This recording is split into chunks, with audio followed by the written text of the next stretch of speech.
voice. F you to the hype, F you to the train, we're living life. You guys ready? I'm ready. Got a fun one for you. Jeranism Unplugged, episode number 12. Let's enjoy women dancing, which always will cheer up anybody in a bad mood.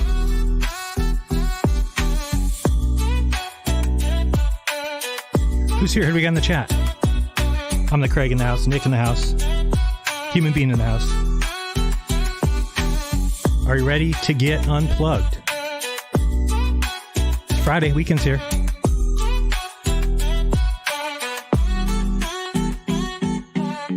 Let's hit it. And boom! Oh, time out. Maybe you need to rethink that one. Welcome everybody to the show. It is Jeranism Friday Unplugged, episode number 12. Hopefully you guys are in a great mood. I would appreciate that if you were. And we've got the end, FINIS, if you will.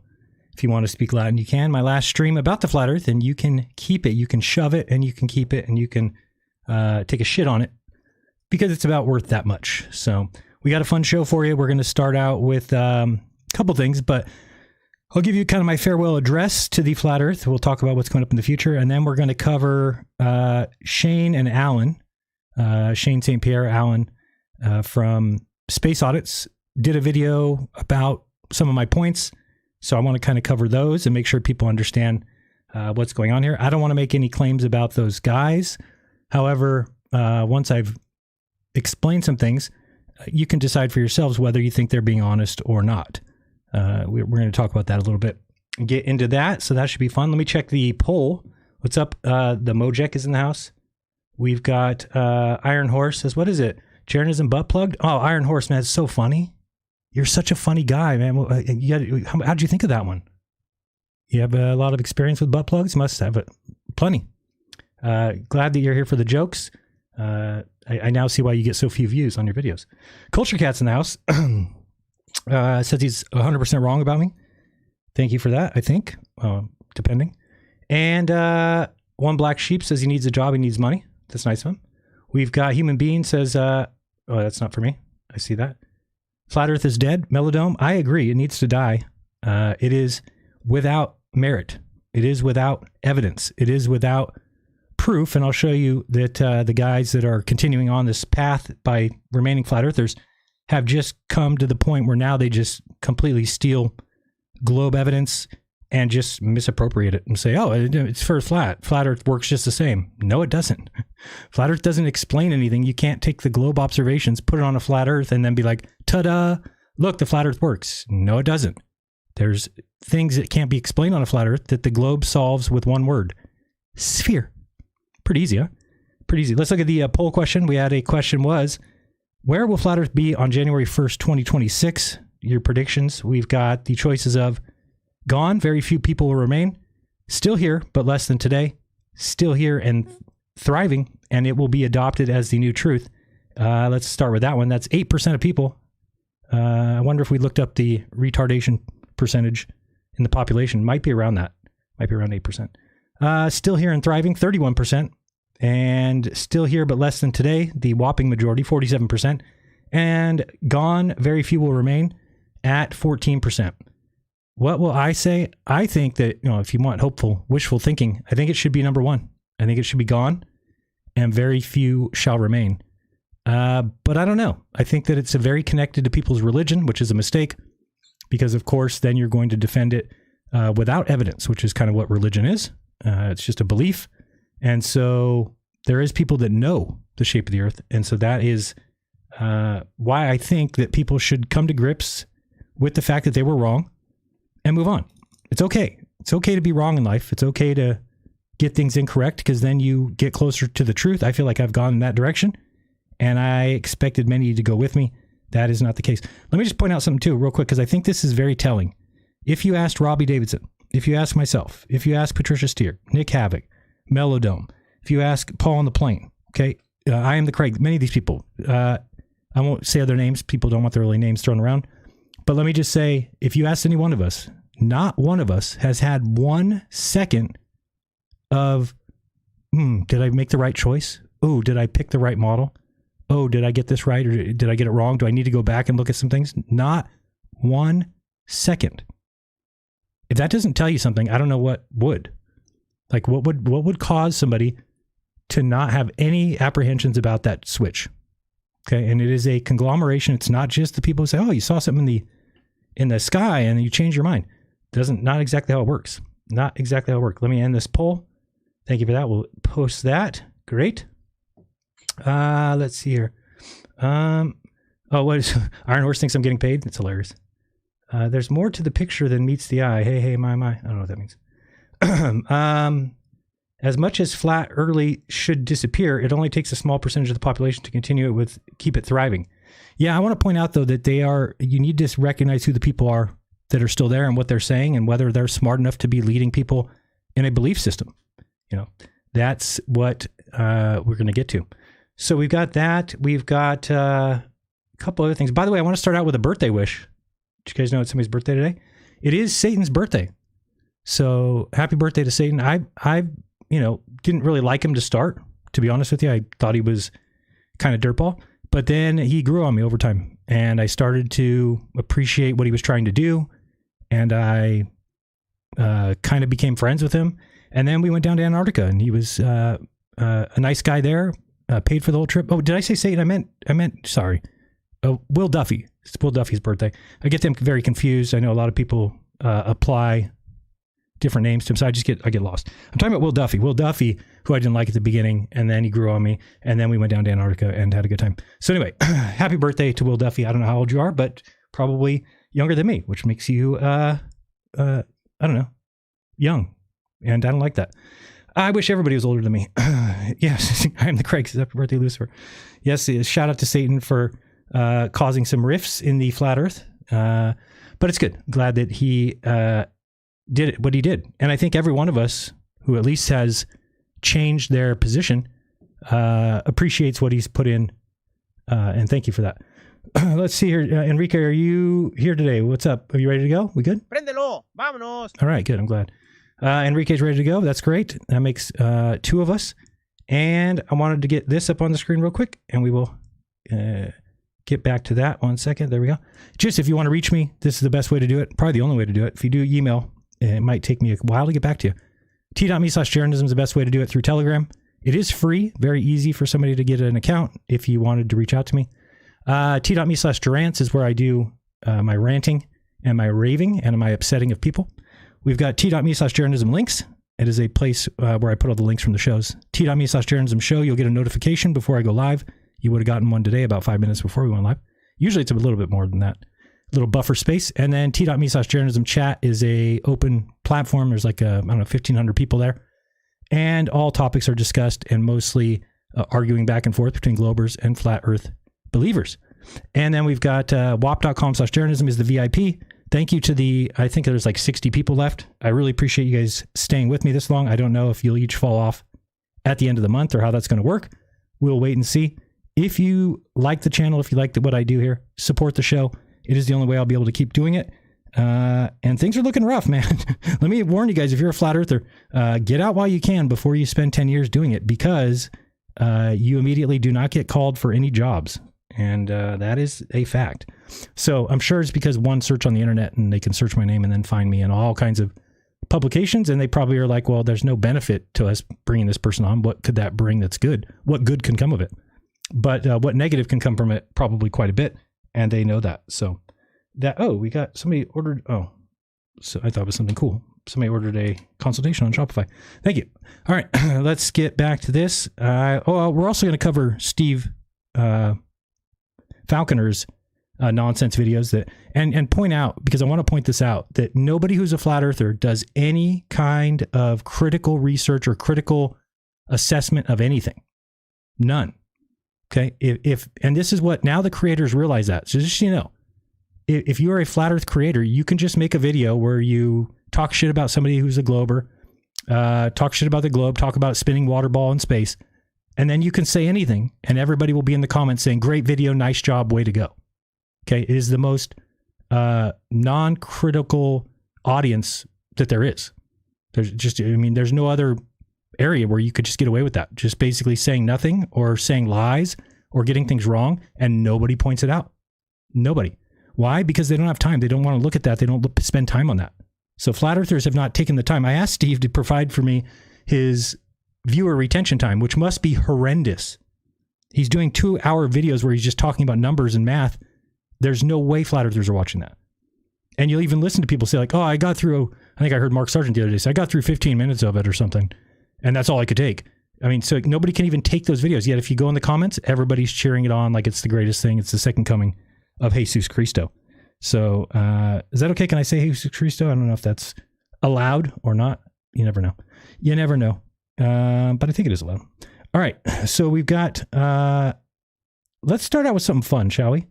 Let me put this up and then you guys tell me who you think it's going to be. Let me turn this off and this off. All right. So we got a new segment coming, brand new. It's going to be exciting. It's going to go on for years and years and years and years and years and years. It is going to be the Dearth Ball of the week. Make sure you pronounce that correctly. Dearth Ball of the week. Don't mistake it for Dirt Ball. It's Dearth Ball of the week. Now, I'm going to ask everybody in the chat, please, if you could, go ahead and give me your prediction for who will be the first ever recipient of Dearth Ball of the week. Let's see what people think. Wait for the chat to catch up. And I got to get this open anyway. And so I'm ready for this. Nope, don't want to go there. We'll go back. There we go. See what people think. Who will be the first ever Dearth Ball of the week? Make sure you hear out the difference. There's Dirt Ball and there's Dearth Ball. Make sure you say it right. Don't get it wrong. Don't get it wrong. All right.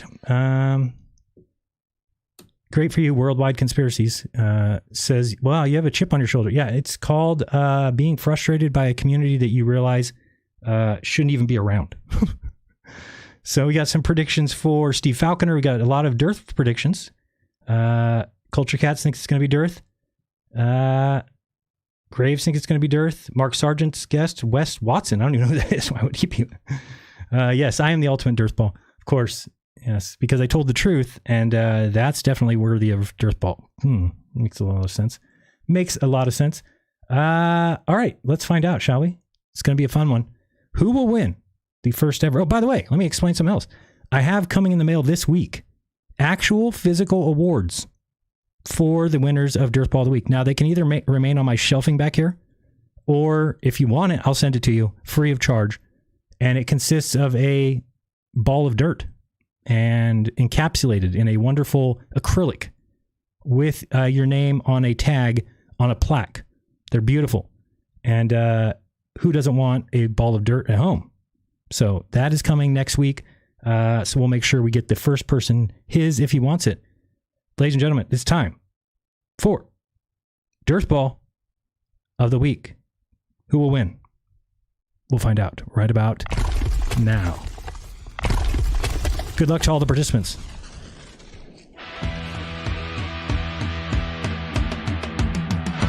Try to be best, well this week you're the man. Yeah, there's no way that you can escape it. Hard to believe you went and did that stuff. Such a dirt ball, that's a mistake.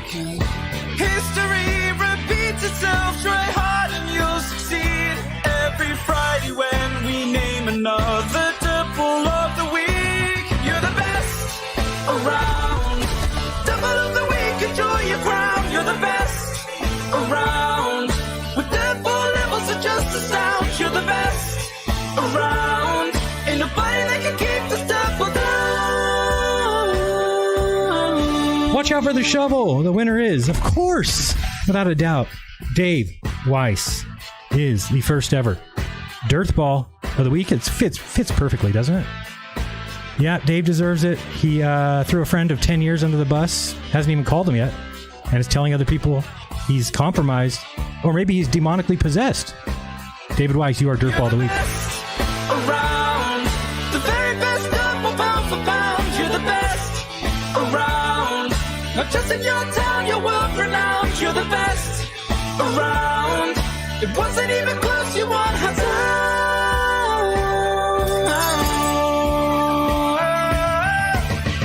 We're going to look at some things that Dave has said recently. Garbage, nonsense. And the fact that people are still listening to this guy when he's been told numerous times that what he's saying is not true, and yet he repeats it over and over again ad nauseum. Dave Weiss, you truly deserve this one. Your award's in the mail. You're the best around.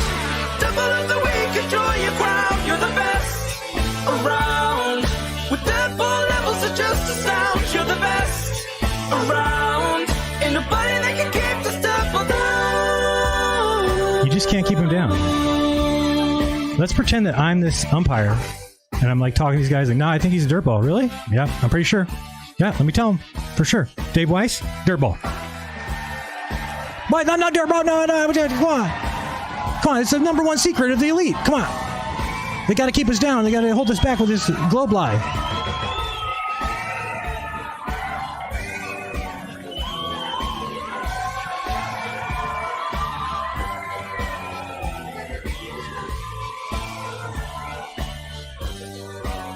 If you want to submit a dirtball, you can do so. Email me at dirtball@jeranism.com. There we go. It's a little longer. There we go. Dirtball@jeranism.com. It's on the screen. It's on the screen. Because it's getting easy to pick these guys. They are obvious. We're going to talk about Dave Weiss. We're going to look at his interview with Mindshock. Let me bring it up here. Let's get this screen up there. So will Dave want his prize mailed to him? I don't know. We'll find out soon. By the way, in the what's it called? In the description of the video, down in the description, there is a couple coupon codes. Number one is for Kachava, which I have as my second meal of the day. Drinking it now. If you want to get, I think it's $15 off. You can go down there and check that out. But if you want to get, there's only one code available. If you don't know what ButcherBox is, it's how I order all my grass-fed beef and steaks. And if you go there right now, there's a link in the description for a free box. You have to pay $22, I think, or something like that in shipping, but it's like a $160 box of meat. So you want to get that for $20. Be the first person to grab that link and use it. The link stops working when somebody actually uses it and purchases something. So anyway, and if you still want it, I might have a few more. You'll have to reach out and contact me. But anyway, that's in the description as well. You'll be able to find that. All right, so let's watch a little bit of this. I did queue it up at a couple spots just because I think this guy is very confused, and whether or not he is lying, we're going to talk about that in a little bit too. Is he actually lying, or is he just not too smart? Let's check some of this out. Really cold. Exactly. So how does the heliocentric model claims that a slight tilt? I mean, I know the claim doesn't add up either, but Here's the point. Here's the point I'm making. Right. So I spent the winter in Mexico, right here on the Yucatan Peninsula. Ignore and Connecticut is just a couple thousand miles here. Look at the amount of tilt. That's not far. Right. Very little difference, right? It was 87 degrees Fahrenheit while it was 15 degrees Fahrenheit in Connecticut. And they say that's because of the tilt, right? Because we're tilted away. So it's weird that, Dave's talking about this because, he believes that the sun being closer to there does cause the temperature in Mexico to be more. So what is he talking about? Like, if he's saying like, oh, it's just a slight difference in location. Yeah, but that's the same on the flat Earth. But the spin is also tilt. The spin is also tilt? Right? Right. Because what do you mean? And I used to think Bruce McGuire was good. I mean, after watching this, I mean, he's just the same as any flat earther. He's just going along with these are, talk about logical fallacies. Looking at it where the sun is, the spin is also tilted. It doesn't matter where the axis is. What? So it doesn't matter where the axis is. Dave, do you not understand the globe model still? You must not. Another thing that I've heard him say again recently, even though I've corrected him many times, he said, oh, and the sun's gravity, it can pull on Pluto, but it doesn't pull on the moon. Dave, the moon is in orbit of the sun. So what do you mean it doesn't pull on it? Do you not know that? Do you not realize that the sun is pulling on the moon. That's why it's in orbit of the sun. Don't know how you cannot get that, but obviously cannot. Let me show you this. We're going to go to GeoGebra just to bring up that again, because again, I mean, this is getting embarrassing that these guys can't get this stuff right. Again, people have all come to me and said, but Jaron, how about all your proofs? How could you switch so easily? How could you now be such a... Well, it's because in order for the flat earth to be true, the South must be a lie. Do you understand? That is what the entire thing is built on. If the South is not a lie, the earth cannot be flat. Guess what? The South is not a lie. Therefore, the earth cannot be flat. It's not that difficult to figure out. Okay, let me switch this screen over to here, and we will... I wonder why that's so... Oh, maybe this way? Nope. Well, I'm just trying to get this thing down. All right, so I'm going to move this over here. I don't know if it'll be good. See, you can't really see that well. Let me see. I got to change the view here. Make it a little better for you to see. Let's go like this and like this. Yeah, close enough. All right. So just to show you so that you understand, Dave, how the temperature difference works, because you keep bringing this up, you'll notice here we're looking at a solar system model. Okay, we can, oops, I can't use that. Use over here. Okay, we can spin around. We can see what's going on here. So you'll notice that we are at the this is December. Okay, so Dave just said that the tilt is curve or something to that effect, which I don't even get. Okay, we're going to start sending this thing around. Let me see where it's at here. What did I do? Okay. What's going on here? Where's that bottom? Oh, there we go. That one. There it goes. So I was like, why is this thing not moving? All right, so let's watch this. So as the Earth is in orbit, and you don't have to really pay much attention to the spin because it's obviously not spinning the correct amount of times. It's just meant to show you something. That orange dot is what's called the subsolar point. Okay, it's directly in line with the sun. That's where they would get the worst or the most sun. Okay, that's where it's directly heated. So that is closer to Mexico than it is to New York. New York is up here. Mexico is here. So that makes a lot of sense to why, let me stop this. What is going on? Why doesn't it stop spinning? Hold on. Usually this thing works better now. I don't know what it's doing. So anyway, when we get to the March equinox, and you can kind of tell here, we can kind of not, but let's see. Notice that, and let me see, can I drag this along? Oh, I can. Good. That's easier. All right, so notice that when we're on the equinox, that the lean, the tilt, is going this way, meaning that if you look at it here, everybody gets 12 hours a day, 12 hours a night. Let me show you the side view. Notice that the globe is cut directly in half with the sunlight. Notice? So no matter where you're at on this ball, you would get 12 hours, 12 hours, 12 hours, 12 hours. Even if you're up here in the north, you'd get 12 hours in the little circle, 12 hours in the dark circle. If you're on this latitude, 12 hours, 12 hours, 12 hours, 12 hours. Make sense? That's why at the equinox, everybody gets 12-hour days, 12-hour nights. Okay, so let's continue moving this little ball around. And notice that the subsolar point, which is on the equator, would be the hottest place that there is on that date. Okay, let's continue. Don't know why this thing is having go. So weird. I don't know why that thing's not working right today. All right, so we're coming around. We're going to show you when we get to the June solstice, which would be the northern summer. Now you'll notice that the north is now starting to tilt towards the sun. See that? Okay, so the north is now tilted towards the sun. We're going to try and pause this at the right time here. But last time it didn't stop the Earth from moving. And maybe about there. Again, it didn't stop. What is going on? All right, good enough. I don't know why it won't stop. All right, so now you'll notice that we're in the northern summer because it's pointed at the sun. Okay, so I don't know what he means by the tilt is spin. Nope. Now you'll notice that if you're in the north, up here, say in Alaska or something, you're getting 24 hours of daylight because the Earth is still cut in half with the light, but people in the north. So this is why in California we have long days, short nights. Look at this person would come all the way around. Okay, so that's a longer than 12 hours of daylight, and then just a shorter time here on the back end. So it's more of a part of the circle because it's a feature of the globe. Okay, and if you look under here at Union Glacier, by the way, is this red dot. Union Glacier is getting 24 hours of night. Notice that. It's just moving in the nighttime only. Okay, that is what happens in June. Let's continue along a little bit more. See if this thing will actually start moving now. So weird. Is it going backwards? What's going on here? Or is it coming this way? Oh, it's coming around.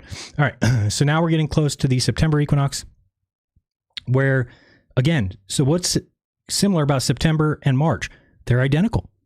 Okay, there's not going to be much difference. Obviously, you're coming out of the summer in the north here and you're going into the summer in the south here. But notice that we're coming around. Let me see if we can pause this. Usually this thing works really well. That's good enough. Okay, so now we've got, again, you'll notice that it's the exact same. Let's move around a little bit more.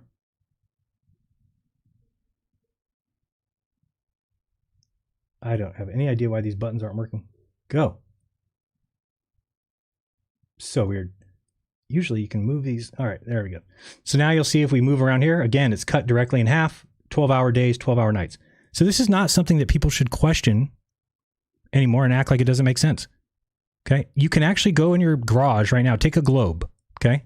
What I want you to do is take a globe, set it up, then get a really bright light, some sort of flashlight, and shine it on the globe.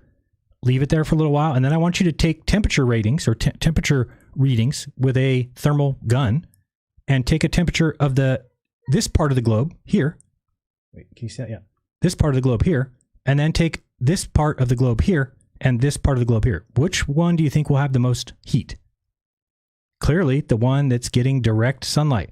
The one that the light is spreading further here is going to be colder. Up here, the coldest. Down here, the coldest. Makes sense.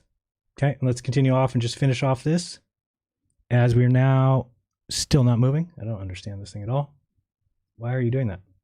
Okay, let's move it along ourselves to December. There we go. Okay, so there's our December again. Now notice, I should have showed you the subsolar point on the other side, but notice now that the subsolar point is on the Tropic of Capricorn. See that? If we went back to June, the subsolar point would be at the Tropic of Cancer. Again, this is because the south is now pointed at the sun. Okay, the tilt is pointed to the sun. And now if we look at Union Glacier, the red dot, it's getting 24 hours of daylight. So this is what, when flat earthers say the globe doesn't have a model that accounts for every observation, they are lying. This is a model and it accounts for all observations. Now, David Weiss keeps saying the dumbest shit you've ever heard. Like, have you heard this one? He says, can you put a ship at the bottom of their globe model? No. Can you hold water at their globe model? No. So then he introduces a bucket of Kentucky Fried Chicken. You heard me correctly. If you want to know reasons why this guy is Dirtball of the Week, first ever, and basically that's been named after him. He actually says a bucket of chicken from KFC because you can put a boat inside of it and it float on gravy, and because you can put a lid on it and it contain gas, means that the bucket of Kentucky Fried Chicken is a better model of the Earth than a globe.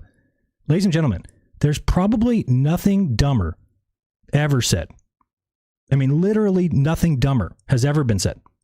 Does the bucket of chicken account for sunrise and sunset? Do we use a bucket of chicken to fly planes around the Earth? Do we use buckets of chicken to locate where people are? Do we use a bucket of chicken for, I mean, what is he talking about? You can't just let people get away with just saying nonsense garbage. Okay, that's just garbage. It's garbage talk that nobody should believe or should even entertain at all. And yet, people do. Why is that? I don't know. Can't tell you why anybody would even hear that and be like, oh yeah, that makes sense, because it doesn't. Okay, it just doesn't make sense. So let's get back to this. So do we finish off? Yeah, that's December.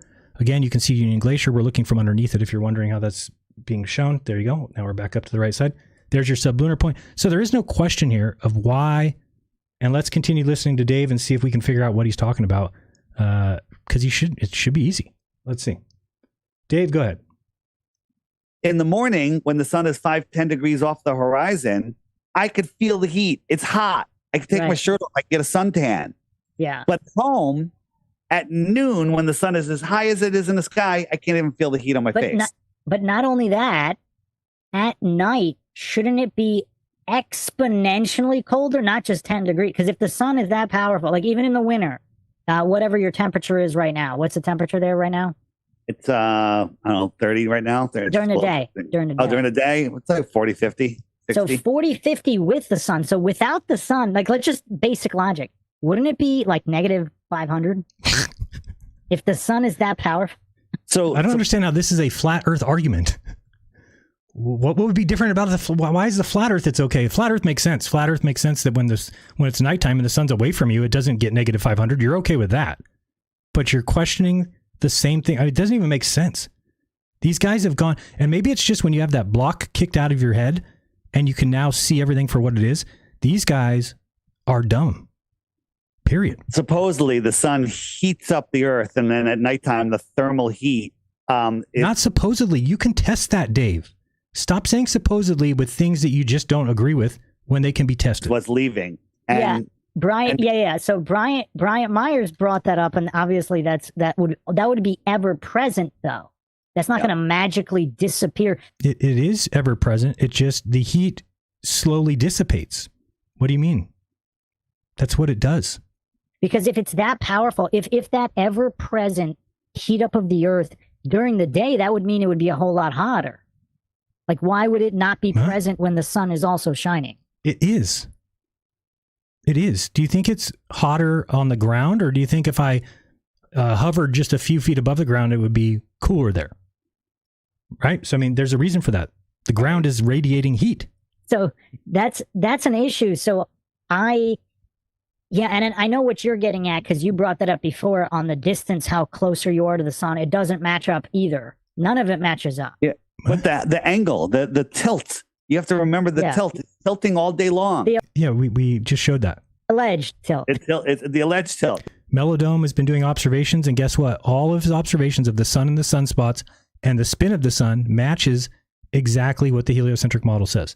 Now, could it be that the sun is changing direction in the sky and causing... Sure, but we're still on a globe. You're still not getting away from that. Yeah. But why is this is the heat path? Why is if the Earth is tilted, why is it heated like this? Why isn't it heated like this? Because here it's straight up and down, Dave. Do you understand? Now here that you're looking at, the sun rays, it's kind of weird that it shows it going this way. Oh wait, is this the winter? And this is the equinox? Yeah, this is the equinox that you're pointing at, Dave. I don't understand why he's saying, I have to rewind it, make sure I'm not hearing this incorrectly. Is because did he question? Yeah.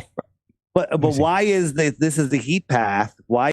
Yeah, that's the heat path. Is if the Earth is tilted, why is it heated like this? Wait, what do you mean? So it's tilted. So this is the northern summer, and the Earth is rotating around. What? It doesn't rotate this way, Dave. I don't understand how you don't get this. The Earth would rotate around its axis like this. So that's exactly what you'd expect. The sun is hitting there. What do you mean? It's hitting higher in the north. I don't really get it. And all this is you tilted this sideways. So I don't understand what you mean. This is not correct. Who came up with this? You took the heat from the equinox and then you said, oh, let's tilt it and wonder why the heat's like this. Very confused. Why isn't it heated like this? It is heated like that during the equinox. Right? Because this is the part that's pointing directly at the sun. Correct. Equinox. And these are getting less heat. So correct. The heat line should be this way. Why is the heat line tilted? What do you mean? You tilted it. What are you talking about? You tilted that. This is not from some science book. This is a flat Earth meme. I would assume they would say... Oh, let's hear this. I'm just... Because I've never heard anybody really address that. What? I would guess, because they usually go with these post hoc fallacies where they, instead of actually looking at it objectively, they say, oh, well, that must be because our whole galaxy is slightly tilted in this arm of the galaxy. That's what I assume they would say. No. I mean, the sun goes in this path back and forth. Here it is. It matches perfectly. It's just funny how everything matches flat Earth and doesn't match the globe. It must be a coincidence. Everything matches flat Earth and doesn't match the globe, except for the South Celestial Pole, circumpolar stars, the South Pole, the sun, the moon, the upside down sun and moon. How about the circumpolar stars, the southern stars? How about, I mean, you could go on and on. Sunset directions. Everything fits the globe and the flat Earth fails in every way. And yet Dave just says the opposite. So that's not just getting things slightly wrong. That's lying. Okay. For somebody to say, when anybody can explain, we all went to school. We all know how the globe is explained. So why would it be that he just gets away with saying things that are bullshit? Does he realize that all those graphics that he's using and everything are from the globe? They're not from a Kentucky Fried Chicken bowl. Okay, they're not. They're from the globe. So to claim just out of nowhere, I wanted to bring this up. I had a video to show you that might better explain this. Oh, stop it. I don't want that sound. Don't want the sound. Is this the one that shows the graphic here? Let me bring this up. Because what I want to show you is, oops, this one. All right, so this is a globe animation. Okay, just because I want to show you so that it makes more sense. Okay, because remember, Dave Weiss is showing you some nonsense and then wanting you to believe that that's the case. So let's hear the sound here. Pole, we see the Earth is rotating counterclockwise around the North Pole. If we look more carefully at the Sun is not in the center of the ellipse, but one of the focal points. Sorry, I want to show you a particular part. The Earth is a little closer to the Sun every January. Okay, so this is kind of showing you here the angle of the sun rays, right? So when you've got December and you've got us in the north, okay, so the sun is then not going to heat like the same as the equinox. Every location within the Antarctic Circle at the South Pole is getting 20. Let's look here. Notice here that you've got this guy standing here. You've got the sun rays coming in, and this is an equinox. How do you know? Because the sun rays are coming in directly at the side of the globe. That's the equinox. You've got no tilt here. The tilt is happening. The tilt is, away from us or towards us, but we can't really see that because we're looking at the equinox. Should make sense. Again receives the direct sunlight. At high noon, the sun would be directly overhead here. Returning back to the June 22nd solstice, we see the tilt move the north. Now you got the tilt with the north going forward. Okay, so if you drew a person, now the person in the northern, this part here is getting the sun. Do you see that? In the north. Pole towards the sun, so that the North Pole receives more and more hours of sunlight each day. At the solstice, the northern hemisphere experiences summer. All points within the Arctic. Now, I feel like as I'm playing this, like everybody at home must be like, of course. Yeah. We all get it. We all went to school. So if you're going to refute it, if you're going to have a problem with it, you have to actually debunk it. You can't just say, pretend like you don't know. That's what Dave's doing. He's just pretending he doesn't understand it. The circle experienced 24 hours of sunlight, and the sun is directly overhead, providing its most intense. Notice too, do you think that the 24 hours of sunlight, is it very hot here in the north? No. It's cold. Why? Because look at the angle of the sun rays hitting it. They're going to just barely glance off of it in a larger sector. Whereas this sun is hitting you directly. Is this sun hitting somebody up here directly? No. Very simple. At the Tropic of Cancer, at a location 23.5 degrees north of the equator. As we continue to watch this process, we can see that the southern hemisphere moves through this 1-year orbit. Okay, so the moral of the story here is too, that if everything matches observations, okay, this is why I've told you before, I'll tell you again. It is now my belief that it is impossible to lie to the world about where they live unless every single human being is blind. If everybody on the earth was blind, you could get away with lying to them about where they live, okay? Because they can't make any observations to say bullshit. They can't call bullshit because they can't see anything. If people have eyes, which most do, a very high percentage of people have eyes. If you haven't checked that number, we could look it up. I'm guessing 99 point something percent. The people who have eyes have the ability to take where you tell them that they live, and then they go out and they make observations. And either A, where you say they live matches observations, or B, where you say they live does not match any observations. Do you understand? And then you'll be able to take the map that they give you and say bullshit, or, oh, you're right, this matches all observations. The globe matches the observations. The flat earth matches none. Besides the fact of, if you want to say, does it match the observation that the earth seems flat? Okay, I'll give you that. Does it match the observation that the earth doesn't spin? Sure, we don't feel spin. Okay, after that, the flat earth falls apart miserably. Miserably. Okay, let's go back to Dave. Listen a little bit more. Coincidence. It's a coincidence. Yes, it is. Imagine if the whole world was taught the Earth was flat, and then sometime later in life they came by and told you that it spins and does. Yeah, and then the whole world would never believe that the Earth is flat in today's age because all observations don't match. Do you understand that if you go back in time to when humans believed that the Earth was flat, it was because nobody had even gone below the equator. So they didn't have any idea that everything flips and switches. So it's very logical for them to think that the Earth was flat. Okay, this is why we need to be adults. We need to be grown up. We need to be respectful of the people who have come before us that have already figured this out. They've already figured it out. All the answers have been given to you. Everything that the Helios. You would laugh so hard. Yeah, you might laugh until you said, "Let me see that map. Let me with the globe. This doesn't make any sense. Let me see. Oh wait, it does match the sunrise. Oh wait, it does match. Oh, and everything's up. Oh, it does match that. Oh, it does match the seasons. Oh shit, it does. Uh-oh." So just telling a story that's a lie is not a good evidence. Just saying, oh, if we all thought the Earth was flat, number one, the assumption there would be that none of us have ever noticed that it doesn't match observations. So you forgot to include that. Number two, you'd have to understand that as soon as somebody gave you the globe, people would go out and they would start trying to prove whether it was true or not. And guess what they would find? They would find it's true. There's no way there would be any globe Earth. Well, especially that's just a lie. Especially if their argument is trust me, bro. Their argument isn't trust me, bro. It's get out there and look. Get out of your fucking house and go look. If that's all they'd have to provide something substantial. Yeah, it matches observations. That's pretty substantial. Instead of the alleged transit of Venus. Like they have to have more than that because they're guessing the variable. The alleged transit of Venus was that's for the distance of the sun. What are you talking about? Assumptions on assumptions, like a house of cards. I go over this every flat Earth debate where somebody wants to bring in the astronomy because and what's curious is that Shiva brought up first principles but never adhered to it. No. But I thought that was interesting that he brought it up. That's a great idea. Shiva, let's go blank sheet. Shiva made Earth look terrible. And then all of a sudden the sheet already has gravity on it. It has mantle. How did those get on? How did those get on a blank sheet? People before us. I watched all 6 episodes. It was legitimately the most painful one I ever did because he wasn't even that funny because Craig is hilarious.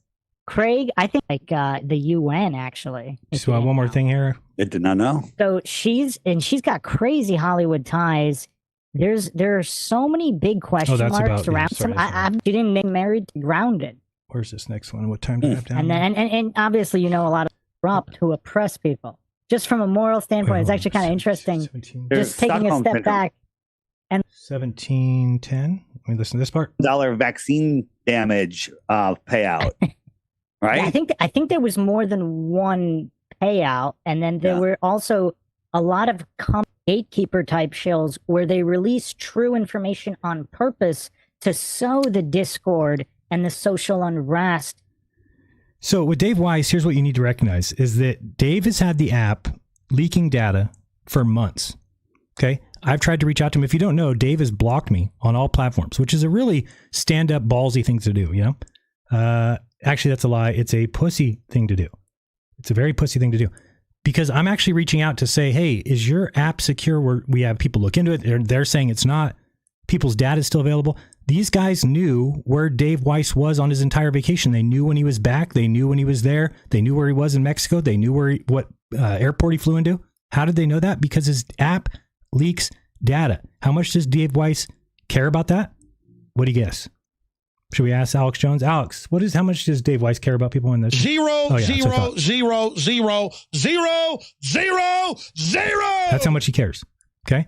Also, how much did he spend on fixing the app, the security of it? Zero. Oh, zero. You got that correct. It is zero. Okay. He's done nothing to secure it. And if he has, then why wouldn't there be some sort of security certificate? Imagine you spent $20,000 to secure an app. I would guess that whatever security company did that would give you some sort of certificate, something to display. Here, you just cleaned up your app. You spent $20,000. There's nothing like that. Nothing at all. So to you flat earthers that have no problem with that, that's fine.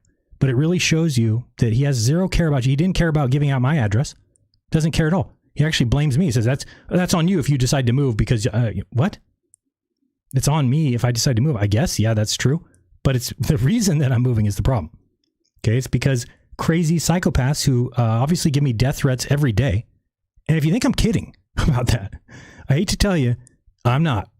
There are absolutely loony flat earthers that have messaged me the most nonsense stuff like, well, I guess you don't care what happens to your family.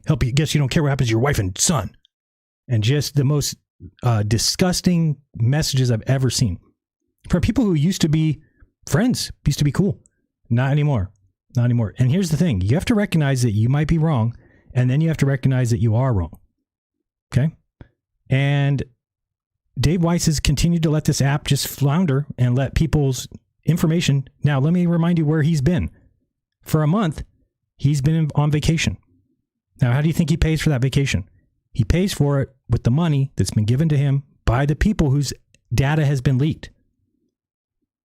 So do you think he would care enough to say, you know what, I am going on a month vacation every year to Puerto Rico? Jaron, how long do you go on vacation? I don't have a vacation. 2 years ago or whatever it was, my friend gave me a place to stay for a month. We went there. That wasn't a vacation. Well, it ended up being nice. It was like a vacation, but it wasn't like an actual, I'm paying money to go somewhere and do all this. No, it wasn't like that. Okay. Whereas what you're doing, Dave, is you're actually taking the money from people, going on vacation, which is fine. I agree that you should be able to go on vacation. If you have a job, if you're making money, great. However, once you find out that the app is leaking data, you might have to take a year off vacation. Okay, you might have to take a year and be like, you know, we're not going on vacation this year because all that money that's been coming in has been from people whose data is now leaked, and I need to put that money towards securing my app. But if you don't do that, then clearly all you care about is the money from the app. You don't care about the people that are involved. And if he doesn't care about the people, then would you really expect him to be giving you truth? I don't think you should. Okay, I don't think that you should. So let's get on with this. Okay, so we got that part. Yes, let's go to Steve from Space. What's it called? Spacebusters. Yes, is that right? Yes, I think so. So anyway, that is the end of that, I believe. Dave Weiss, by the way, you are the first ever and the most important ever. The segment was named after you, Dirtball of the Week. You're the best around. Nothing's gonna ever keep you down. You're the best around. Dave Weiss is a dirtball. All right, let's get over to the Google Earth, which I can show you this, and I will bring up, oops, get in that little slot there, please. Thank you. All right, and we've got Steve's video, and I just want to show you how embarrassing this is for the flat Earth, because it's what he's done here is he's proven that the Earth's a sphere. And let's see if the flat earthers have any way of knowing that. How would they know? They'd have to actually pay attention to his video, try to follow it up, do a little bit of what's called research. I don't know if you've ever heard of that. It's when you sit down and actually follow up on what people say. For instance, the things I say in today's video, follow them up. See, is Jaron being honest or is Jaron just making shit up? You should check into that. Now, let's go over here to Scam-Arctica. Okay, can you see that okay? Let me see where we're at. Houston, you're going to want to stick around for the ending finale of this film because you definitely have a major problem now. But no problem. But first, one last time for those still not getting it. For those still not getting it. Look how condescending this man is. Somebody who I used to respect. I used to look up to Steve. Okay? Not anymore. Not anymore. He believed lying assholes like Dave Weiss, who told him that I'm compromised and that I got paid and all this bullshit. Okay. Whereas he could have just come to me as a friend and asked me questions, or we could have studied this together. I could have showed him why he's wrong. Instead, he does videos where he's got some sort of fetish with saying my name. I didn't count, but he probably says my name 30 times in this video. And what it is, it's called low-hanging fruit. So right now, if you're a flat earth creator, what you can do is you recognize, hey, Jaron is hated by every flat earther. What I'll do is I'll make a video about him. I'll say his name a bunch. I'll put a bunch of numbers in there. Nobody in the flat earth is smart enough to actually follow it up. And therefore, everyone will like my video. For an example, let's go down here and look at the comments. Okay. Let's start here. Isn't it awesome that the right person shows up when needed for the truth? Steve is that person in this situation. Thanks, Steve. Your work is greatly appreciated. Okay. He proved the globe. So that's a problem. My man putting the lies and trickery to rest. Love you, brother. Okay, there's no lies, there's no trickery. It's just him lying to you. Do you see a problem here? You've got flat earthers incapable of determining when they are being lied to, What flat earthers think is if it's a globe believer talking to them, lie. If it's a flat earther talking to them, truth. Now, you must see the problem with that. I certainly do. The problem with that is, what if the globe person is telling the truth and the flat earth person is lying to you? Then what happens? The flat earthers aren't smart enough to do it. They're not smart enough. They can't grasp it on their own because nobody's there, like me, to tell them. Now, I know what happens as a flat earther. I understand the mental block. Your brain actually creates a barrier that will not allow for any information to enter that is contrary to your current belief. That is a problem. You need to recognize it and you need to be cognitive of it so that it doesn't subject you to confirmation bias. Okay? You need to be able to think. You can't. And the problem with flat earthers is they've already come to the conclusion in their mind that they know the truth. The truth is that it's flat, and therefore anybody from the ball earth side is lying, and anybody from the flat earth side must be telling the truth about whatever they say. That is a scary proposition. We'll see why. Let's keep going. I'll give you a thumbs up before I even watch. I always look forward to your videos. Now it becomes clear why the globists have to claim to have debunked the Gleason's map as firmly as they do. Another excellent analysis. This is not an excellent analysis. This tells you that this person cannot determine truth. Another excellent analysis, and I'll show you why. What I'm saying is not wrong. What I'm saying, and I'm going to show you, is the truth. And so Steve has proven the globe, and he has no evidence against it. And yet everybody here, because he comes across as he's got some sort of evidence, this is what people think. You're much appreciated, Steve. You do this so well. Do what? Prove the globe? Raylove 33.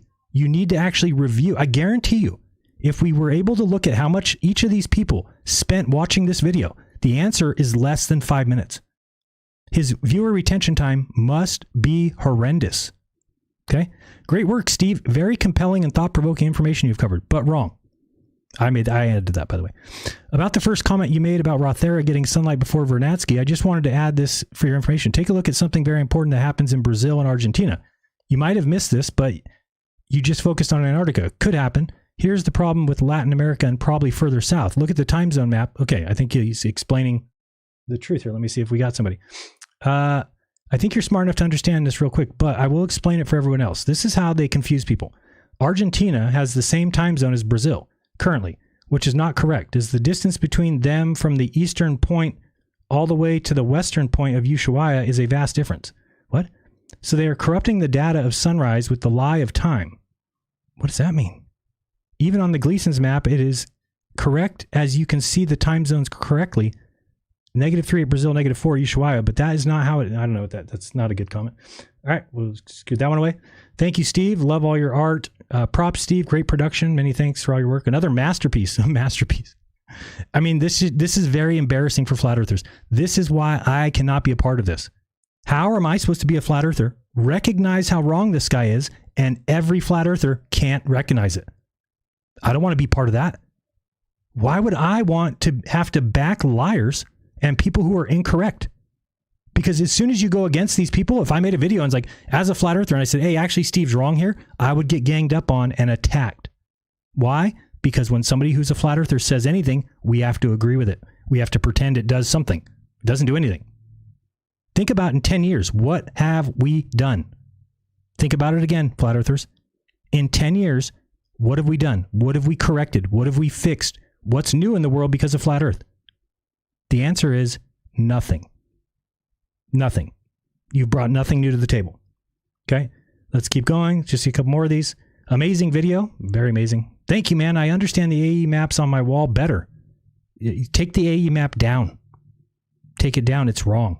But mine don't have time zones. Gonna have to get one. My grandkids will love the new information. Oh my goodness. Quite upsetting. Quite upsetting. Man. It's sad to see because you don't want children learning this total lie. And for me, who was part of it and now sees it as a lie, and that is the truth, that it's a lie. It's not a matter of guessing at this point. It's just sad. It's sad to... What are you going to do? You can try and get this information out there, but we're going to get to that right after this. I'm going to give you my final address. Excellent. Had been wondering about the bases laid out on the Gleason's map. Right, and they prove that the Earth cannot be a flat Earth. Love how you laid out these stations on the Gleason's map. Was wondering what it would look like. Does anybody here realize that Steve proved that every one of the bases has a 24-hour sun. Do you not get that debunks the flat Earth map? Wow. Would love for you guys to have a talk. Yeah, we'll talk about Shane and Alan in a little bit. Brilliant analysis as always. So this is the thing. It exposes flat Earth. It's not a brilliant analysis. It is totally incorrect and stupid. It comes from a lack of understanding of the globe. So it's not brilliant analysis just because he's a flat earther. Okay. Oh, here we go. Jaron says his new video destroys Antarctica. Nope. All I saw was Jaron at the beginning claiming, yes, the sun rises in the east on flat earth map, but in the west on a globe model at those two stations. What? Therefore, the earth is a globe. I waited for a point-by-point refutation of the rest of the Spacebusters video. It never came. No comment. He didn't try to refute it. The rest of Jaron's video was the same math club geek trying to prove a curve, but instead he cured my insomnia problem. Jaron used to say you can prove anything with math. Okay. Right. But sometimes you can use math when in the real world to determine if something is true. Okay. I asked Google Earth why they are hiding most of Antarctica and the Arctic Circle. It is because the satellites don't have the right cameras. Okay, great. I'm only 8 minutes into this video. I have to say, looking unbiased, that either someone keeps lying and creatively adding data, or all our models are wrong. No, this person did not. What did he say? He hasn't looked critically. I'm only 8 minutes in. I'd have someone to say, looking unbiased, that either. No, let me show you guys so you get this, because it's sad. Let's listen to the beginning of this, and it's a sad day to see people I used to respect as great researchers shit the bed. Absolutely shit the bed. There is Vernadsky Base right there on the sea level. See the water? See the water? There is Rothera Station right see there the water? on sea level. See the water? No altitude difference between them to affect any sunrise or sunset times. It's called sea level because water doesn't magically curve around balls. It doesn't need magic. It needs gravity. Like everywhere else on Earth, the sun rises in the east and sets in the west in Antarctica. It's no different for these two bases on the alleged Antarctic Peninsula. Hold on a second. Why did that spell else wrong? on Earth, the sun rises in the east and sets in the west in Antarctica. It's Where is this from that it's spelled up here like this? What websites are you going to, Steve? You might want to take a second look. It's a pretty gross spelling mistake. no in the middle different of the for these two bases on the alleged Antarctic Peninsula. Okay, so it's the equivalent of, this is so dumb. So everybody knows that the sun rises in the east and sets in the west. Does it ever go from west to east? Think about that.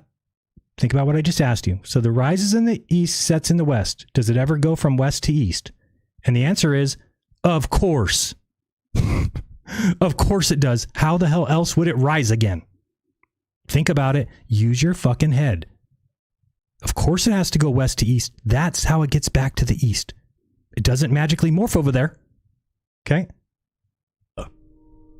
The globe model says that is because these two bases are spinning from west to east towards the sun. This is so bad. So the sun would have to rise first at the most easternly base, Vernadsky first, and the most westernly base, Rothera, second that morning.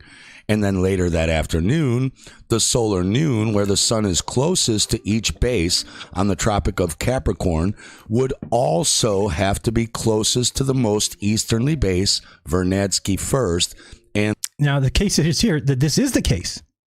At noon, it does get to Vernadsky first, but we'll get there. then the most westernly base, Rothera second. Pretty simple. Pretty simple. The flat Earth model says both bases are sitting still and the sun is coming towards them around its tropic. Right. So if we found out, Steve, that Rothera gets the sun first, do you not realize that you just debunked the flat Earth map? Do you not realize that yet? If there is a model that can explain why Rothera would get the sun first, I bet you that model is correct. I bet you that model is correct if this one calls for something that doesn't happen in reality and the other one does. Which one do you think's right, Steve?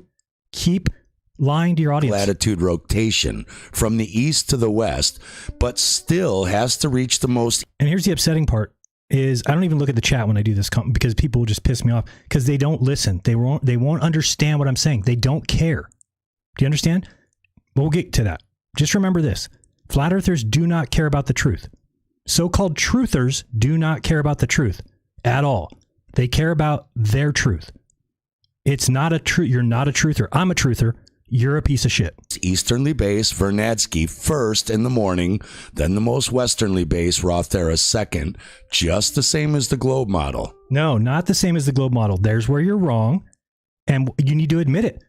I'm about to show you why you're wrong. Will you ever make a video? Retract. Why is this video still up? You should retract it. Why are you putting out incorrect information? Equally later that day, it's solar noon, not the preceding light that lights up the morning, but where the actual white-yellow visual... He is correct here. If the Earth was flat like this, then Vernadsky would get the light first, Rothera would get the light second. He's correct. Ball of light in the sky, we call the sun, also has to reach Vernadsky to the east first, before it reaches Rothera to the west. I agree. Just like the sun or morning dawn cannot rise in Los Angeles or Chicago in the morning before it rises in New York City. Well, if there's anything different about the places in Antarctica versus the United States, we might want to pay attention to that. City and Los Angeles and Chicago cannot and do not have their solar noon before New York City. No. Pretty simple. Yeah, pretty simple. And since I've never been to either base, you've never been to either base, and Jaron definitely has never been to Why is that funny? Jaron's never been to either base. What did you even say my name there for? You're the asshole who's wrong. I don't understand people. Like, this is embarrassing. And this is why I have to get out of this.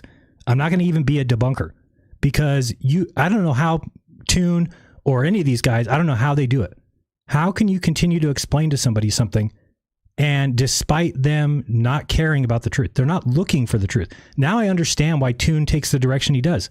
He's not trying to recruit flat earthers because he knows they don't listen. So he's not talking to them. Either base, we have to just blindly take the word of the software I debunked in the last film. So we're all on the same page. Yeah, we're on the same page. Here's how to read a latitude and longitude map.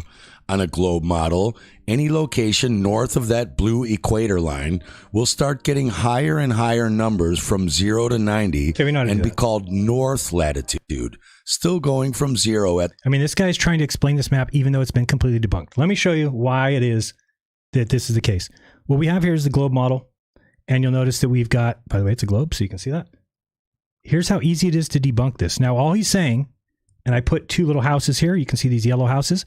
One is the Rothera station. One is the, what's the other one called? I didn't write the name down. Vernadsky.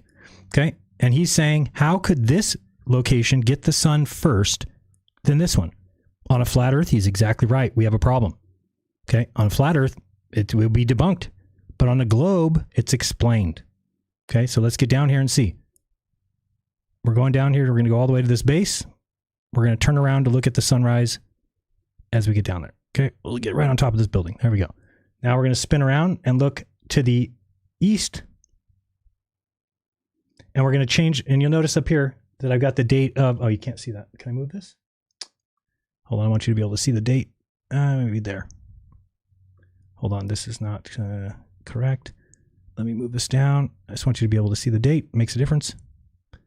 Is that going to fit? Good enough. All right, so now you'll see that we have the date there. Okay, so we're on the roof of Vernadsky. We're looking southeast. Okay, let's get even lower. Get all the way down there. You'll see my altitude is 13 feet, 120 feet, 95 feet, 75 feet. Okay, we're at 65 feet of altitude. We're looking southeast. Notice that this is on the date of 11/25. Okay, notice that as we, let me get this one up a little bit. Let's go there and there. Good. So now this is a full day. Yes. So watch the sun as it comes around. Okay. Now let's turn that way. Look at which way we're looking. Notice that we're almost looking south. We're almost looking south. Okay.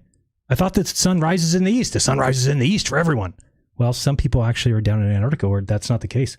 Okay. So we've got the sun. Notice that it would just come up over the horizon right there. We're basically at a date that maybe even this place is getting 24-hour sun, but let's say it's not. Let's say they call the sunrise here. Okay, so the sunrise is there. It's now above the horizon. Okay, That's why the sunrise is taking place. Now look we're not changing the time. Watch what I do. We're not changing the time. We're going to back out from this location and we're going to go to the other location. Okay, which is going to be over, get up, here. Okay, so once we get out of here, we're now going to take ourselves over to this location and we're going to go down there. Now, if he was right, then what we would see here should tell us, let me get all the way down. Let's go, go, go. Where are we at? We're at 300 feet, 200 feet, 100 feet, 98 feet, 60 feet, 50 feet. Okay, now we're going to look up at the horizon and we're going to turn and we're going to see that the sun is behind the horizon. So guess what? Which place gets the sun first? Which place would have the sun rise first on a globe? Steve has done nothing but lie to you because he doesn't understand the globe. Now, if he just would have pulled up Google Earth and done this, he would figure it out. Okay? He would figure it out, but he couldn't do that. Now, what should tell you right away is that this is the case, is notice that one place is inside the Antarctic Circle, one place is outside. I'm sorry, did I say Arctic? Antarctic Circle. Okay, so that means this place gets 24 hours of sun as we get close to December. If we go to December, let me go down one here. We're going to go to December. There's 27, 28, 29, 30, 2, 10. We're going to December 21st. So we're at the winter solstice here, or winter, and we're going to go down here to this location again. Now, right away, I know that because it's the height of the southern summer, that this place is getting 24 hours of sun. Let's get all the way down here. Let's look up. Okay, and watch as we go now through the day. And here we go. And you'll notice that it never gets dark. Oops, that's not moving quite fast enough. Let's go one more. 12. Yeah, there we go. Okay, so now we're moving the day. So now, oops, grab that. Thank you. Okay, so you see here, now the sun's just going around. Okay, now it's showing it get dark. Let me see if we get down lower here. Why is that getting dark there? 12:21. Let me scoot this over. Yeah, I mean, it's showing it get dark, but it's not. See, the sun doesn't ever go below the horizon. So it might get a little bit iffy, but it's, no, this is just what happens. Now look at the sun is doing and trying to figure out how this would ever work on a flat earth. It just doesn't. Okay? It just doesn't. And he proved it by showing you that what would have to happen on a flat earth, the other place would get the sun first. Now, if we go to that other place, we know it's not going to have 24 hours of sun. It's impossible. It's outside of the Antarctic Circle. It's over here. So if you go down here, now if we play it through, we already know what's going to happen. We know that the sun is going to dip down below the horizon enough that this place doesn't get 24 hours of sun. Let's get down here. 80 feet, 70 feet, 60 feet, 40 feet. Okay, there we go. Now if we pull ourselves up and we look off into the direction here, we're going to notice that as the sun comes around, it's going to dip enough right there. It's below the horizon. So it's not a 24-hour sun. It does lose the sun, and then it comes up, and this is why this place probably has 23 or 22 hours of daylight at that date of 12:21. You have to be inside the circle to get the 24-hour sun. Okay? So this is just a misunderstanding of the globe model. Now, that other guy in the comments said, oh, Jaron didn't go point for point by point. I don't need to. Do you understand that if somebody has proven in the first 5 minutes of their video that they don't understand the globe model, why would I watch the rest of the video? You're missing the point. He doesn't understand the model that he is debunking. So I'm sorry, I'm not going to watch the rest of the video. If he wants to make a retraction, if he wants to take this video down and say, I was wrong, here is me now being correct, then I'll review the correct video. I'm not going to review the one where he doesn't understand the model. What I just showed you is the understanding of the model. It's not difficult to figure this out. Okay, it's not difficult. Now, what I want to show here is, again, one more time, just because I think it's important, when we were down here in Punta Arenas, okay, and this is your best evidence ever that the Earth is definitely a globe. Let's turn and look at the West. Now, to everybody who can't understand what's going on here, when I say right and left, but I'm telling you to look west, those are not relative directions. Okay, I'm telling you, look west. So now, once you're looking west, right and left are the same for everybody. They don't change. Okay, so everybody look west from Punta Arenas. And now let's watch the sun as it comes around. And you tell me, which way is that going down? It's going right to left. Notice that? Right to left. Now, imagine that as a flat earther. Right to left, the sun needs to go this way, to the right, that way. Think about where Australia is. Now, as we turn around here and watch the sun, and this is what we all saw, is that the sun comes down, it barely dips under the horizon. Whoops, didn't mean to move that, I meant this one. Okay, it barely dips under the horizon for a few hours and then pops up again over here in the southeast and goes through its motion. There it goes up real high in the sky, sets over there. Real high in the sky, sets over there. That's a weird motion for the sun if you believe in a flat earth. In fact, it's impossible. Okay? Now watch what I mean by the easiest way to tell where you live. If you swing back around here, we're going to watch the sun set in the west. Okay? And we watch it set. Oops, don't go there. Here we go. Here it's going right to left. Now look at, as we move ourselves across the earth, we're going to notice something. Okay? As we move, let's keep, I wish it would move a little faster now. Let's try and go up. I was going to try and swing it fast. Go. Okay, we're moving north. Go further. I wish I could kind of do, okay, we'll just go this way. So I'm trying to get us closer to the north. Move. Okay, so we're just moving ourselves north. And we'll get to about the Tropic of Capricorn here in a second. Hopefully it's turned on. And I know when we're there. There we go. Here comes the Tropic of Capricorn. Okay, there's the Tropic. Go back. There's the Tropic of Capricorn. Now, if we were still at this point and we were watching the sunset, watch the sunset. Which way do you think it's going to move? It still moves right to left. Right to left. Let's keep moving. What's going to happen when we get to the equator? Just keep going. Again, remember, we're looking at December here. Okay, we're here at the equator. Let's get down a little closer. We're way up high. We're like 16 miles in the sky. Let's get down there. Okay, here we go. Let's move the sun again. And we notice that it's still moving right to left. Okay, that's kind of showing it weird there. Let me get down a little better. See if it's maybe because of my altitude. There we go. Okay, there. Okay, and it's still moving right to left, but this would be a tough spot to really tell where you were. If you're like, I kind of believe I'm in the middle somewhere, you would know you're in the middle because the sun almost looks to be coming straight down. Now let's move further. Okay, we're going to go now up to this Tropic of Cancer. Oh, come on. Sorry, let me just back out of here and get it a little easier to get there. There we go. We're going to keep moving until we see it. A little bit more. Come on. Should be near the tropic now. Shouldn't we? There it is. Okay, here comes the Tropic of Cancer. Stop. Okay, here we go. Now we're also watching the sunset. And, okay, and then it's going left to right. Left to right? Why is it going left to right for people in the north? It's because you're in the north. It's a feature of the globe. If we change the date now to June. It's going to be here. Let's go to June. What's going on? 10. I don't want to go that way. It's take too long. This one? Now let's go. All right, here we go. So now there's June. Okay, here comes June. Now we're going to go up here. Get back to the... There we go. Okay, now you'll notice that the sun still moves left to right. So here's the point of what I'm saying. If you're in the north, the sun sets left to right. This way. If you're in the south, the sun sets right to left. Guys, you need to be smart enough to figure that out. There's only one reason that the sun would do that. Anybody want to take a guess? Why everybody in the north sees the sun do one thing and everybody in the south does another? Why would that be? Give you time to think about it. Why would that be? It's because the earth is a globe. Okay? If the earth were flat, then the sun can only go one direction. Let me show you. And we're going to talk about this as we get to whatchamacallit stuff. St. Pierre and Allen. Again, look at this map.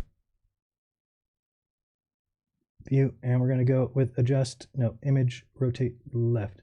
Okay, just want to show it this way so you can see that this does not jive with the known observations. Anybody can go and verify what I just showed you on the globe. But you can't verify it here because it doesn't make any sense. Okay, again, you would have an equator. Let's put the equator in. Okay, the equator goes through about Ecuador, maybe there. Let me see. Looks about right, I think. Maybe somewhere in there. Okay, so that's your equator. Maybe a little bit there. Somewhere like in there.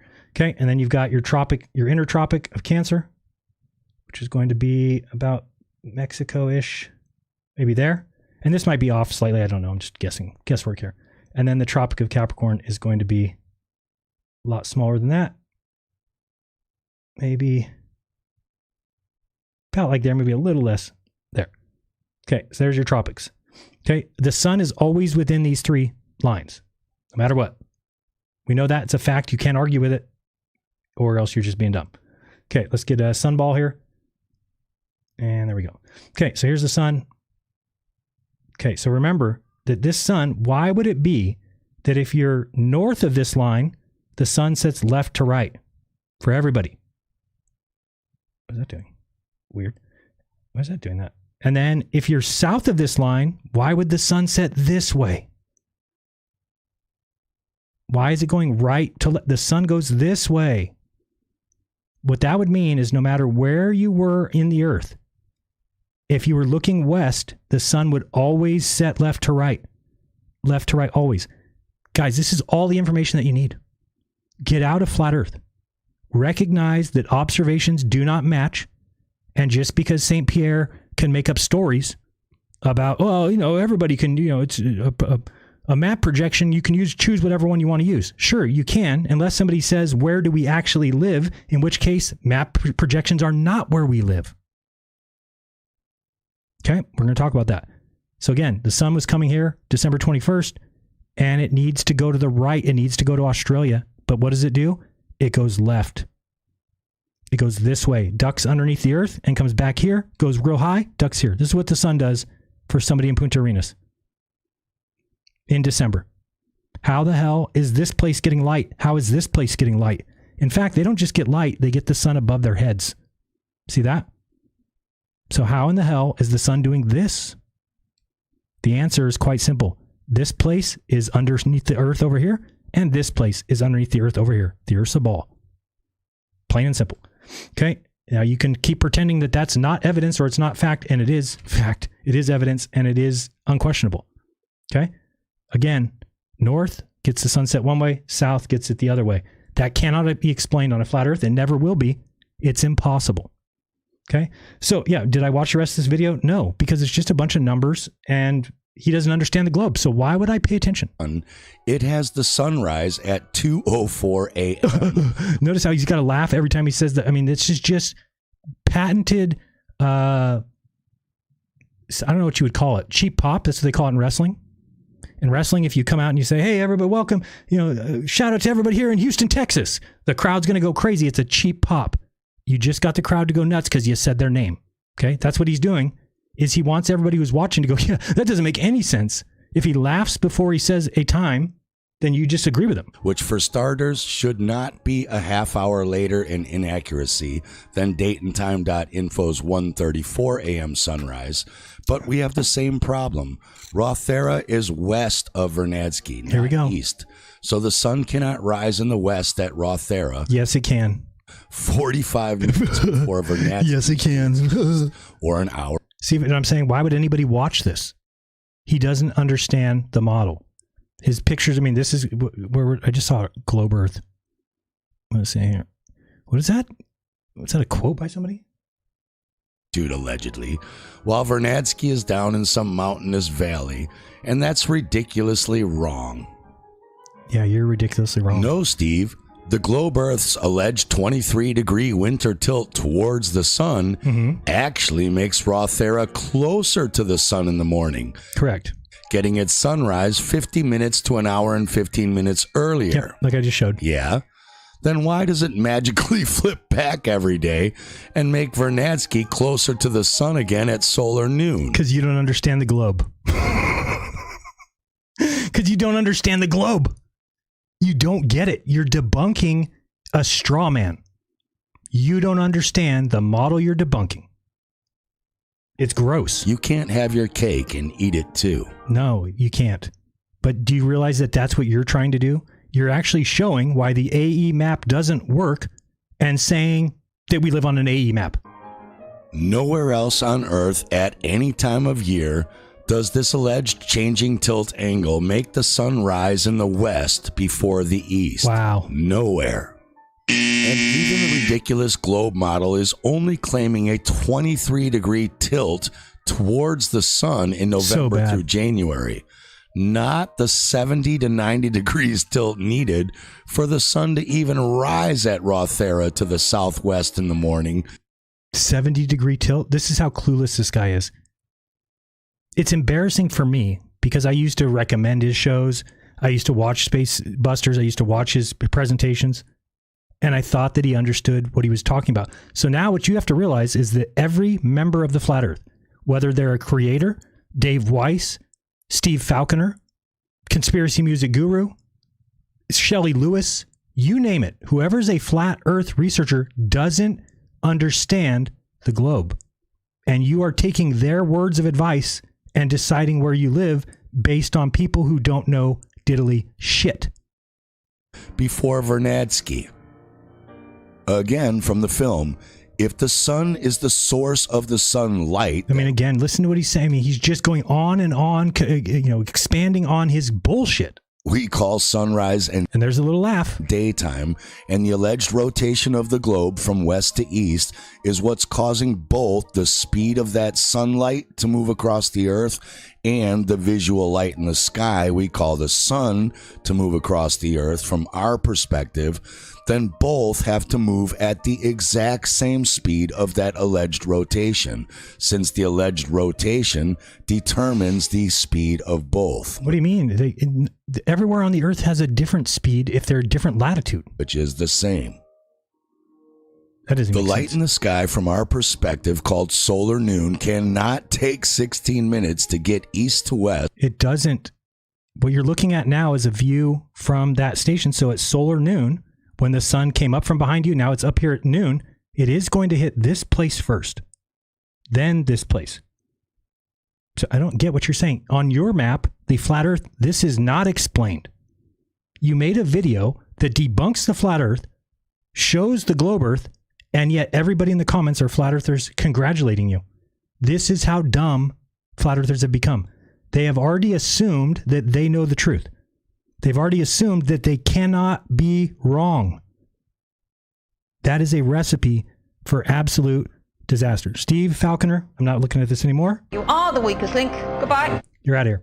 Thank you. And Enrique, that was nice. Way to be on top of it. Way to be ready for that. Awesome. Yeah, I do it. I know you did. It's good. Very good. Are you okay? Fierro pariente, dale gas, jefe. Dude, I told you I don't speak Spanish. Don't speak it. No speak Spanish. All right, we're done with that one. Good. All right, we're going to get into the show. I'm going to give you my farewell address to the Flat Earthers. And then from there, we're going to review Shane and Alan. And that will be it. We got a lot to look at. They actually went through all my top 8, and we have Kyle there too. Guys, Shane, Alan, I like you both. You need to get rid of Alan. You need to get rid of, what's his name? Kyle. He doesn't have a clue. It's embarrassing. Now, you guys, after this show, I'll have to come up with my own opinion, but I'm not sure I completely agree that you guys just don't get it. I think that what you're doing is creating workarounds, talk-arounds, ways to describe it that confuse the audience, because there's no way you can actually believe that things work that way. But let's get to it. Ladies and gentlemen, it is Friday Unplugged. It is Friday night. I am Mr. Friday Night, and we are ready to have some fun. It's time for me to find the intro. There it is. Ladies and gentlemen, be right back. It is Jeranism Friday Unplugged. Don't go anywhere. We're about to have some fun.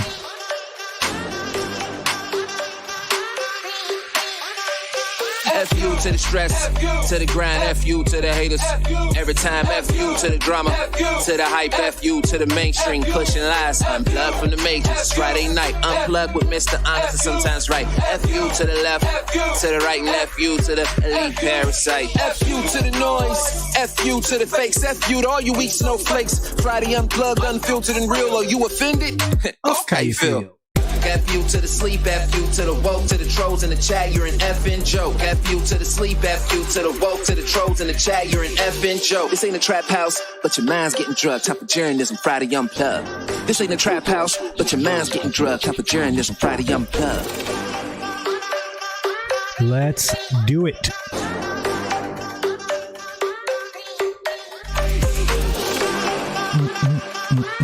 All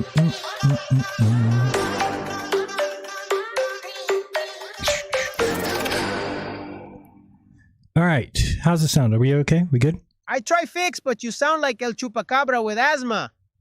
That's not right. That's not right. This guy doesn't know what he's talking about. All right, let's bring it over here. Let's have a little talk as a farewell address. I do have a little outline here. I'm going to keep to my... So I don't go off on tangents because I'm known to do that. Okay. So, to those of you who are still in the flat earth community, okay, I'm done. Walking away, I will never look back. Okay, I spent my time searching, questioning, 10 years, challenging what I thought I knew. I truly believed the entire time that I was in pursuit of the truth. That's what I thought, okay? But what I found out was that this community that you're a part of isn't truthers. Do you understand? Okay, it doesn't have any truth involved in it. It is arrogance wrapped in delusion. It is stubbornness disguised as smarts or intelligence. It is an echo chamber and nothing but it. Okay? In the echo chamber, reality is optional, and any fact can just be disposed by just saying, I don't believe that, I don't agree with that. That doesn't make any sense. Now, I thought that I was surrounded by other fellow seekers of truth, people that were hungry for knowledge. Oh, sorry. Somebody told me that I was clipping last week. I don't want to do that. Just fix this. It should be better. All right, it should be better. Hopefully it's better. Yeah, it sounds better to me. All right, so what I found was instead of a group of people that were hungry for knowledge, that were ready to challenge the lies of the world, I found a group of people that cherry picks their evidence. Okay, they ignore any contradictions. Do you know how many contradictions there are in the flat earth? So many. And they twist reality to fit their feelings of what they want to be true. They don't want the truth. They want a script that makes them feel special. They want their truth. I find it embarrassing. I don't want any part of it. It's gross. Okay, flat earthers, you claim to be free thinkers. You claim to have an open mind, yet you mock and attack and exile anybody at all who dares to think differently. You have created a dogma. You have created a religion. You have created an intolerant group of people that are the most annoying, condescending, rude, disgusting people that I've ever seen. And that's saying something. That's not overly stating it. If you want to see, go look at my last couple posts on Facebook and just look at the comments from people I used to agree with, people I used to talk with, people I used to like. I've had to start blocking people who I will not deal with, like Decimal Z, Dr. Zach, is an intolerant garbage human. Garbage human. Absolute garbage. He keeps saying to me like, oh, you just saw one thing in the sky. Well, explain to me why you didn't do it before. So then I would tell him, I'd say, did you watch any of my videos? I've gone through it and explained. He'd be like, oh, you're just dancing around the question. Like, no, I'm not. I just told you. I answered the question in complete detail. Oh, you're still dodging the question. No, I'm not. I'm telling you that it's because of everything I saw in the South, not just but you haven't explained why you didn't flip when you saw that. It's like, dude, I'm not doing this. It's very simple to figure out that the South must be a lie for the flat earth to be true. I went down to the South and verified there is no lies there. That's it. If there's no lies there and the South is the opposite of the North, then we live on a sphere. It's that simple. But I get it why some people just can't see that. So you mock people like myself. You exile somebody from the group who thinks differently than you do. You act like you're warriors for truth. And in reality, you're running around plugging your ears. You're closing your eyes. You're screaming down anybody who disagrees with you. Oh, Baltard. Oh, you spinning in a water ball in space. That's fantastic that you feel like saying that. It's not evidence. You're not providing anything to show there's an alternative model that better explains the world. So you're just being an intolerant dope. Okay? You don't seek knowledge. You're like seeking control. You're seeking to be above other people, that you know more than they do. That wasn't why I was a flat earther. I was a flat earther because I thought we were lied to about where we live, and I was trying to get to the bottom of it. Guess what? I did. Did I get celebrated by the flat earth community?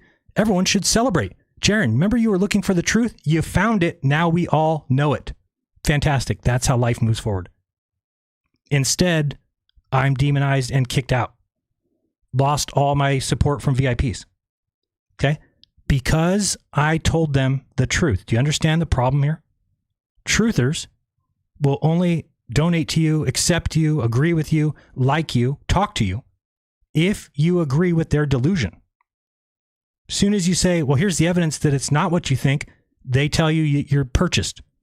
Oh, you work with Satan. Oh, you're a sellout. Oh, you're a shill. Do you understand that you'll never get away from that belief? You are stuck for life now. Just so you know, you're wrong. Jaron, how sure are you that they're wrong? 100%. 100%. Okay. Somebody asked me yesterday, is it the same feeling that you had when you were a flat earther and you thought that the earth was flat 100%? And I said, no, because it was contingent on things. Do you understand? I was a flat earther because I thought that the South was a lie. If the South isn't a lie, then I'm not a flat earther. That's what you call being real. To just say the earth is flat, and it doesn't matter what observations you make. If you're Dean Odell and you say, I don't care if the sun if there's 15 suns doing whirlabouts in the sky, God's word is true. That's the dumbest thing I've ever heard. That Bible is not written by God. Please tell me where God says, I wrote this. Please tell me where Jesus Christ says, I wrote the following passage. Because I'm pretty sure it's men writing about somebody else. Men writing about God. Okay? So, to just, I don't care if there's 15 more suns doing a whirlabouts. Well, there better be a model that explains it if we want to know where we live. Okay? So, you seek control, like I said. You don't debate. You actually bully and confuse. That's what you do. And worst of all, you refuse to ever admit that you might be wrong. You won't even admit that. Ask anybody who's a flat earther, do you think there's any chance the earth isn't flat? They'll laugh at you. Say, no, of course it's flat. We know it's flat. Do you know they actually get mad at people? Like, this is what Nachiketa one time said. He's like, and Jaron says that if this happens, then he's not a flat earther. He's like, what? He's been in it for 10 years. You can't have thoughts like you have to be believed. What? It doesn't matter that if I say, if something that I thought was a lie, which is the reason that I'm a flat earther, isn't true, then I have to go back to my and they're like, they lose their minds. They actually believe that once you're a flat earther, you can never not be. The only way you can do that is by taking money, I guess. That's what they think. Okay. Now, these are the guys that can't admit that they're wrong. Notice what I've done, admitted that I'm wrong. I've seen your tactics. Okay. The gaslighting, the dishonesty, the endless, ignoring or basically dodging any real questions. Okay. The Dunning-Kruger effect in full display. Okay. As these self-proclaimed experts spew nonsense with unshakable confidence, they actually act like they are right. I mean, Dave Weiss the bucket of chicken is the dumbest thing any human being's ever said. And he says it with fervor. He says it like, you better take note.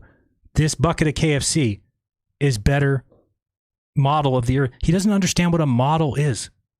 Does anybody think if you have a model of the earth that it has to hold water on the ball? Does anybody believe that if you have a model of the earth, it has to hold a ship upside down on the model? I would guess nobody believes that. But Dave Weiss does. Dave Weiss believes a model must be able to hold a boat in some gravy. It must be able to put a lid on it. He doesn't understand what model means at all. Okay? It's just gaslighting. It's just dishonesty over and over again. The endless, basically ignoring any kind of debunking.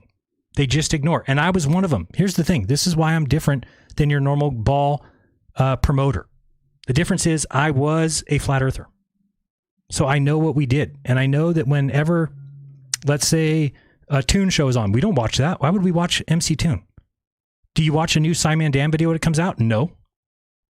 Do you watch a Culture Cats? Do you watch any? No, you would never. because you don't want to have any of your beliefs challenged. So you just go watch more flat earthers. Okay?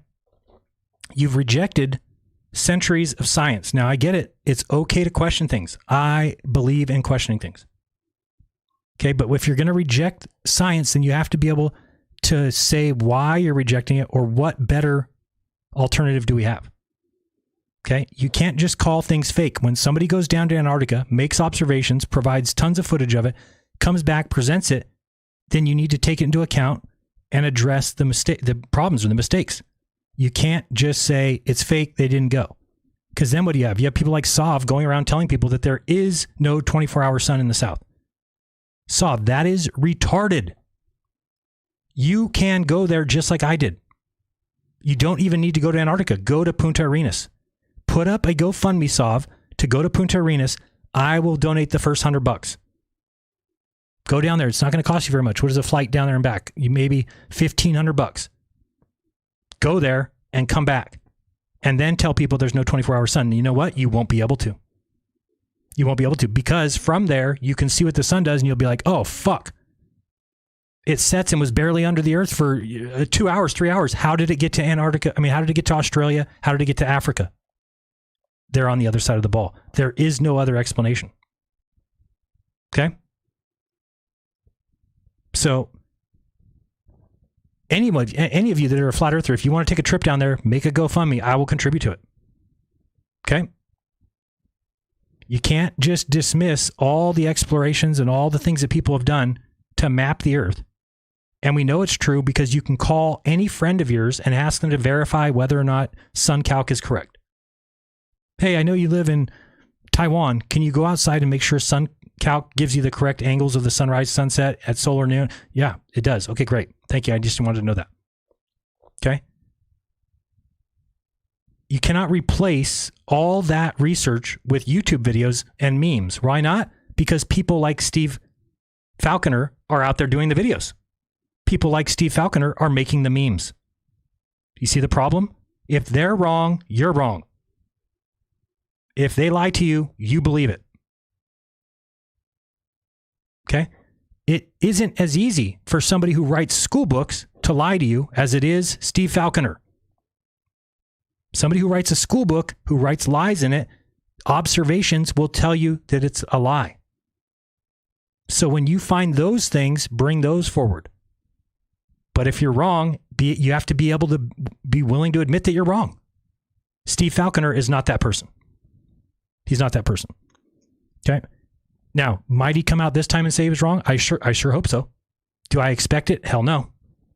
His video should be taken down. Think about how wrong his video is. Think about all the flat earthers that are going to watch it and believe it. If you don't think that's a problem, how are you the guys going against the scientific establishment and saying, you're lying to children in school? You're telling non-truths. Then I point out that you guys are the ones telling non-truths, but you don't care. Do you understand that that is the proof that you're not looking for the truth? You're looking for your truth. That's disgusting. You are causing damages to children, to relationships, to couples, to families. It's upsetting. And again, why is it so upsetting? Because I was doing it as well. I had a confirmation bias that caused me to tell lies. Now, again, it comes down to what the definition of lie is. If by lie you mean that they have knowledge of it being untrue, then I didn't lie. But if it's just simply telling things that are not true, I lied a lot. Okay? I don't think some of these guys are lying. However, so Steve, for example, I just pointed out to him why he's wrong. I just pointed out to him the damage that can be done by leaving videos up that are wrong. Will Steve remove that video? If he does not, do you understand that he becomes a liar? There is no explanation for him being wrong in that video. It's wrong. He keeps saying the globe can't explain it. There's no way this works on a globe. He's wrong. Everybody in the community should be on his channel telling him to take it down. But they're so stupid, they're in his comments telling him he's the king of the world. If you can't see the problem that we're having here, it's on you. This is why I'm getting out. I'm not going to spend every day going through Flat Earth videos and showing you where they're wrong. Sorry, I'm not going to do that. I'm telling you right now, they are wrong. And you need to take the steps to determine that. All it takes is when Steve comes out with a video like that, you go research it, not watch it for 3 minutes and then say he's Jesus Christ. Sad. It's very sad. I mean, you mock people who spent their lives studying real science. Okay, but you can't even get a model that slightly works. How are you going to mock people that have built everything that we see around us when you have built nothing? I'm done arguing with people who make up their own rules, who set their own boundaries. What evidence is allowed and what's not, what gets tossed aside. One of the dumber things said in the history of the world is we can't look at lights in the sky and determine the shape of the ground. And you watch every single flat earther repeats it. Do you not know what indoctrination is? Look up indoctrination. Let me look up what the exact definition is. Because I believe it's repeating things over and over again until everybody says it without thought. Let's see. Let's go to indoctrination. What is, that's Wikipedia. I want the actual definition. Cambridge Dictionary. Okay. See this. We're going to Cambridge Dictionary. It says, the process of repeating an idea or a belief to someone until they accept it without criticism or question. Flat earthers, you have all been indoctrinated with bullshit. You've all been indoctrinated with lies. You don't get to determine what's evidence and what is not. If you're looking for the shape of the earth, guess what? It's hard to tell from the surface. So if you use other evidence, that is okay. Nobody can come along and tell you you're not allowed to look elsewhere. You only can look at the ground. The reason they say that, of course, is because if you look in the sky, you'll know the shape of the earth. See the problem? You are being lied to massively. If you want the lies to stop about where you live, stop telling them. You're not being lied to by science when it comes to the shape of the earth. Now, again, you might be saying, well, Jaron, what are you saying? You believe in dark matter and dark energy? And I didn't say anything about that. None of those things have anything to do with the ball earth. The earth is a sphere. Doesn't matter what dark energy is. Doesn't matter if we've never observed it. It's not going to change the shape of the earth. Nothing is. Okay, so indoctrination is something that you all rally against. But think about it. If kids go to school, are they learning any truth? Do you know any truth from school? Do you know how to add, subtract, divide, multiply? Do you know about the proper construction of an English sentence? Do you know what's a verb, what's a noun? Yeah, so you learn some stuff that is real. When you become a flat earther, you're like, now I'm not indoctrinated anymore. And instead, you're fed bullshit and lies, and you go around touting it and celebrating it and proclaiming it. You don't realize you've become what you hate. You are an example of what you hated to start with. And if you actually looked into things, you would realize that. You'd come to the conclusion that, oh shit, we weren't lied about the shape of the earth. The only people lying to me about the shape of the earth are myself, are the flat earth creators. They are the ones lying to me. Dave Weiss is the ones lying to me. Marty Leeds is lying to me. Level Earth Observer is lying to me. Nathan Oakley is certainly lying to me. All of them.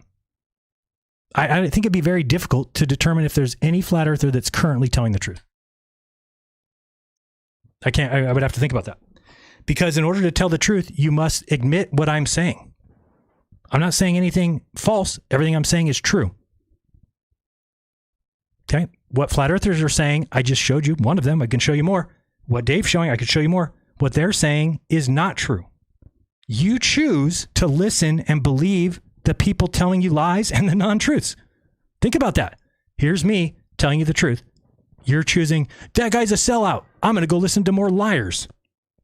I'm going to go listen to more people telling me that they know the shape of the earth, but they don't understand the globe model. Pretty scary, because I don't know how you're ever going to get out of it. I don't know.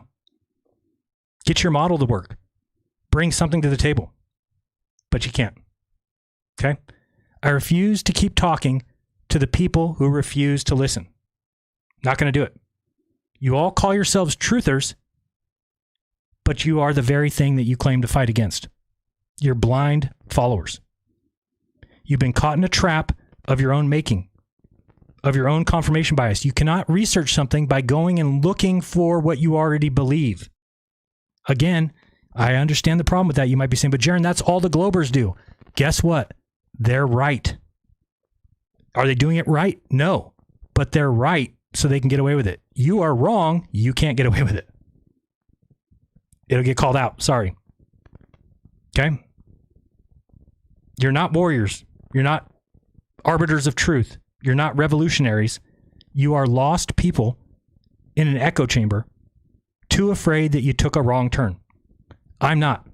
10 years ago, I questioned the shape of the earth.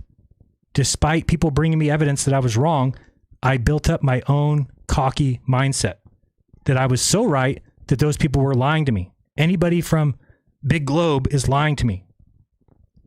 And when you've convinced yourself of that, then guess what? You no longer listen to those that are lying, and you only listen to those that you agree with. Okay? So keep your delusions. I don't want them. Keep your arrogance. I don't want it. Keep your flat earth fairy tale, but keep it the hell away from me. I don't want anything to do with it. I've moved on. I'm going to move on. I've actually found the truth. So as a truther, I completed my mission. Didn't know the shape of the earth? Now I do. Should I be celebrated? Well, I think so. I mean, if people have been following me for years and they were truth seekers, then they would be happy that we found the truth. Instead, they've all turned on me and gone to other people telling them the truth that they want to believe. So you're not truthers. You are flat earth proponents despite evidence being non-existent. Okay? Trust me, the truth is bigger than you'll ever imagine. And it's out there and it's right available to you. People cannot lie to you about the shape of the earth. You can only lie to yourself. You can only let flat earthers lie to you. And it's so weird. Isn't that weird? We all came into this thinking those guys are lying about the shape of the earth. And now there are people lying to you about the shape of the earth, but it's the people on the very team that you joined. The people that you've been calling liars the whole time weren't lying to you about the shape of the earth. The earth is a sphere. It must be. The sun tells you. Everything about it tells you. The stars tell you. And what we're going to see is Alan and Shane attempt to explain away these things with absolute garbage opinions and garbage explanations. They're not even in the realm of reality. They want you to believe in apparent suns that magically appear where the globe says it will. And they just talk over it and they're lying to you. I mean, I hate to say it, but that or they're really, really dumb. I guess I don't know which one's better to call them. I wonder what Shane would rather me call him. Dumb or lying? Because it's got to be one of them. I'll show you why. So that is my final word. I want to be done with Flat Earth. I'm going to move on to other subjects. I'm going to erase this chapter in my life. It's a negative one. It's one that involves people that I thought were friends who immediately discarded me. That's okay. I get it. If you have a belief, you're in a group and you no longer believe that. But the thing I can't stand is all the lies, all the people saying like, oh, Jaron, you attacked the Flat Earthers first. What the hell are you talking about? Do you not know I was being attacked before I came home? What does that mean? How was I attacking anybody first? Do you think I attacked Dave Weiss first? I just came back like, I'm going on a tear against Dave Weiss. Or do you think it was because he was telling people that I have firsthand knowledge of it? I've heard the people tell me, Jaron, this is what Dave told me. He said that you're getting a house, you're paid off. You're getting a house for lying about TFE. That it was a fake sun and you were told to just turn the other way. I mean, just garbage. Again, Dave Weiss has never called me since the trip. 10-year friend. We talked almost every day. Don't you think he would call me and be like, hey, Jaron, tell me about the trip. Tell me what you saw, what you didn't see. Let's get to the bottom of this. Nope. Immediately on channels, immediately saying, well, I guess when we first got back, he was saying some correct things. He was like debunking the garbage, but he was also telling people like, oh, Jaron's not a very good friend. He hasn't answered any of my phone calls, which was a total lie. When I brought it up to him in email saying, Dave, why are you telling people that? You haven't called me in 3 months. He said, oh, I meant, remember you were texting me and I told you stop texting so much to give me a call. And then you didn't call me. That's what I meant. Like, that's not me not answering your calls.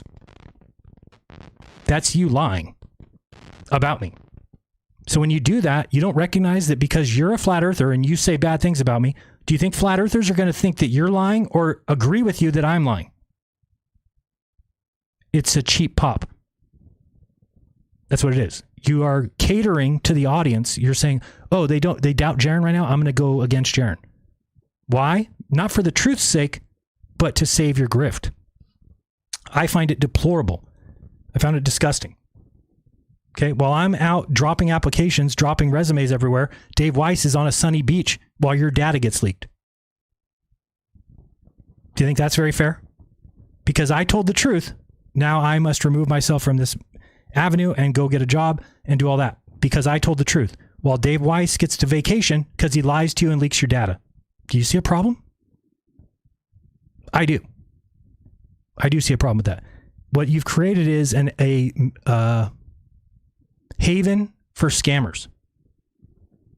Since they know that you believe in the flat earth and you're going to believe it no matter what evidence comes up, what better avenue to get into?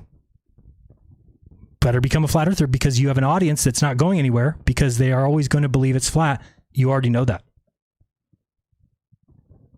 And Dave Weiss goes from interview to interview to interview just trying to pick up a few extra people. How many people can I get with my interview to download my app every day? So there's no benefit to Dave to realize he's wrong. Zero. In fact, it destroys his entire business. So you need to recognize that as a person and go, oh, if Dave admits that he's wrong, he'll lose all his money. Therefore, I can't really take what he's got to say about it seriously. Whereas me, you look at me and should say, oh, Jaron is not going to make money from doing this. He's actually going to get less. He's getting less views. Everybody hates him. So why would it make sense for me to do it? Now, you can chalk that up to, oh, he's being paid off. And then again, you have to get into the problem of that's not the way the world works. It's, again, it would be the equivalent of like Kent Hovind, right? And then somebody, so we know he rallies against evolution all the time. Do you think somebody could call him and be like, hey, Kent, so here's the truth. Evolution is actually true. And creation is actually true. And evolution is a lie. But what we need you to do is we need you to take this money. And what you need to do is start telling it. Again, it makes no sense. They wouldn't tell somebody who's rallying against the government that the government has actually been lying to people.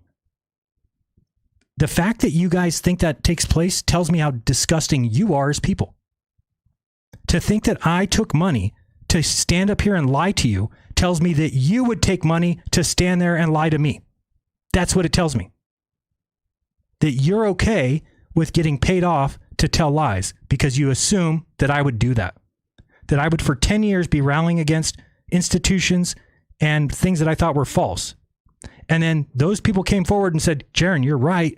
We have been lying to the public. And here's $10 million just for you to not just go away, not just disappear, but we want you to actually go out and promote the lie. And you guys are like, yeah, he does. He definitely doing that. People like Shelley Lewis. I mean, people I thought were good people. This is what happens to good people. She is a good person. I guarantee it. She's a good person, except for her flat earth belief. Because as soon as I said something opposite of that, guess what she said? Jaron has been a plant from day one. Let me tell you what that includes. Me traveling 8 hours to the Salton Sea to be part of her experiment and part of her movie. That includes me traveling 6 hours to the premiere of that movie, all on my own dime. Nobody gave me any money. I did it to be nice to her, for the flat earth. So I go down to the premiere of the movie. I've also helped her with sunsets off the California coast. I also, at the conference, let her interview me when she wanted. And, I had to go off to the side and we had to talk for like a half hour in a room. That's all on my own time. So to then say, oh, I was wrong, and have that person say he's been a plant the entire time, it's flat earth that made her a shitty human being. Doesn't she want to reach out to me and talk to me? Doesn't she want to have questions? The other day, somebody reached out to me that was a flat earther to just say, hey, just checking in. Wanted to tell you, still thinking about you, still love you, this and that. And they're like, have you been getting a lot of... And it hit me. I'm like, no flat earther has done that. Not one. Well, I want to say Austin... what's his last name? Austin... I can't remember his last name right now. It'll hit me in a second. What is that noise? Hold on a second. Getting feedback here. All right. Stop it.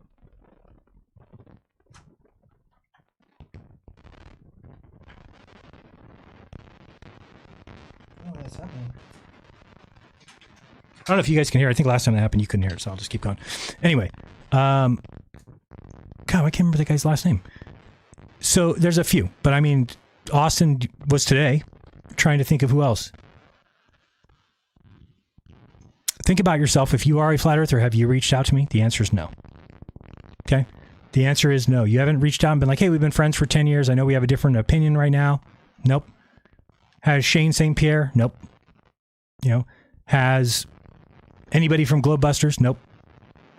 So just recognize that it is a sign that you have become worse people because of your flat earth belief.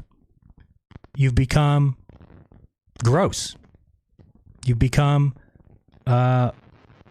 just awful people. So that is my address. My warning to you would be, if you're a flat earther, you need to somehow remove yourself from that group for 2 weeks. Let your mind clear. Don't watch any flat earth material.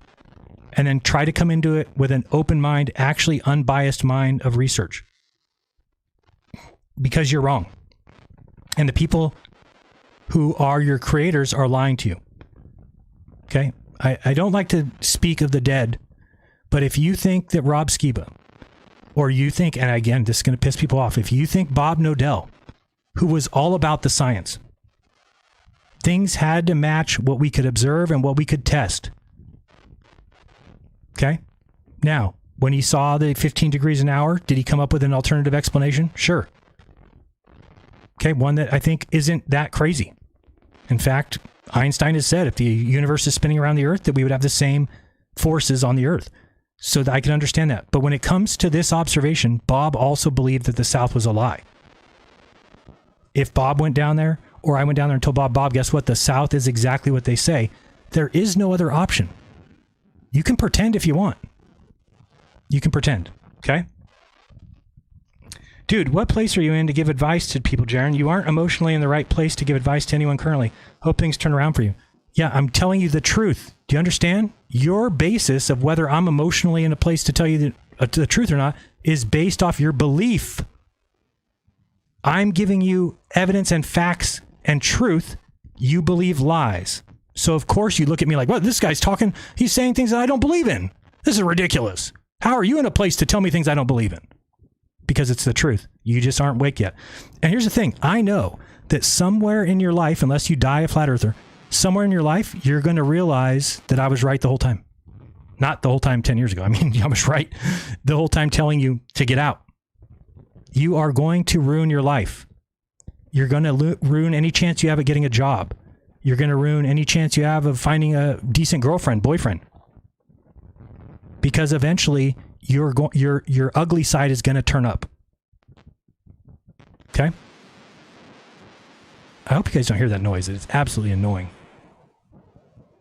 It's like, scratch. All right. So that's why I don't look at the chat. Things like that just throw me off because that person is clueless. And I get it. I get that people want to just spout off and make themselves feel better. Everybody that you see coping in the chat is simply trying to make themselves feel better for having an unjustifiable belief. They are having a belief that does not match anything. They don't have a map. They don't have a model. They can't explain the sun. They can't explain the moon. They can't explain the stars. Do you understand that? No explanation at all. And yet they're telling you that they know the way the world works and that they know what it's not. No, they don't. They don't. Okay, we can have beliefs or we can have feelings about what we think, but then when those things are proven to us to be incorrect, then we have to change our story. I bring back the idea of the little tiny bugs in our stomach. If somebody told you that and there was no such thing as a microscope, you would laugh at them. Yeah, right. There's no little bugs in my stomach, you stupid idiot. I'd be sick. They'd be coming out of my mouth and nose. But guess what? Because we all know that microscopes exist, that somebody has taken the bile inside your stomach, they've put it onto a petri dish, they've looked at it through a microscope and said, shit, look at, there's little tiny bugs crawling around in there. So we all believe it. Why do we believe it? Why do you believe that there are little bugs in your stomach? They don't match your senses at all. Why do you believe it? Oh, maybe it's this. A little better. Why do you believe that? Think of all the things that we only know because people have looked into it further and they've come to the conclusion. Let me ask you this, Flat Earthers. If you have a broken leg, if you need a heart surgery, are you going to let Shane St. Pierre do your heart surgery? I wouldn't. Are you going to let Alan from Space Audits fix your broken leg? I wouldn't. Are you going to let them tell you where you live? I wouldn't. Are you going to let Steve Falconer, who doesn't understand the globe model, tell you the globe model's false when he doesn't understand it? Or are you going to go to somebody who does? I'm not saying that's me. Go to somebody who does. Do you really think that every professor in every college is so stupid that they are just teaching lies and they've never looked into any of them? Do you realize that a lie must have some truth to it, or else it's very obvious? Very obvious. So I hope that you wake up. I hope that you have a better life because of realizing that this was just, hey, a little detour off the truth, but you found the truth and then you can go forward with it, and it's empowering. It's empowering. You feel better. You feel more relaxed. You feel more, and the only thing upsetting me is flat earthers.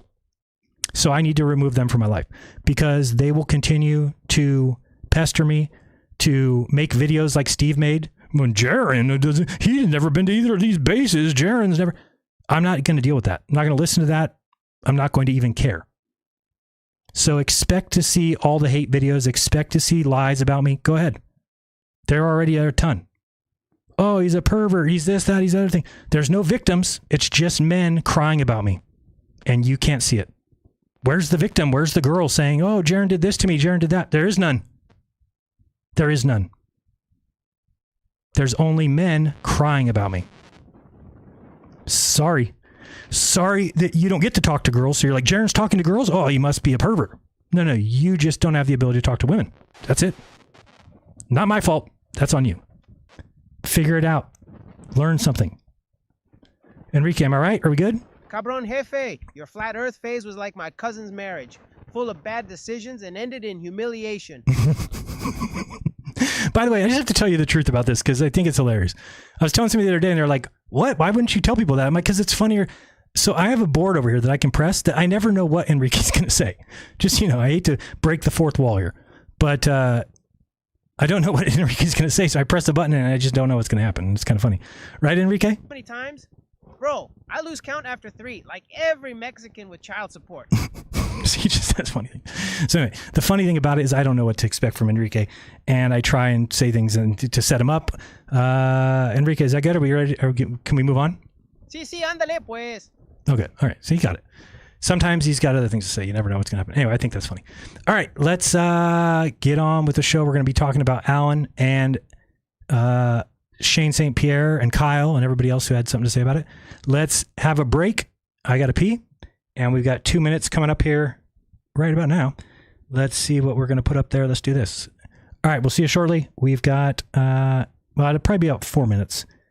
You might have to listen to the song twice. Don't hate me. Be right back, guys. It's Friday. It's Unplugged. And it is the end. Finis. No mas. Right, Enrique? No mas. Wait, what happened here? What's going on here? This one says... Okay. Wonder why that is. Hold on, we've got a missing file in the OBS player. What happened to it? It would be in the A drive under MP3s. What happened to you? Where did you go? I don't know where this went to. Why would it have gotten erased from there? Let me try here. In shared garage and MP3. Shouldn't be in here. Let's go date modified. It would have been right in here. Wow. What did I do with that? Oh, there it is. We got it. We're back. See you guys shortly.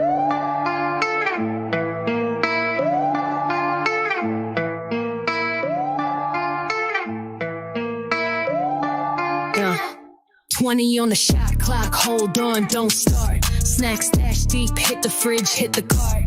Popcorn, popping, microwave sound singing. Phone buzz, loud group chat still pinging. Wait for it. 2 minutes just a flash. Grab a drink, text your boo, make it fast.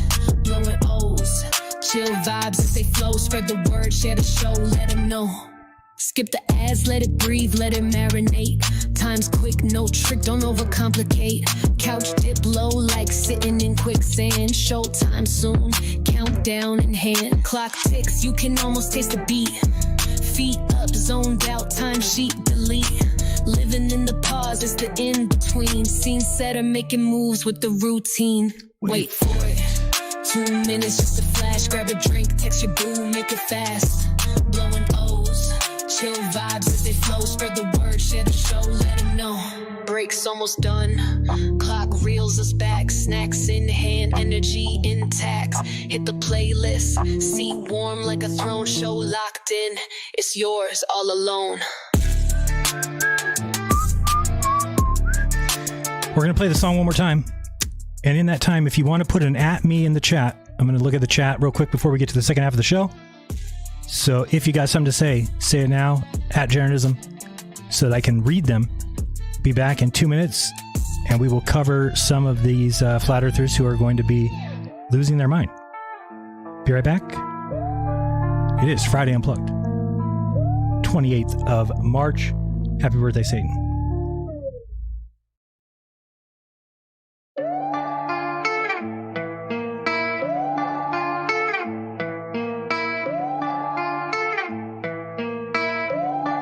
Yeah. 20 on the shot clock, hold on, don't start. Snacks stash deep, hit the fridge, hit the cart. Popcorn popping, microwave sound singing. Phone buzz, loud group chat still pinging. Wait for it. 2 minutes, just a flash. Grab a drink, text your boo, make it fast. Blowing O's, chill vibes as they flow. Spread the word, share the show, let them know. Skip the ads, let it breathe, let it marinate. Time's quick, no trick, don't overcomplicate. Couch dip low like sitting in quicksand. Showtime soon, countdown in hand. Clock ticks, you can almost taste the beat. Feet up, zoned out, time sheet delete. Living in the pause, it's the in-between. Scene setter, making moves with the routine. Wait for it. 2 minutes, just a flash. Grab a drink, text your boo, make it fast. Blowing O's, chill vibes as they flow. Spread the word, share the show, let them know. Break's almost done. Clock reels us back. Snacks in hand, energy intact. Hit the playlist. Seat warm like a throne. Show locked in. It's yours all alone.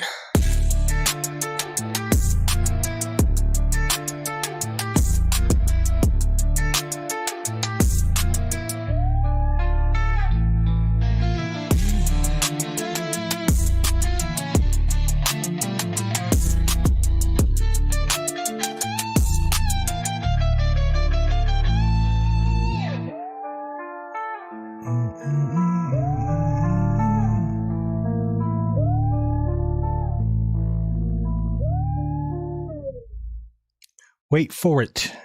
Oh, sorry. I won't sing that song for you. All right. We're just making sure I can get the chat up on the screen, and we should be good to go. Let's bring it up, see if that's going to work. And it should. We got this one here. There we go. All right. So I'm going to scroll up here a little bit and see if there's any of my name. Okay. I see one there. I just saw Eric Dubay. Eric Dubay won an Academy Award for Worst Voice in the Flat Earth fake video. Thank you for that. Jaren will only spout baller shite and not answer the real question because he's a long-term baller shill. Okay, Francis, that's not a good way of asking me. What question are you asking me? How am I supposed to know? Okay. Let's see here. I'm looking for people tagging me. I got this one's the first one. We've got, did Weiss bail from the Shiva experiment? According to Weiss, Shiva won't answer his calls, but I don't think that that's the case. I think if somebody reaches out to Shiva, he will say that Dave Weiss is not reaching out to him. Dave wants nothing to do with an experiment to show the shape of the Earth because he knows the shape of the Earth. Okay. Let's see who else. Do we have any more? We've got, nope. Okay, we got this one. Please debate Austin, Drith, Flatzoid, etc. before you walk away completely. There's no use. If you think that I should debate Flatzoid, you are not a very smart person. There is nobody that has gotten more things wrong than Flatsoid. His group of 7 retards is incapable of deciphering truth. They are clueless. It's an actual comedy show. Okay, if you go watch their show with Saab there saying that there's no 24-hour sun and saying, this is what Saab said the other day. Oh, Duffy was talking about Jaren and you could see rockets from 200 miles away. I'm 200 miles from DC and I can't see the fireworks there. Saab, fireworks go about 300 feet, my friend. Maybe 500, maybe 1,000. Guess what's blocking them? The curvature of the earth, you fucking stupid retard. There's a reason why I can see the rocket when it gets to a certain height and why you can't see fireworks. You guys are so dumb. You're sitting there just saying garbage. None of it's right. You're like watching me talk and I say something about going on the loop. They're like, a loop? A loop? Did anybody hear? What is a loop in Antarctica? Let's look. I don't know what that could mean. It's like so dumb. The loop, the one that everybody ran from the, what is it called? The marathon. It's just the loop where you ride a bike. That's it. It's a loop. That's what they called it. That's what we all called it. It's just crazy. Crazy to think of how dumb these people are. They just keep saying the same nonsense over and over again. They don't understand that, like the South Pole, there is no South Pole. They can't explain that. They say, well, it's a ceremonial pole. Right. So where is it? It's wherever they place the pole. Yeah. Where is it at on your Earth map? Well, we don't, the South Pole is where the globe says at the bottom, but that's not what it really is in reality. Yeah, so where is it? You don't have an answer. You sound like retards. Has anyone seen the video? I got to show you just for the fun of it. Well, I think it's actually kind of long, but we could show some of it. That Flatsoid is so stupid. Remember that this man, okay, I want you to remember this, made fun of me for being in the brightest place on Earth. If you don't realize that, Antarctica is the brightest place that there is. You could barely pull your glasses down. It was so bright outside. And he made fun of me because at one point I hold the compass and I'm looking at it and it's upside down. How would I know that? The markings on it are too hard to see. It's glaring in my face. So anyway, did I make a mistake by holding it upside down? Sure. What does Flatsoid do? Wait till you see this. This guy is, he's so freaking dumb. So dumb. Let's find this. Was this? That's so funny. I have to watch that one after. Let me find this one. Where is it at? Let's find it. Oh, it's so good. This part is just hilarious. Let's watch some of this. Just because I have to show you how dumb these people are for somebody to ask me to debate them. Oops, you can't see that. I'm sorry. G'day everybody, Where's Wally here. We all know that the most deserving top left candidate is for Catsoid for top left. But I wanted to do something a little more than just pick one low-hanging nut. Why settle for one when you can have a whole Let's just skip through these just to show how dumb these guys are. Let's just find some places where they're just being dumb. Oh, this is exactly the same behavior that all these so-called ex-flat earthers have been doing. People out there are smarter than me, so I'm just going to trust what they say. Oh, clearly, when Jaren comes to the realization that globers are not lying en masse to him, and that, in fact, it was he who was making the mistakes in his thinking, then you think he is being stupid for not towing the Flurf company line. Right. And also, this sounds awfully like you guys think you are smarter than everyone else. Of course it is. I'm walking the loop in Antarctica. What's he talking about? A loop. A loop. Yeah. A loop? A loop in Antarctica. A loop in Antarctica. This is priceless. The Gerbil crew that knows so much, upon hearing that Jaren talking about riding... Clearly that's CGI. Ask Edward Hendry. Can't be a real photo. Look at the clouds. The clouds are fake. Fat-tired bikes around the loop, they all get thrown for a loop. A loop? It's weird. It's weird. Huh. People watch these guys. Did any of them show a video of a loop in Antarctica? Yes. In Union Glacier? Yep, that's where they spoke of it often, guys. Do some research. They don't have to. And I want to say something, too, for this character here. He's saying these people have thrown him under the bus. Right. No, dude, you willingly dove under the bus. No, that would be if I was lying or if I was part of some scam, Saab. If I wasn't, how is that me throwing myself in? By going down and making an observation and reporting the truth is not throwing yourself under a bus unless you are a cult, in which case you are correct. Then to get out of the cult, I threw myself under the bus. Okay. The bus was coming. You were warned it was coming, and you willingly took a dive right in front of that. No, I willingly went down and observed and came back and told the truth. You are dumb and wrong. Damn thing. So don't even. Okay. Yeah. But I didn't realize he. I bet it feels pretty bad. And either like I was on this guy's show every week. We were friends, and I've just thrown him under the bus. So I better say it was him who did it on purpose. Does like to play victim. It's not playing victim when you're the victim. It's just joined up in dojo for ball jitsu, ain't it? Like where you block punches with there. But geez, does that guy talk worse than Brian's logic? Couldn't understand a word he said there. All right, let's keep going. What you're doing with your hands or your feet or your anything. No, because you're comforting yourself because you were lying. So again, accusing me of lying, imagine, I know that I didn't. So to me, why would I want to be anywhere close to these liars? Oh, great. Now Captain Top Left is a self-proclaimed body language expert. Why do I feel like... That's a tip for you. But yet they took photos with jackets off. So I was saying it was cold there. They're like, yeah, but they took... And then this guy, I mean, this is how they do no research. Very cold, man. Yeah. It was cold. Flatsoid. And this is them getting there. By the way, this is the JG guy that was the 10th guy from our... Well, he wasn't on our group. He was on our flight. But these guys are talking about, can we take a picture without our shirt? And like some people are saying no. Some people are saying yes. Then Jonathan took his off. Then they're like, okay, let's do it. Mark's like, I don't want to take mine off. So it's like, well, could we do every other so it looks good for a picture? Sure. So we all line up in every other formation. We take the picture. They immediately then put their shirt back on. Okay. It was cold, but you're not going to die in 10-degree Fahrenheit weather if you take your shirt off for a minute.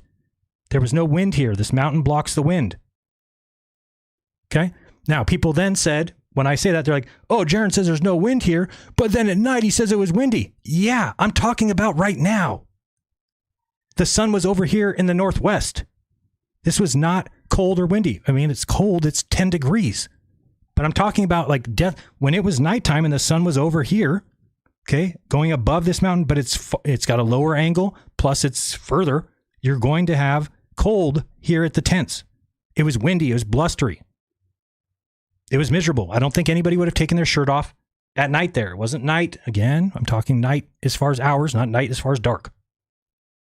Okay, let's keep going a little bit more. Just show you. Sov jumps in to correct Flatsoid as Sov himself. How do you get that? Possibly there's a different channel. Problematic? I would say so. It's a bit odd.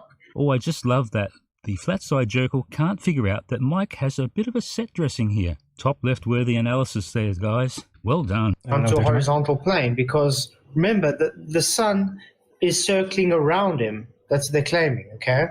Just amazing to hear just how close they came to accidentally falling ass backwards. They're not going to do that. Being right, but no. Has a larger angular size. Wrong. You get lots and lots of money, and that's also... Oh, that's pretty good. It's going to help us out here. Thank you for that. Where are they flying to before they change direction?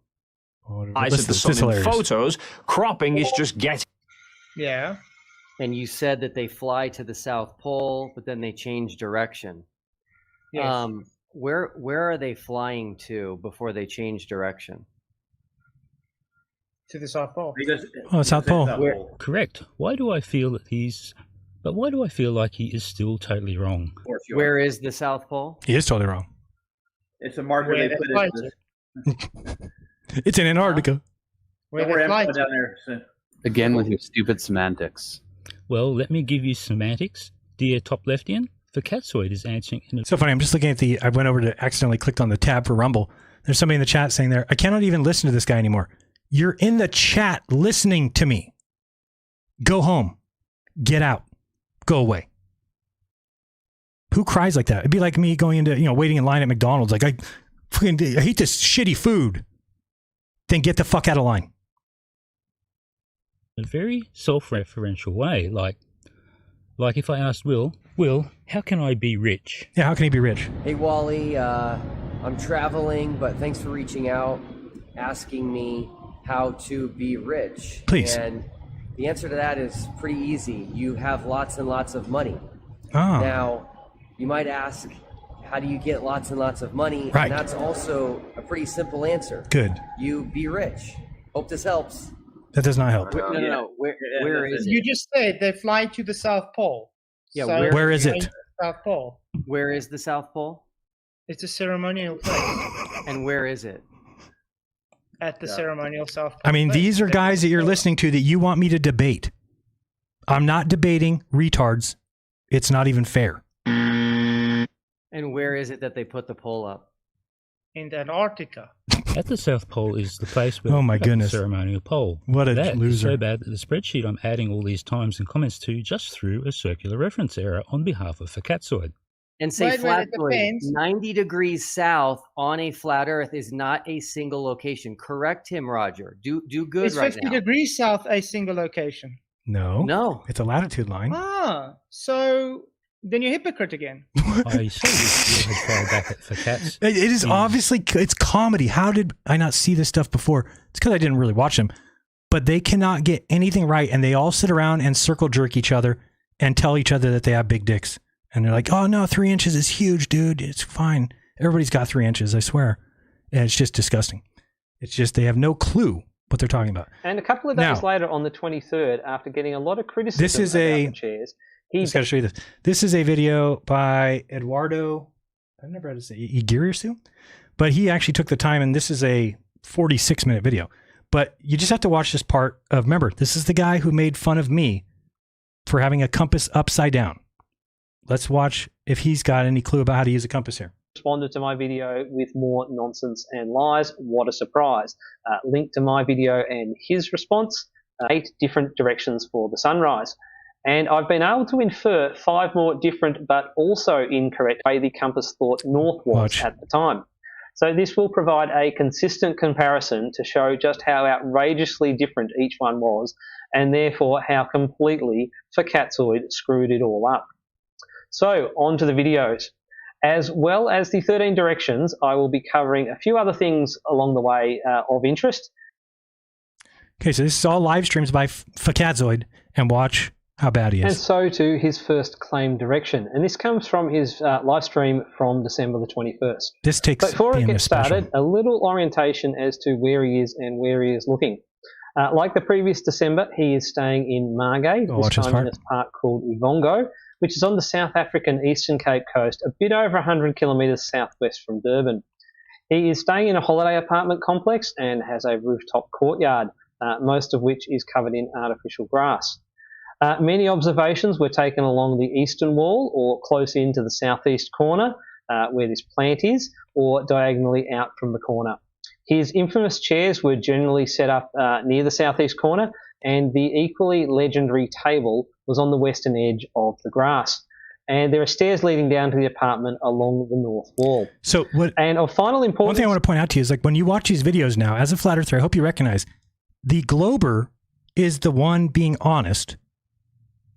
Flatzoid is the one blatantly lying to you. Do you understand that? So who's lying about the shape of the Earth? Think about it. Is the block of apartments between Facatzoids and the ocean, because that is the direction that the sunrise was occurring in. And so to the video now.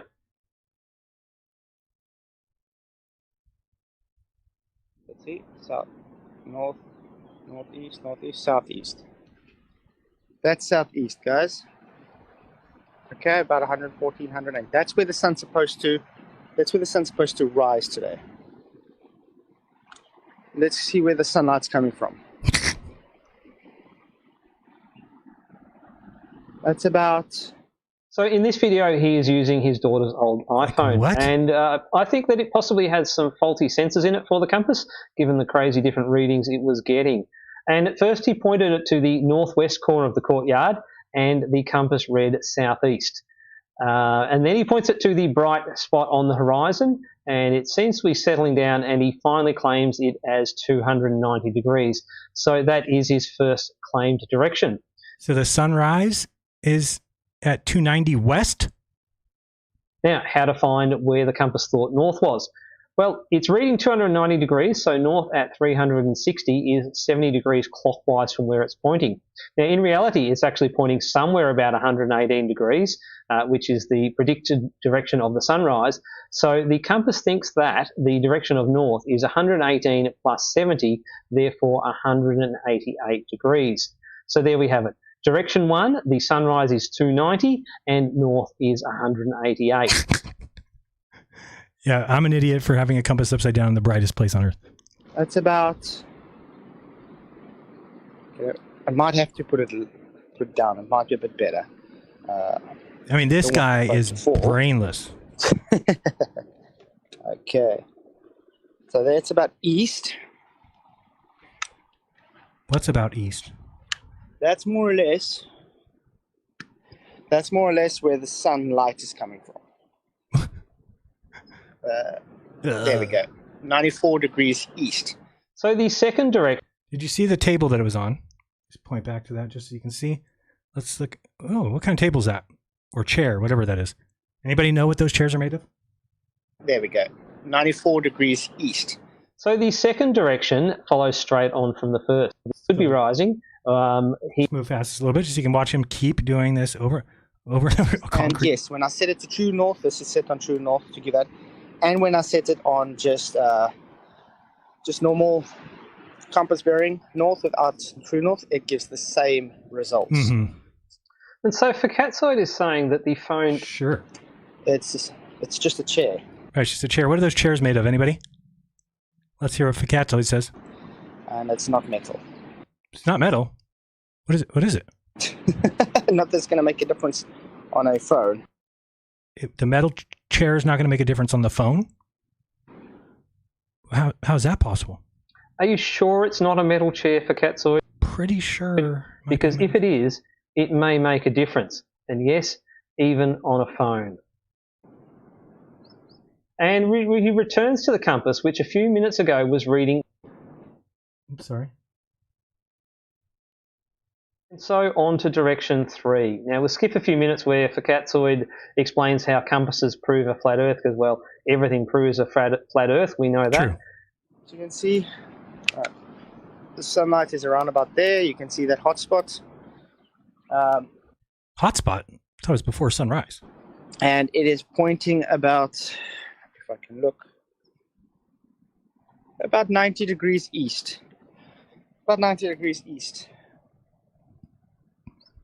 And he returns to the compass, which a few minutes ago was reading 94 degrees. At 118, which is 180. Moral of the story, the guy is clueless. He's just throwing out numbers, but he doesn't realize that the sun is rising in the southeast and setting in the southwest every day, which disproves a flat Earth. Yet he still wants to be a flat earther. They know better than to claim the AE map, but they have no map, they have no model, they just have their little gaggle of retards. Sorry, I know I said I was going to look at the chat. Let me go back there. That was rude of me. I always do that. And then I get off on a tangent. Let me bring back this, and we will continue on with those people. All right, so we've got, no, your answer is no, I will not debate any of them. And Austin and I kind of had talked, and we had said, you know, I don't have any reason to debate Austin. I don't want to debate Austin. And then Austin said the same thing. And then James from Modern Day Debate kind of, again, I'm not blaming James. I think that it was just confusing because he reached out to me and said, hey, somebody was asking, would you debate Whitsitt? I'm like, no, he wouldn't. He doesn't want to debate anyway. So that probably won't happen. Then he went and told Austin, hey, would you debate Jaron? And he's like, oh, I don't know. I don't think that Jaron wants to. He's like, no, Jaron said that you don't want to. He's like, no, I would. He's like, okay. Then he came back to me and said, no, Austin says he would. So I'm like, oh, okay. So we both took it as a challenge. Like somebody, again, I will not back down for anybody who challenges me, especially Austin. But somebody like Flatzoid, I'll probably back down because I don't want anything to do with guys who can't get anything right. Let's see here. We got here late. Have you and Austin decided on a date to debate? Oh, there you go. No, we've decided that we were not, nobody challenged the other person. So I don't have a desire to challenge Austin to a debate. I think that he needs to take some time to think about what we saw. And that's it. If it goes too much further, I could probably come back and do that debate. But right now I don't see a reason for it. Just don't. All right, Jaron, what's past Antarctica? The other side of the world. What do you mean? So that's one of the things you need to recognize. We'll talk about it in the Shane segment. But when I'm standing in South America, looking up at the South Celestial Pole, somebody in Australia is standing, looking up at the South Celestial Pole. We're facing each other. Hopefully you realize that makes zero sense. Let's look at this map real quick, just so you can see real quick. Here we go. Remember, there's your map. Oh, you can't see that. I'll get it there eventually. Okay, we'll just do this one for a quick second. Okay, so again, I'm standing here looking south, and I see the South Celestial Pole there. Okay? somebody standing here is facing me, seeing the South Celestial Pole there. Huh? Somebody here is facing me with the South Celestial Pole there. If somebody was out here in the water, they would be facing me, South Celestial Pole there. Now, if you don't understand that that doesn't work in reality, that's on you. Okay? That's on you. It's impossible that this is the world is then a paradox. It doesn't jive. It doesn't make any sense. These people fly for 5 hours to the South Pole. These people fly for 5 hours to the South Pole. Fly for 5 hours to the South Pole. Fly for 4.5 hours to the South Pole. There's one spot with a barber pole. Not 4, not 10, not 12. Because guess what? If this person went south, they would find the South Celestial Pole. And if this person went south, they would find it.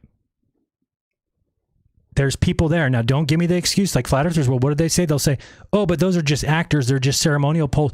They all get 24 hours of sun with the sun doing this around them. All of them. The sun's doing this for everybody. Do you believe in multiple suns? Not just 6 suns, not just 8 suns, but like an infinite amount of suns? Or do you believe that everyone who's at these camps is a liar? Again, I showed you where you can go to... did I actually save it? I forgot if I did or didn't. Remember I was showing last week Edward Hendry, who just continues lying. Even when I provide him things that he wants, he just goes and lies about it. So you will not get anything else from me besides a dick slap across your fucking face, Henry. So FBI agent, what a joke. Fucking DEA agent who just tells lies all day on the internet about people. I'm a fucking citizen. I pay taxes. You don't get to be a government official and go on your website and lie about me.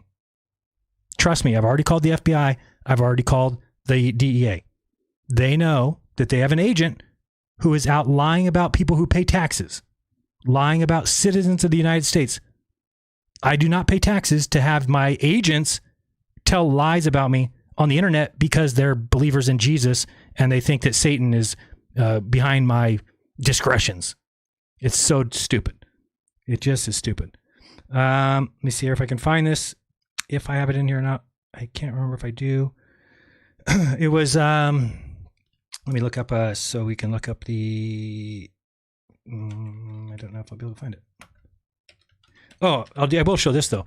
If you want to prove that these places exist, like Union Glacier and all these camps, go to Flickr. It's somewhere for some reason. I don't really know why this is, but Flickr does not show up in like search results. So if you're like, let's say you're looking for an image of Union Glacier and you go search Google, you'll be there all day. You'll find a bunch of pictures, but what you won't find is anything from Flickr, which is a great place because a lot of people load there.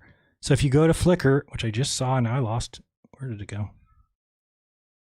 Where is it? Substack? Nope, I just have it. Let me put Union Glacier. Okay.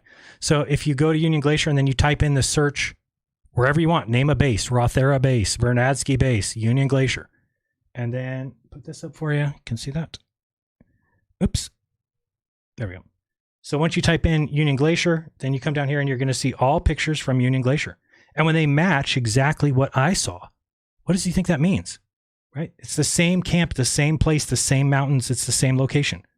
Okay. So all the people that went down there for all of the marathons, they're not all liars. They're all telling you the truth. It exists. Get over it. Move past it. Okay. All the people saying you faked it. What do you mean? So that the studio looked identical to the real place, or did all these people go to the studio? But what is going on?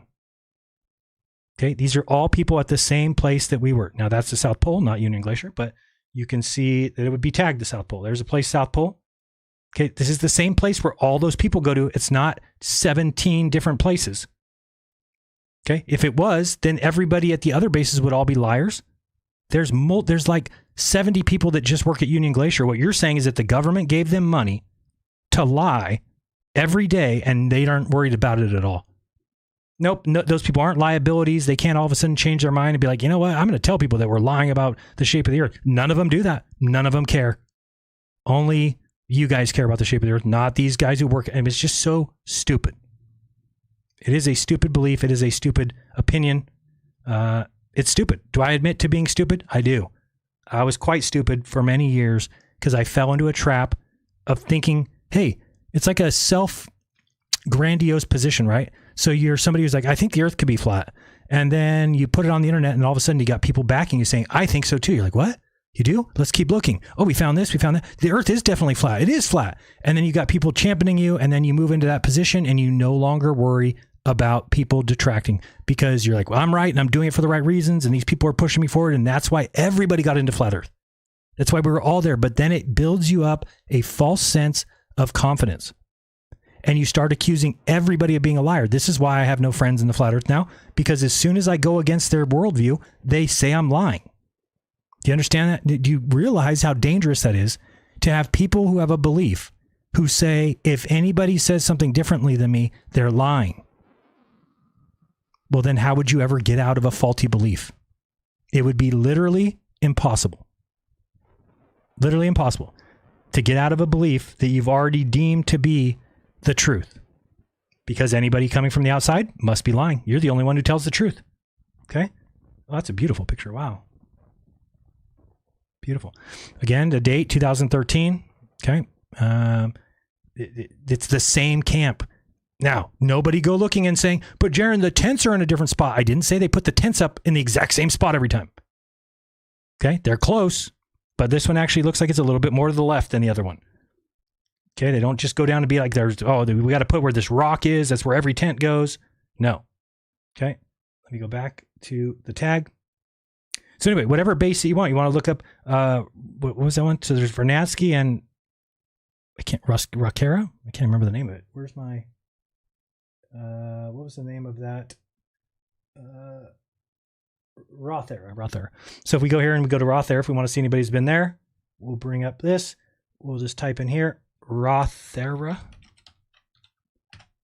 and search that. And you get a tons of stuff in here. There's just, so there, look at, there's a base called Rothera. Right. Now, somebody go there and find which one was Rothera or Vernadsky. I forgot which one was where. I should find that. But anyway, whatever one is outside the Antarctic Circle. Wait, which one was it? Well, I guess you couldn't do that. I was going to say if you find a nighttime picture, but they would all have nighttime pictures because none of them are at the South Pole. So you could find a picture of nighttime. But, oops. No, I'm not signing up. Maybe that's why you don't want to go to Flickr. All right. So anyway, you can find, I'm back at Union Glacier. Just do your research. Oh, look, it's the same car that Jaron showed. How is that possible? Oh, he faked it. They faked that car. It was in a sphere in Vegas. So stupid. Hey, I recognize that guy. How funny. I do. Okay, that guy was working down there. So anyway, here's the plane that we flew in on. Okay, I'm not saying this is the plane. This is 2023.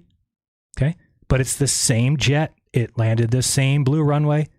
It's real. You just have a impossibility of coping with the fact that it's real. Okay, this is the cart where they took all of our luggage. So basically the luggage goes in this, and this thing moves at, I believe they said 1 mile per hour. So it takes like an hour for it to get to the airport. Okay. No. Must be even slower than that. Because I think it's probably, it was like what, 20 minutes? Maybe 10 minutes? I don't know how long the car ride was. 10 minutes? So I thought it was like 10 or 15 miles, but maybe it was less than that. I don't know, but this thing moves extremely slow. I saw it going by. I believe it's in my footage. My chest cam footage? Might be. Might be in that footage. The thing was driving by the camp when it picked up all of our stuff. So, hey, I remember her. How funny. That is so crazy. All right. Anyway, let me go down here and find... And, you know, somebody did ask me, what's the weirdest thing about the trip? The only weird thing that I would say about the trip was I found it a little strange that I couldn't get anybody to speak to me on camera. They just kind of all declined. But I think it's like a thing that they just do. You know, it just like, hey, can I film it? I'd rather not. And I didn't want to like beg them or anything. And I understood. I signed a document that said they couldn't use me in their footage.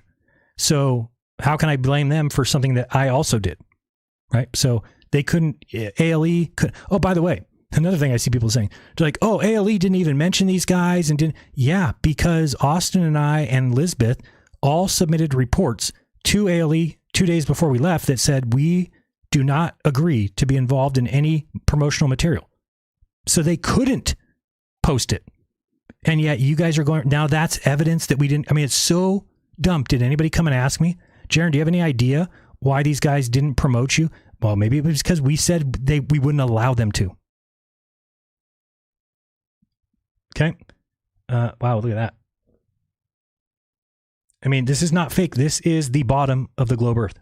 It's not the outskirts of the flat Earth. If it was, then things would have to jive with that model or map, and they do not at all. Ask Steve Faulkner. Okay. Pretty insane pictures. That's nice. Flatzoid. This guy's probably on the loop. The loop in Antarctica? Weird. Weird. Or not weird at all. One or the other. This is crazy. I saw clouds like this. I didn't understand them. I had to come back and learn about clouds like this, and it's because it's always above the mountains.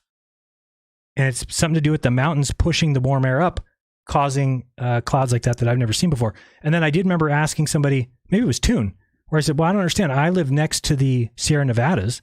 Why don't I see clouds like this? And he said, because you live off the coast of California to where the wind blows the other direction. The wind blows inland towards the middle part of the United States, which is crazy. I was like, oh, that makes sense. So anyway, these are all, I think I've already looked through these a million times, but we'll go to page 44 just to see there's all these pages of all, look at all, we're still at the same place. Okay. Don't know what mountain that is. Beautiful. So yeah, you could look forever in here. There's just, I mean, this is the same tent where they ate. Remember this said Antarctic Ice Marathon, and we were going to change it to wall. Okay. Let's see here. I would say if there's one thing that I wish we had, one thing that I wish somebody did is I don't think anybody, at least I'm sure somebody did, we just don't know who. I don't have a video of our plane landing from the ground, right? Even though there was people there. I mean, there's people waiting for the plane to land, the employees, and then also all the marathon people were waiting to get on the plane that we came on. So I think it'd be awesome to actually have video of the plane landing. Besides, I mean, we have the video from inside, but I would love to see that. So I guess I'm probably nobody from ALE is listening to me, but if anybody does have that video, I would even pay for it. It'd be awesome. So there's a nice picture. Beautiful. It's exactly what happened to us. We landed, we got out, there was cars waiting for us. We all packed into these cars and they took us to the camp. When we were whisked away, here comes the marathon people. They get dropped off. They get on the plane. They fly back home. Okay. And then people are like, it doesn't make sense. And how could you only fly with 10 people? Because whenever a plane comes, the plane leaves with people. Do you understand? So the plane has to come pick up the marathon people. So it doesn't matter if there's 10 of us, 50 of us, or one person. Even if there was 0, they bring the plane to pick up the people that are there. But I'm sure that they rarely have a flight that's empty. Our flight was filled with the 10 people coming for our trip, maybe 11. I think it's 11. 9 of us plus JG Wentworth plus, what's her name? So then Lizzie. Sorry, I'm drawing a blank. So anyway, the plane comes in, it lands here. Not right here. It lands and then turns around and comes back here. But we get out there, then they come onto the plane, and that's the way it always works. Okay? And I've shown you before that if you go to, let me go here. We're going to go, I'm typing in ALE Union Glacier flights. Okay, and we get, what's this? Swoon, Antarctica 21, Antarctica. Where's this place? Flight schedule. Here we go. Okay, so this is the ALE flight schedule. Let me show you this. Okay, this is why what I'm saying to you is that everything checked out. There was no anomalies. There was nothing weird. Everything is as advertised, and that's when you know, oh shit, we were wrong. Okay? You notice that these, they've already moved the dates to 2025. So, wait, December.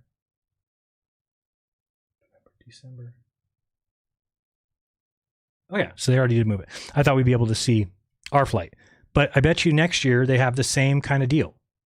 There it is. No, that's inbound. Oh yeah, that's it. So here, on December 14th, next year, they've got one flight coming in, which would be the same trip that we did, which will leave on the 18th. There's the 18th outbound. Right? Now, whenever there's an inbound, there's an outbound. Meaning that whoever comes on the 14th, somebody's getting picked up on the outbound.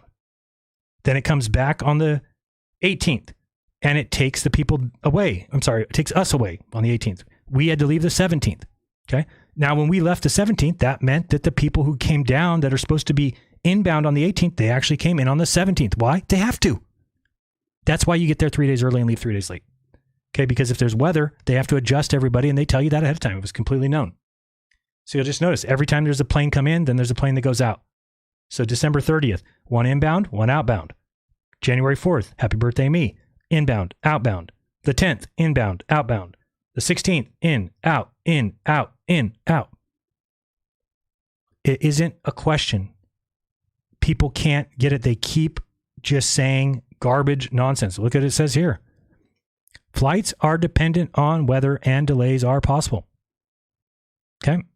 All flights depart Punta Arenas, Chile, and land at Union Glacier, Antarctica. Again, exactly as advertised is exactly what happened. And they say, and I thought this was really cool, that the pilot, there's only one pilot that flies it. And he has the ultimate say-so. I mean, there's nobody who can tell him you have to fly, and there's nobody who can tell him you can't fly. He looks at the weather reports for the whole week and plans it out. And if he sees bad weather, then he tells ALE, hey, we got to go a day early because I'm not going to fly in that weather. Because again, remember when you land, it's a visual landing.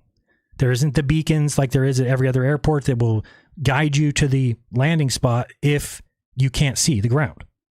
It's not the way it works there. So you have to have visual clearness to land the plane. And they said, and I thought this was cool too, that never once has the plane left Punta Arenas and not landed. Okay, because that would be very expensive. Like, imagine if they had to like turn around and take us back to Punta Arenas, and you've got all those people that are there, you've got us, now you have to fly another plane, and that's what the expense is. The expense of that trip is the plane flight, right? Other than that, they're just cooking a bunch of food for a bunch of people, and you're staying in a tent and pissing in a bucket. So it's not that expensive, but the flights are what is going to be expensive. They have to, that's basically their plane. Okay, let me go back here. Sorry, move this over here. So anyway, that's enough of that. Let me continue down here. What was that? What's past Antarctica? That was my whole point. The past Antarctica, there is nothing. It's the bottom of the earth. You will come back up the other side. How do we know that? Because there's a South Celestial Pole. What's below the South Celestial Pole? The South Pole. What does that mean? People who are facing that direction can walk and get to the same place. That's just like the North Pole. Isn't that weird? If Russia is looking at the North Star, and I'm looking at the North Star, and China's looking at the North Star, and Alaska's looking at the North Star, and Hawaii's looking at the North Star, if we all walk towards it, guess what? We'll all meet in the North Pole. Hey, it's you. It's you. Hey, what's up? That's where it goes. The South is the same thing. Why? Because it's the opposite of the North. Why? Because we live on a ball. Okay. Let's continue on with these questions. If I can get back to this screen. Thank you. Sorry, what was I looking at here? There we go. All right, let's bring this back and get back to some of these questions. See if there's a few more. Shoot, I'm going to have to scroll up here. I'll get back there. I see a couple. Maybe I don't see them. Where were we? Oops, I think I went too far. Oh, wait, this one. The best part is where he thinks... the best part is where he thinks the floodlight is the sun rising. Jeranism probably painted cast aluminum. Right, which might affect a compass, just maybe. Iceman, yo, I subscribed back in 2016 because you weren't afraid to look into the Christchurch abuse cases. Never was a flat earther, but stayed because I like the way you think. Keep going, man. Thank you. Appreciate that. We've got, if I missed any before that, I can't zoom up further than that. Prove curve, Jaren. So funny. So funny. You guys don't accept the curve. I'm filming rocket launches from 188 miles away that show up when they're high enough that they've gone past the horizon. That's evidence of curve. Okay? There's reciprocal zenith angles. If you watch what just was done on my show the other day with Jesse, he shows you that we're measuring curve, but you guys choose what to accept and what not to. Do you understand? You're not scientific. You can't just sit back and be like, wait, that proves me wrong. I don't accept it. What about that one? Proves me wrong. I don't accept it. What about that one? Kind of looks like it could be right. I accept that one. That one we accept. Okay. Yeah, that's a good group of people you want to get behind. For sure. For sure. All right, let's keep going.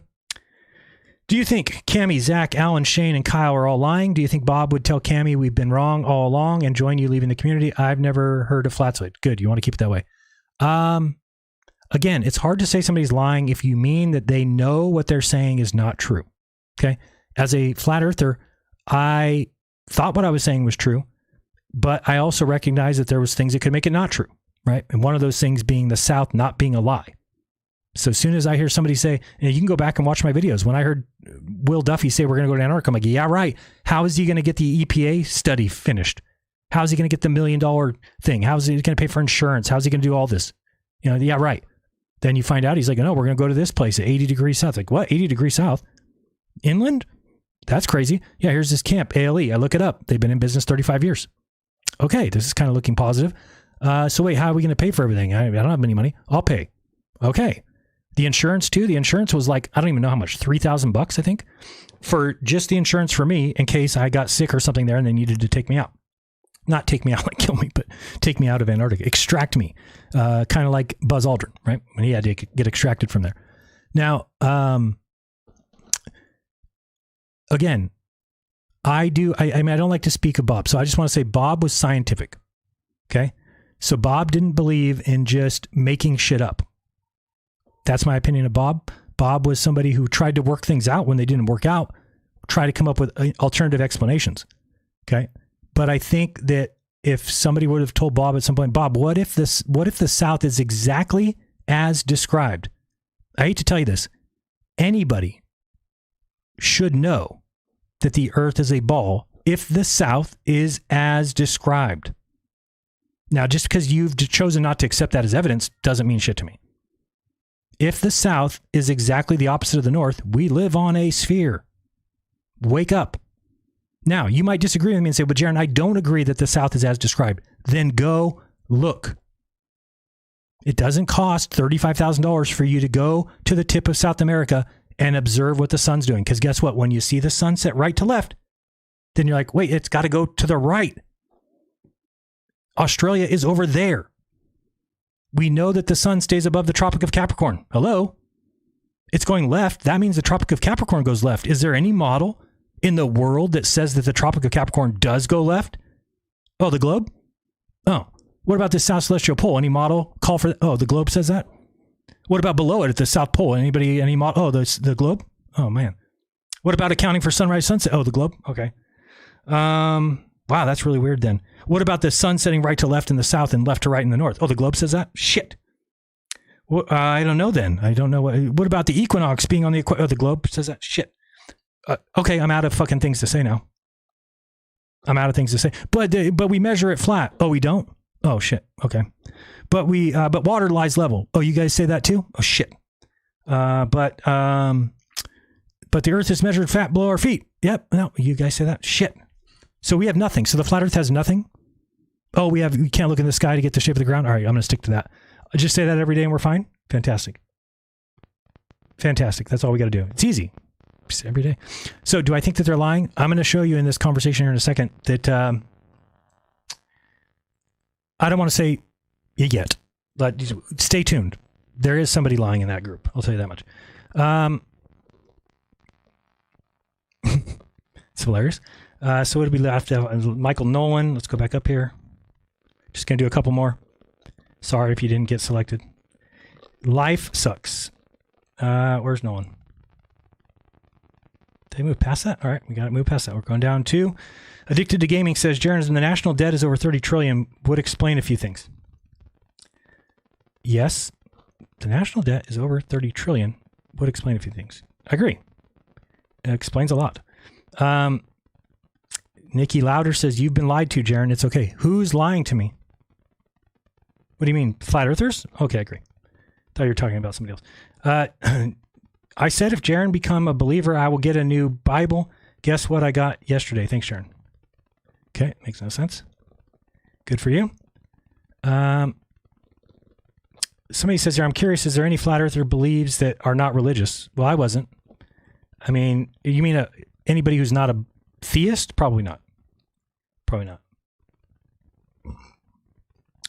There will never be a flat earth model that works because the earth is not flat. Amen. That is correct. You can keep looking, but that's how I got to the point where I'm like, oh shit, there is no other map. There'll never be another map. It's impossible. Now, it baffles me that as a collective of people that think that they're smart, that they can't reach the conclusion that if the AE map is wrong, then the Earth cannot be flat. It's not difficult. It just takes having one brain cell, basically. Couldn't do it. I don't know what that is either. Oh, that's not for me. That's probably why. Trying to find these here. Okay. Is Jeranism still a flat earther? No. No. I want to get as far away from it as possible. Again, I thought that the Earth was flat. I thought there was evidence, and there still is evidence for it. That's what I also wanted to point out. I wish people would stop coming to me saying, well, what about all your other evidence? Why don't people understand that there can be evidence of things that doesn't lead you to the correct answer? Again, a murder scene. You show up and there's a bunch of pairs of shoes. It's all evidence. It's all evidence. But only one of those pairs of shoes belongs to the murderer. And if you follow some of the pairs of shoes, you're going to get nowhere. But guess what? One of those pairs gets you the right answer. The same thing is true for what we observe on the Earth. Yeah, it looks flat everywhere I look. Okay, check mark for flat. This water lies level. Oh, wait, the globe says it's level too? Well, that's not really a check mark for flat Earth, is it? So you start wondering, what are the check marks for flat Earth? That we don't feel like we're moving? Okay, I guess. I mean, in an airplane, do we feel like we're moving? Could you tell that you're in an airplane going 300 miles per hour or you're going in one going 600 miles per hour? Can't, can you? So you start thinking, okay, well, that's not really... So yeah, I like the idea that it matches my senses better, but that's like somebody saying, well, I don't think there's bugs in my tummy because my senses say there's not. Who's right? The person who says there is bugs or the person who says there isn't? Okay? The people who say that there is bugs are correct, even though it doesn't match our senses. So again, the evidence doesn't... And that's not really evidence. How I feel is not evidence. Okay? I feel like I'm not spinning. Okay, that's not evidence. Okay? Maybe I guess it's a slight kind of evidence. I guess I don't want to dismiss all evidence. I guess it is evidence. It could lead you to the correct answer, right? But it doesn't mean it's going to. And in this case, it does not. There's many things that will lead you to the right answer. Many, many things. One of them is to go south. Hopefully Decimal Z, Dr. Zach, whatever his name is, Hi Flat Earth is listening so that he understands it's not just that I saw the sun and said that now the Earth's a globe. Okay? It's the collection of observations in the south. And then it's the understanding of the lines of longitude. Again, how can you not understand that? Let me just point this out real quick because it's an important one. This is my final show, so I'm going to go out with a bang. Not going to... Oops, that's over there open already. Hold on one second. Okay, so going back to this map, you can't see it again. I need a director, what do you call it, an engineer. I wonder if you think, Enrique, you have any chance of being like an engineer and basically, I don't know, running the whole show? Or I fix sound, but you still talk like Donkey Conchorro. No. Muy difícil, amigo. I'm trying to ask you questions, but I'm not going to do that anymore. It's going to learn my lesson on that one. All right, so we're going over here just to show you an issue. You can go to the globe and you can find out what the lines of longitude... This is probably the second best evidence in my mind. So the first best is the sun setting right to left for everybody in the south, left to right, everybody in the north. It doesn't match the flat Earth at all. Do you understand? The globe matches and calls for it and predicts it perfectly. Okay, now let's look. This is the second one. Since the flat Earth expands from the North Pole out, okay, that's not what the globe does. And the globe, when it gets here to the equator, then it converges back down like this. Okay. Oh, no, it's a Freemason signal. Uh-oh. I wonder what that tells us. Interesting. Okay. So, again, this would be curved. I just was drawing it quickly. Anyway, if this is how the globe says it comes back to a point, and remember, all these places come back to the same point. So we could try and draw it over here, but the problem would become we're drawing it out. We get to the equator, then we go back down. This is the same point as here. And they all are the same point. That's not even the crazy part. Okay, so once you can draw those out, you can check what a line of longitude is. So on the Earth, we have 360 degrees, right? So each one is like this, basically. Right? So you're going to do 360 of those, creating an entire flat Earth. And you can figure out what the line of longitude is at each of these. We can check the distance here. Okay, so let's just take Australia, for example. We're going to draw a line like this, as it expands out and like this. Okay. And remember, there's 360 of them, so they're probably something like this. And we can say, what does the flat Earth say this distance is? And what does the globe Earth say this distance is? Okay, so we're going to bring up this globe real quick. We're going to grab a measuring stick. Now, it's the AE map is called the azimuthal equidistant because everywhere is equidistant from the center, meaning it's the same as the globe. Okay, so we can go to the North Pole and we can draw a line to anywhere, and it's the same on a flat Earth. So meaning if we go here, thank you. And now we're going to go to Australia. Okay, which is over here. Okay, we'll go down here and we're going to go down to, I don't know, this spot, whatever this place is. Okay, right here. We're going to this spot here. There we go. And we got 86.95. Okay, so now we know we know the radius of that circle. What? Okay, good.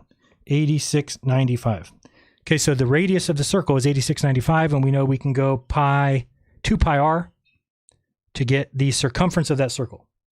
Okay, so we're going 6.28 times 86.95. 2 pi r gives us a 54,604.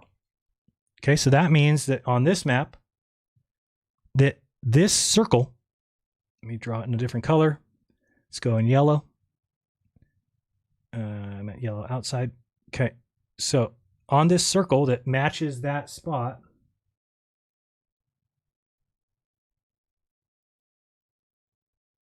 kind of about there. Okay, that circle is 54,604 miles. At that point, we know we split this up into 360 sections, so we can then take that number, 54,604, and divide that by 360. And we'll get the distance between each line, 151. Okay, so we go down here. That means that right here, where we kind of are, I mean, this is a guesstimate, but is 151 miles on a flat Earth. Oops, that's a real nice drawing. 151. Okay, that's on a flat Earth. Now let's go to the globe and see what they say. Hello, globe, come up. All right, they're on the globe. Now we're going to here, and we're going to check these lines. So we've got save and okay. Okay, so we've got lines of longitude are this way, and we're looking for 1 degree. So there's 149.9 and 139. I can't see it there. Oh, come on. Guess it doesn't matter. We can move it next to this line here. So this line is 149.9 and 139.9 is where? 148, 149.25. Oh, come on. Give me a better number than that. I'm trying to get it exactly. Spin this around. It's going to be that next line if I could just get far enough over. Let's go this way and move just a little bit. Okay. So there's 149.9 and 148.9. You see that? So now we're measuring that distance because that's 1 degree. So we're doing 148.9 to 149.9. And the miles is 55. Okay? 55 versus 151. Hopefully you understand that. Okay? Now, if we went down there and we measured, call your friend in Australia and say, can you please go measure from this city to this one, or from this place to this place? Can you please go measure it and tell me how long does it take to drive there? If they call you back and say, oh, it's 55 miles and it took me about an hour, do you realize that you just proved the shape of the Earth? You just did it. You figured it out. You don't need to be a flat earther anymore. You don't need to be dwelling in stupidity. It's vastly impossible. Now, somebody that I like, he's a friend of mine named David, wrote to me the other day. He was talking about this and he says, but Jaron, they would never lie on the land distances. They would do it in the water. So I said, okay, just know what you're saying. If then the land is not, if they were like, oh shit, we can't let people know, so we're going to make the correct land size here, which doesn't even make sense because the lines of longitude. Okay, but let's say that they could do that. What they would have to do is then double the distance of these, not double the change. So if this is a 3-to-1 ratio, 151 versus 55, it now means that this in the ocean becomes a 6-to-1 ratio. And it has to be equal. So you have to remove from the ocean areas that would cause people to die. Okay? If this distance here, which the globe says is that a whole 152? Oh, that goes back to here. Okay, so if on the globe we see that this distance is 500 and, it's 10 degrees. So, and imagine that. It's 10 degrees and it's 10 times 55 is 550. And look at what that is. It's 550. Okay? So if this was actually not the case, you can guess what it needs to be. It needs to be 6 times that.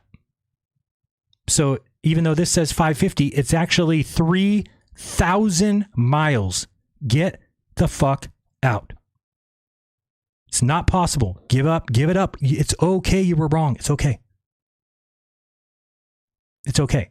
This is not correct. It is not 3,000 miles where the globe says a plane would get up here and say, oh, I'm only going 500 miles. It's not a big deal. And then they fill up their tank and then they crash into the water here because this is where 500 miles is. They had to go 3,000. Now think about the distance of the southern flights. Now again, people, but Jaron, you used to say the southern flights were possible on flight. I thought that the south was a lie. Pay attention. If the south is as described, how could it be enough that we can get from these locations? Okay, if we go from Sydney to Santiago, come on, globe. Come on. Santiago somewhere in here, and I can't see. Where is it? There it is. Okay, Sydney to Santiago, which we have up here as 7,000 miles. Okay. If what people, we have to take it out of the ocean because we can't take it out of the land. Well, then this is 6 times that distance. So now we have to believe that the plane is not traveling 7,000 miles, but actually 42,000. Now, granted, this is going to be a little less space down here. You'd have to do more. And actually, no, I lied. It'd be more than that. Because again, these lines are getting smaller, but on a flat Earth, they get bigger.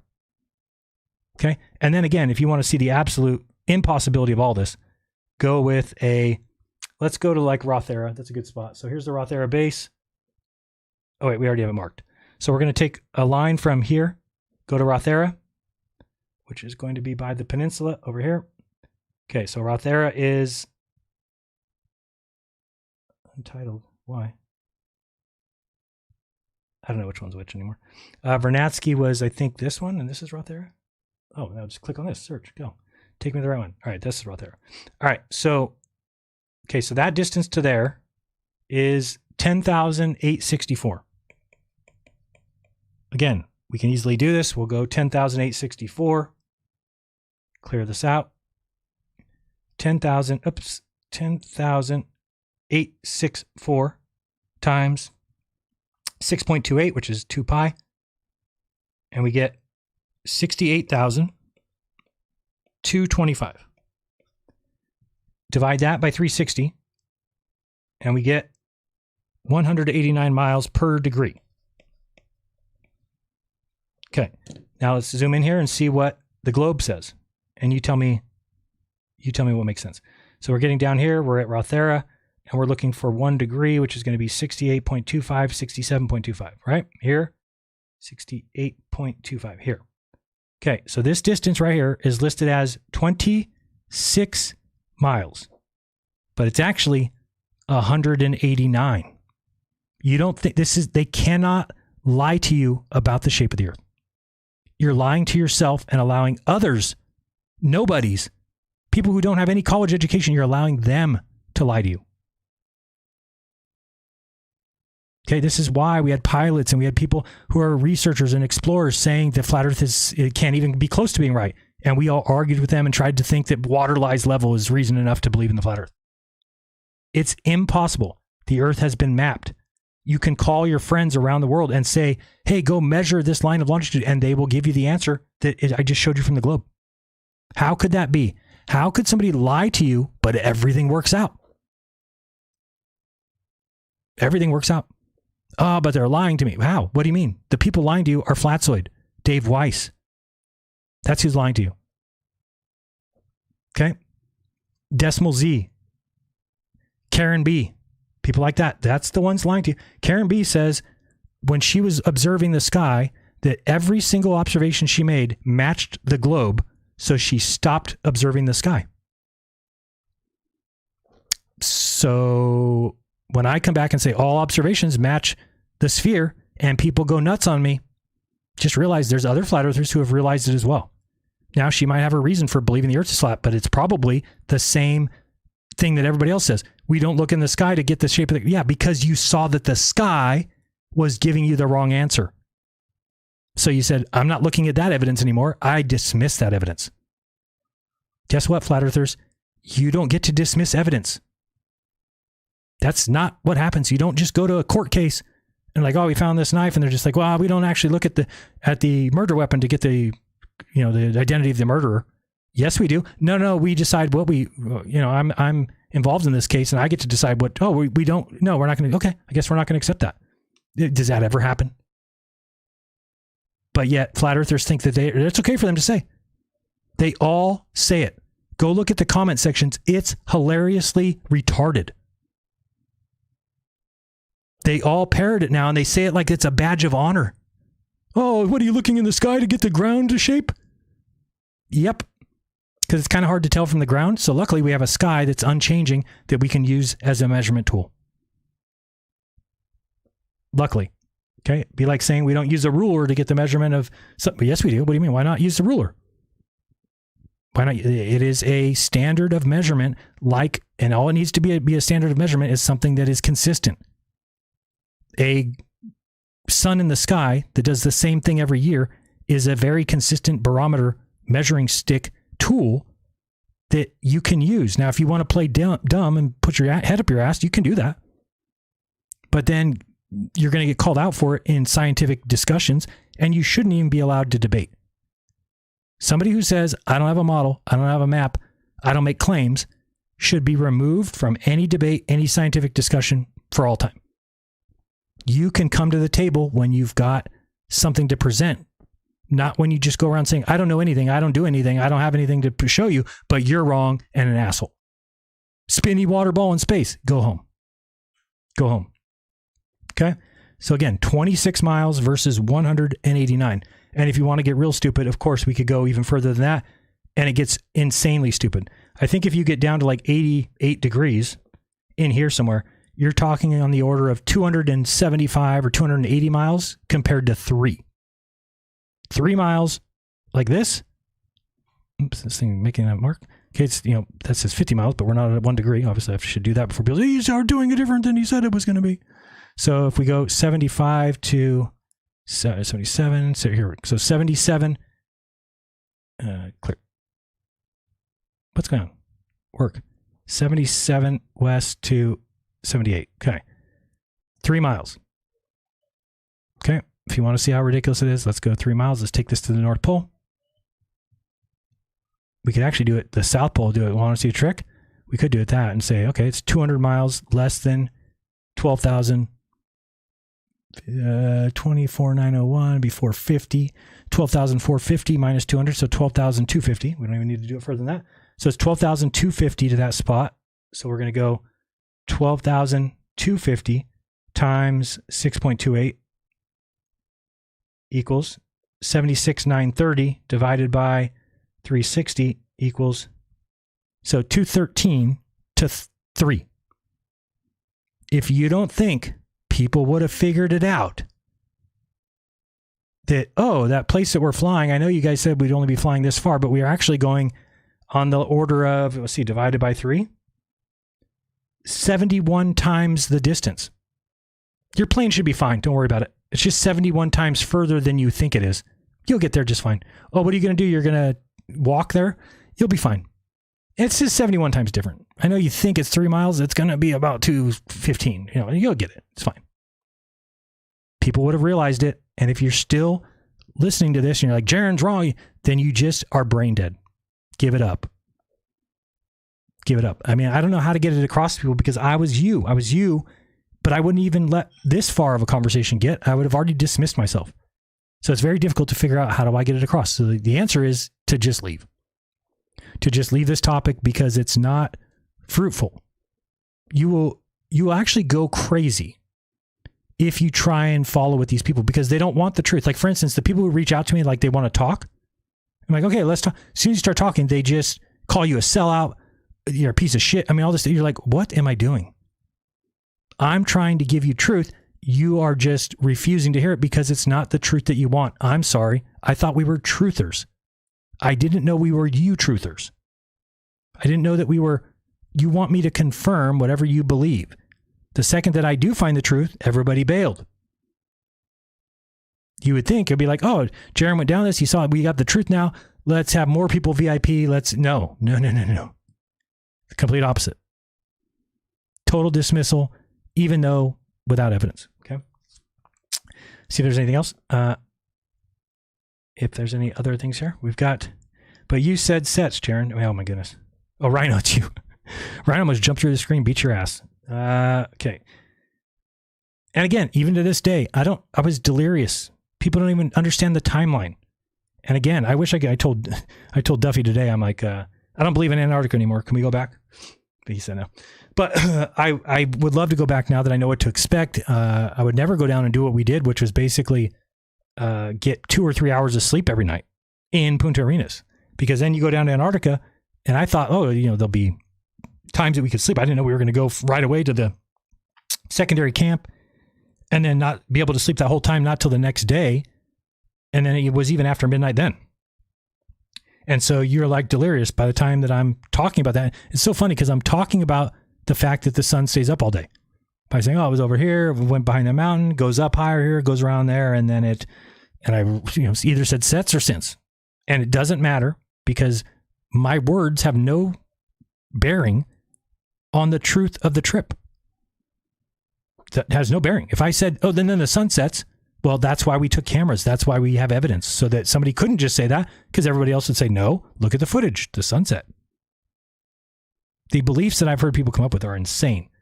Just like, you went down. Have you seen like Flatsoid talking about, look at when Dave McKeegan showed, if there's one person that's not lying to you, it's Dave McKeegan. I'll tell you that right now. Flat out, Dave McKeegan is not lying to you. Okay? Just because he tells you things that debunk your world doesn't mean he's lying. Now, again, that's the problem with flat earthers. They take it as, and I did it. I still think the funniest thing about the trip was when I was like, and we don't need your guys' videos, and we don't need to even mention your names in our videos. I never do it. And then McKeegan's like sitting next to me. He's like, I think he made a video recently called Dave McKeegan is a shill. Like, besides that one, that one I did make. And I was wrong. I took it as, again, since he's debunking my position, which I believe is true, then he must be lying. That's the default. If I'm true and this man is saying something differently than I do, he must be lying because I am God. I never get things wrong. That's how flat earthers act. They act like they couldn't get anything wrong. And then they act like the globe is such a crazy thing, except for they all believed it 10 years ago. They all believed it, no problem. But then they realize, I can be stupid and say I don't believe it. You can, but the world will laugh at you and you will eventually figure it out. I don't know when, it may be after you die, but you'll eventually figure out that you were just wrong and you wasted time. I mean, think about it. We make fun of people who watch sports and people who watch TV and we were like, they waste all their time watching TV and sports. And you waste all your time watching flat earth videos for hours upon hours upon hours, being indoctrinated with lies. You have put yourself in a situation where you are creating the exact thing that you thought was the reason you were in this in the first place. You said, when I was in school, I just sat there and they just told me words and words and I didn't even know and I just believed it. So then I'm going to go look at these YouTubers who don't have a clue. They don't even have a lesson plan to go off of. They don't have a model. They don't have a map, but I'm going to sit here and listen to them tell me every day over and over again, you can't look at the lights in the sky until the ground. You can't look at the lights in the sky until the shape of the ground. You can't look at the lights in the sky until the shape of the ground. Guess what? You're now indoctrinated. You now can't see the truth because you accepted something through repetition that you should have never done. So, does school tell you all the truth? No, it doesn't. You should have thought with an open mind in school. I know I didn't. Now, if I went back to school, I would at least have an open mind. I understand that I'm doing an assignment. I understand that I need to regurgitate, but I don't need to accept it as truth. The same is true when you're watching flat earthers.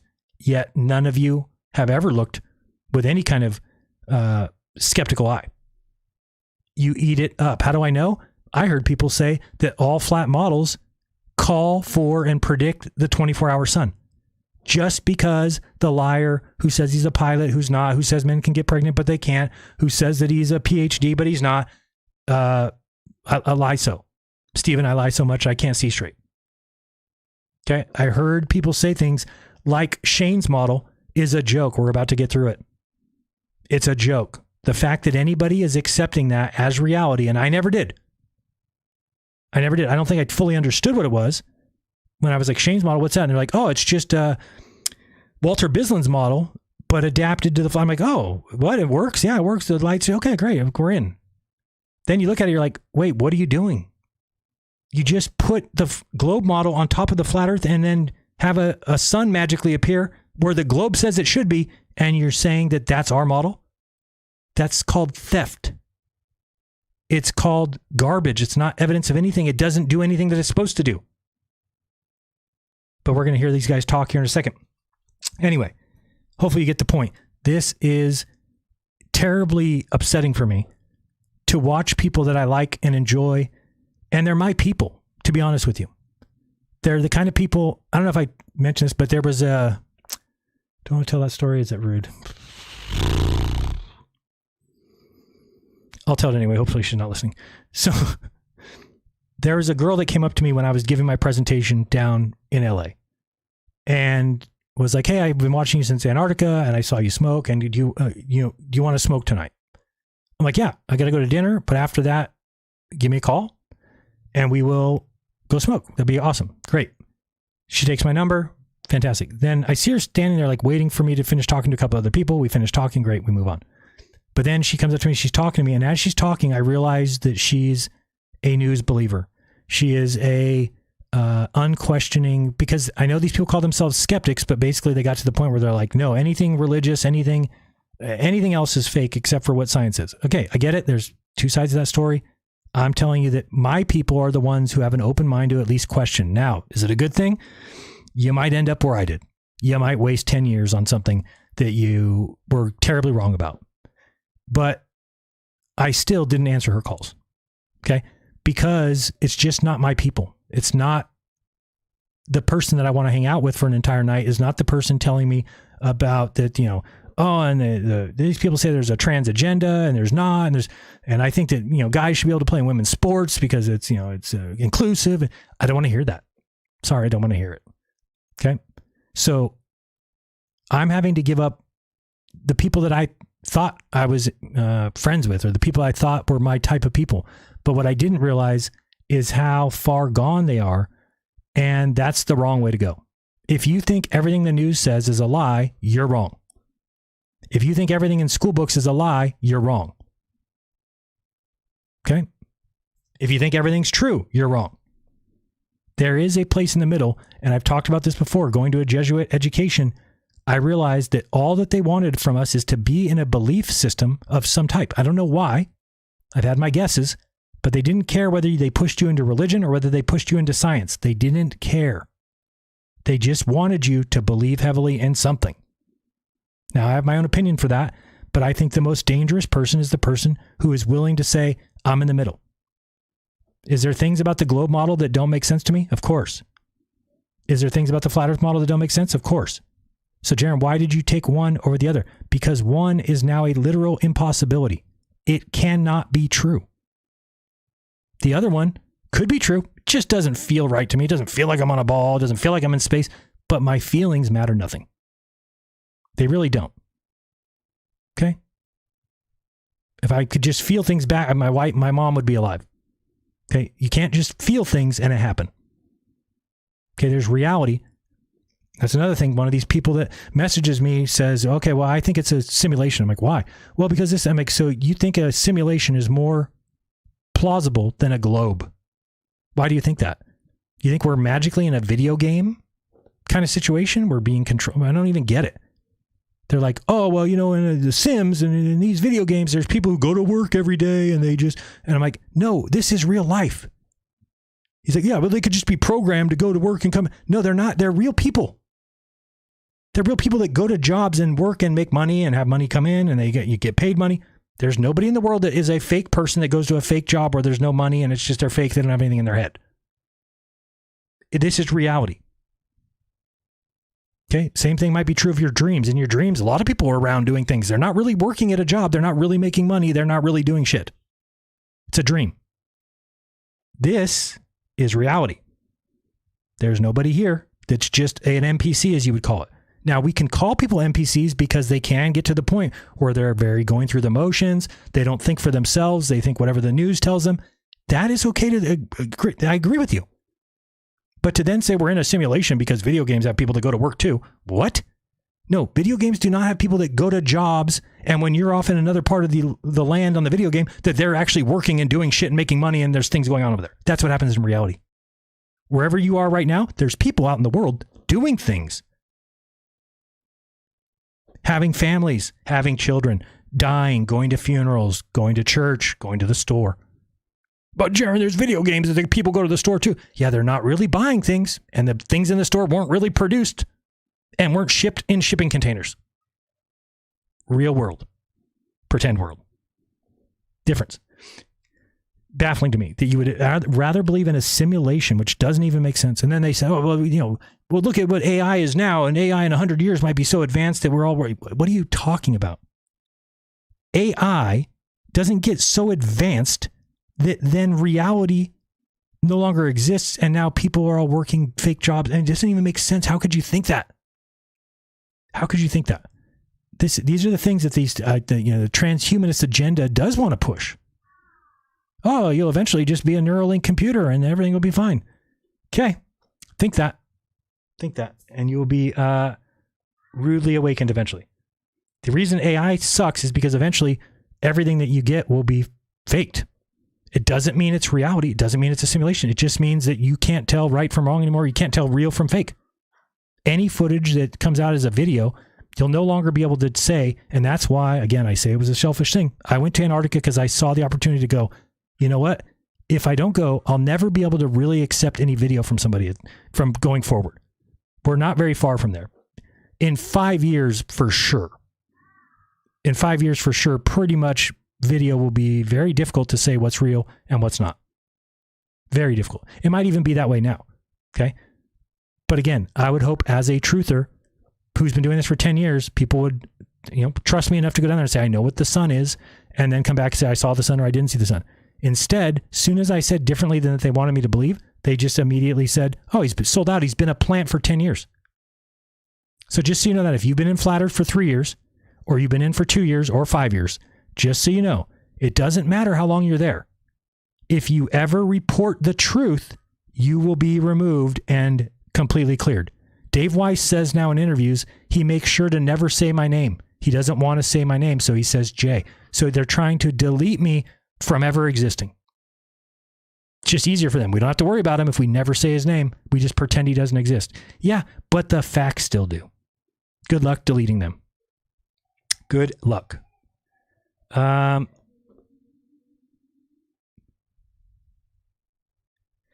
We've got Dick Fitzwell. Sounds like a personal problem. Jaron, you should take Flat Brain David to the equator, put a time lapse aimed at the sky. The North Stars will spin opposite of the South Stars. Okay, but see, this is where I draw the line. That's not good evidence because let's just say the Earth is flat for a second. If you were at the equator of a flat Earth, you would look north and the stars would be still going right to left, still going east to west. Okay, so that's over from your right hand to your left, over the top of your head would be counterclockwise. Then if you turn to the south, now the stars are going from your left to your right, from the east to the west, which would be over the top of your head, which is clockwise. Okay, so I'm just saying that's not great evidence. Okay, now again, it's evidence, but then you find other things that prove the globe. So what he's saying is true. It is a feature of the globe and it is expected and predicted on the globe. I'm just saying if you're talking to somebody about what will prove it to them, that if it was just that happened, if Duffy said, Jaron, I'm taking you to the equator and we're going to look to the right, and we're going to look to the left and which way the stars move, I would have said that doesn't prove anything. Doesn't prove it to me. There's other things we can do that would prove it to me, but that won't.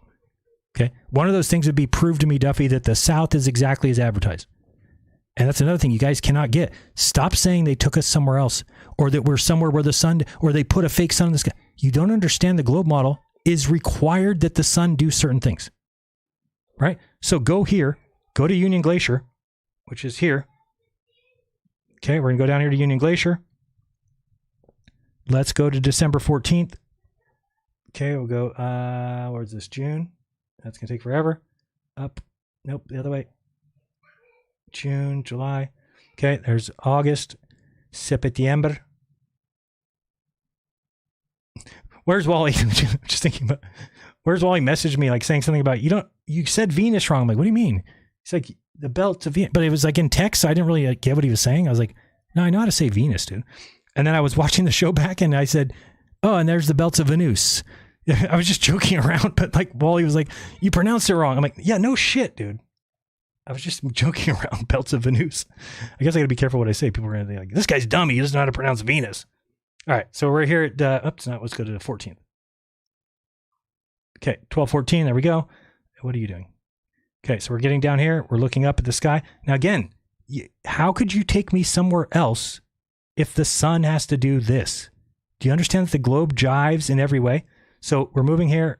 I should have put us where the, let me put it where the mountain is so that it's easier for people to know where we're at. I didn't see exactly where I put myself down, Union Glacier, but I can find the spot where Mount Rossman is. Okay, so we've got Union Glacier is, I have to look for the runway. I see it. Where are we at? I can't. Is it here? Which way am I facing? It's easier if I face south. Okay, and here, I lost it. Where are we at here? So, I can't tell. Is this right? Union, oops, Union Glacier. UN Glacier. I know it's a long show. You guys will be all right. You'll have fun. Okay, there we are.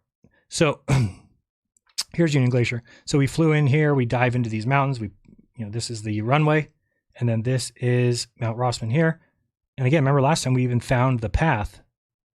There it is there. So you can see where they have, this is actually a road. You can actually see it. Paved road going this way. And then this actually became the loop. So if we follow this, I don't know if you can really see the loop though.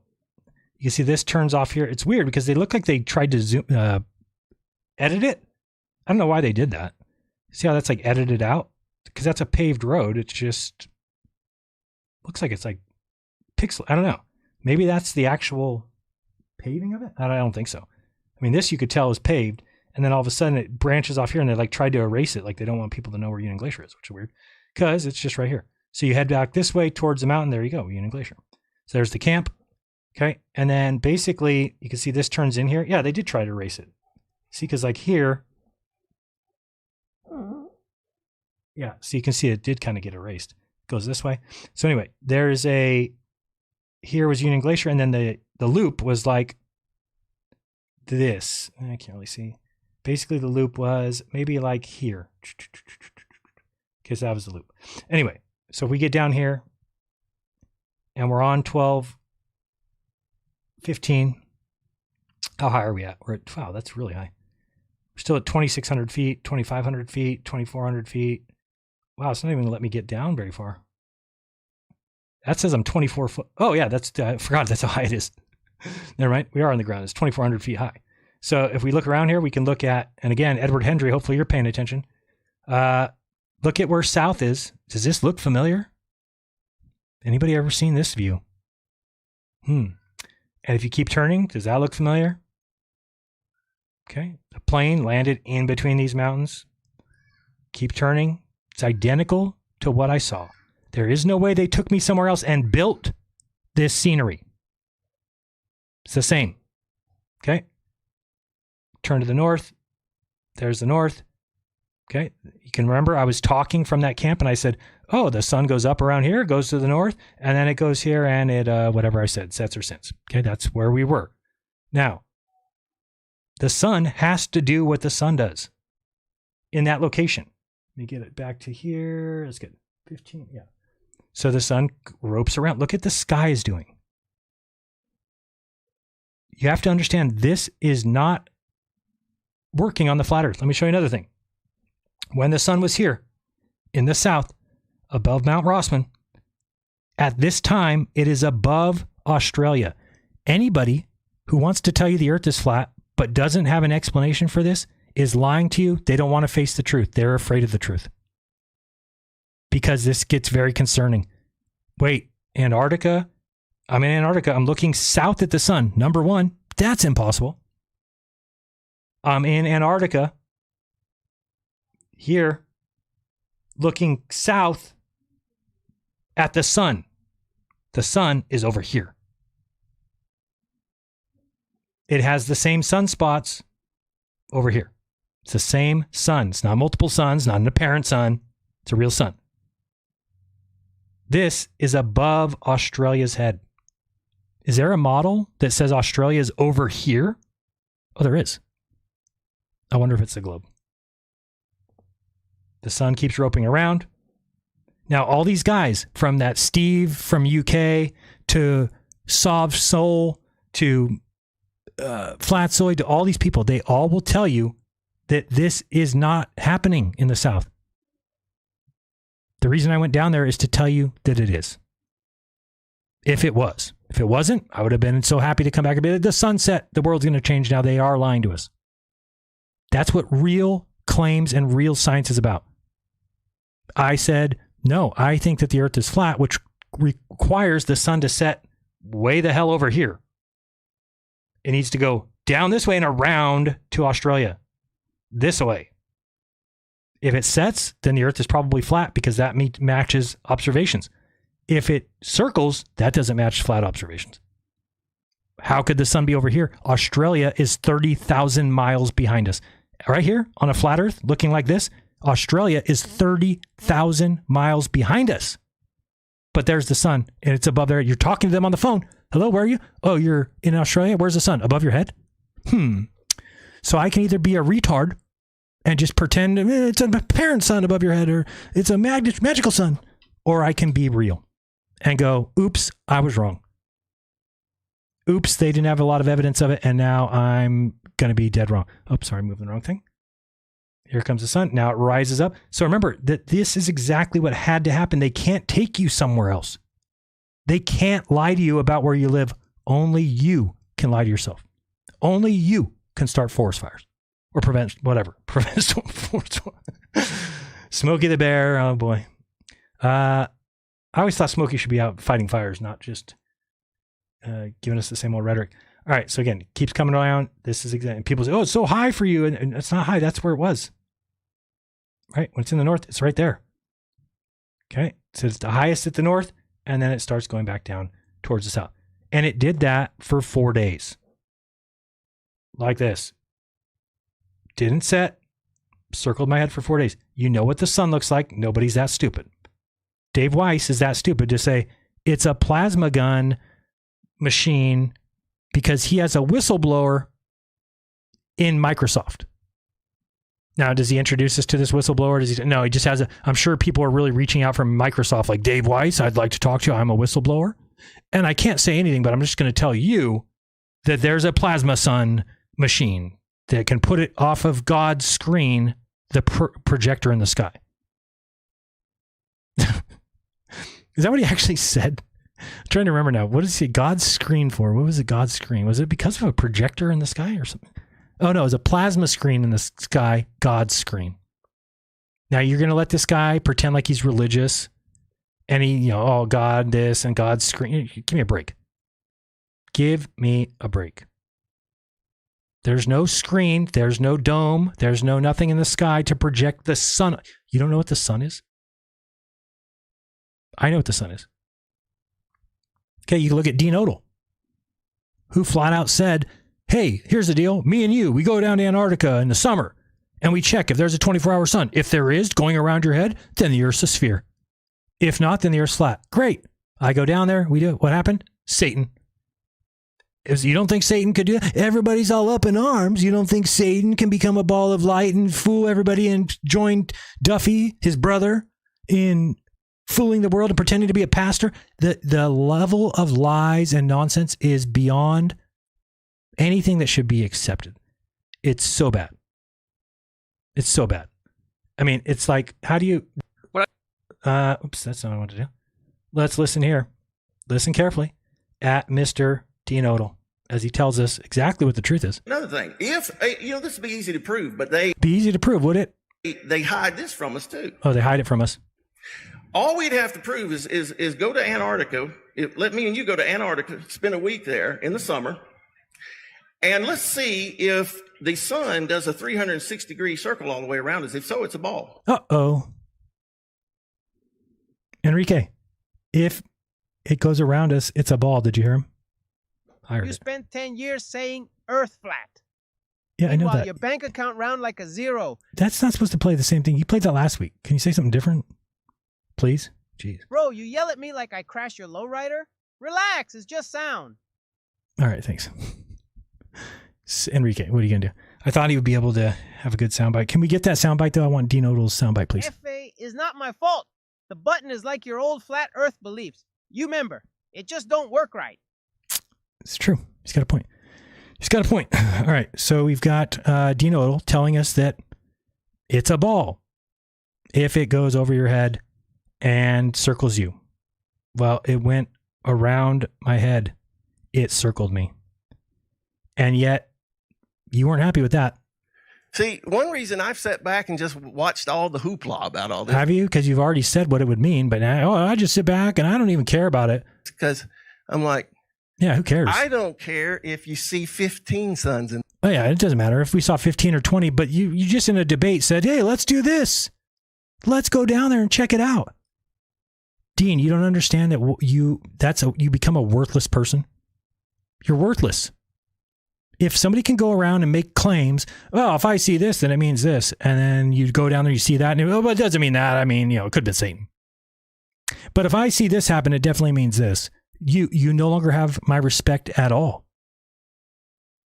If you were like Patricia Steer, Robbie Davidson, Paul on the plane, you'd have my respect. Because at least you said, hey, if this is the way we thought it was, great, we're right. If it's not, we're probably wrong. Not Dean. Dean can never be wrong. God wouldn't let him. Do you understand that? If something goes against what Dean thinks would happen, blame Satan. Blame Satan. You know what's going to happen when this church is missing a bunch of money? When some 16-year-old girl gets screwed. Who knows what's going to happen? Because whatever it is, certainly Satan. And if he gets away with saying it for the 24 hours, why wouldn't he get away with it saying it for his church? Anything that goes against what you want people to, you're just Satan. I don't have that out. I can't do that. Only him. Okay. And it's indicative. Dean, go to Antarctica and find out. But you won't. Why is that? I think it has something to do with your very wrong statement. Prove, but they hide this from us too. All we'd have to prove is go to Antarctica. Let me and you go to Antarctica, spend a week there in the summer, and let's. Do you think that Dean forgot Satan existed right here? That's my wonder. Like, I wonder if he was like, his mind was blank. He didn't remember Satan existed. And then after he got home, he's like, shit, I didn't even think about it. Satan exists. Of course, Satan could go down there and become a ball of light. I don't know why I didn't think of that during the debate. See if the sun does a 360-degree circle all the way around us. If so, it's a ball. Yeah, it's crazy. I mean, Satan is capable of so much. I'm going to use that one, though. I think if I ever get like in a car accident, it's totally my fault. I'm just going to be like, well, if I'm the one who hits the other person's car, clearly it's my fault. And then I go hit somebody else's car and I go, but you don't think Satan can get behind the wheel and steer into that other car? Give me a break. Of course he can. I don't care if I get in 75 accidents. God's word is true. His word says I never got in one. Why not? Why not? All right. Back over here. We've got the 24-hour sun. We saw that. It goes around. It does see. Anyway, we know we know where we were. And I know what I saw. And there's many things. And if you want the best collection of them, I think it's my top 20 video from last week. Top 20 reasons you should flip. I am going to be making tons of clips. So I think a few of them have went up this week, actually, if I'm thinking correctly. Let me see which ones went up. But clips are going to be coming out from all these Unplugged series, Unplugged shows. Okay. Yeah, we got one here. It's okay to change your mind. There's a clip of Spacebusters getting answered. I thought there was another one. What's the other one? Go here to my channel. There we go. So we also did videos. And I've also put out a couple shorts. I think one went out on TikTok today. Right, there's a Dean Odle video. There's the one with Joe Rogan. Dave Weiss has Lost the Plot, which I saw. Then Creaky Blinder did a video today. Basically on that video. It's Okay to Change Your Mind came out 10 hours ago. So there'll be a lot of those because there's a lot of information that I think needs to get out. But me, personally, I'm gone from this conversation.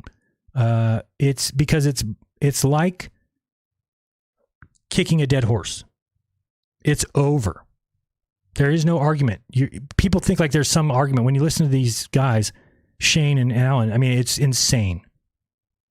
And I don't like to call anybody liars, but I will point out that they are incredibly incapable of seeing the fallaciousness of their arguments. Okay, of seeing how they don't work. They're just ad hoc nonsense.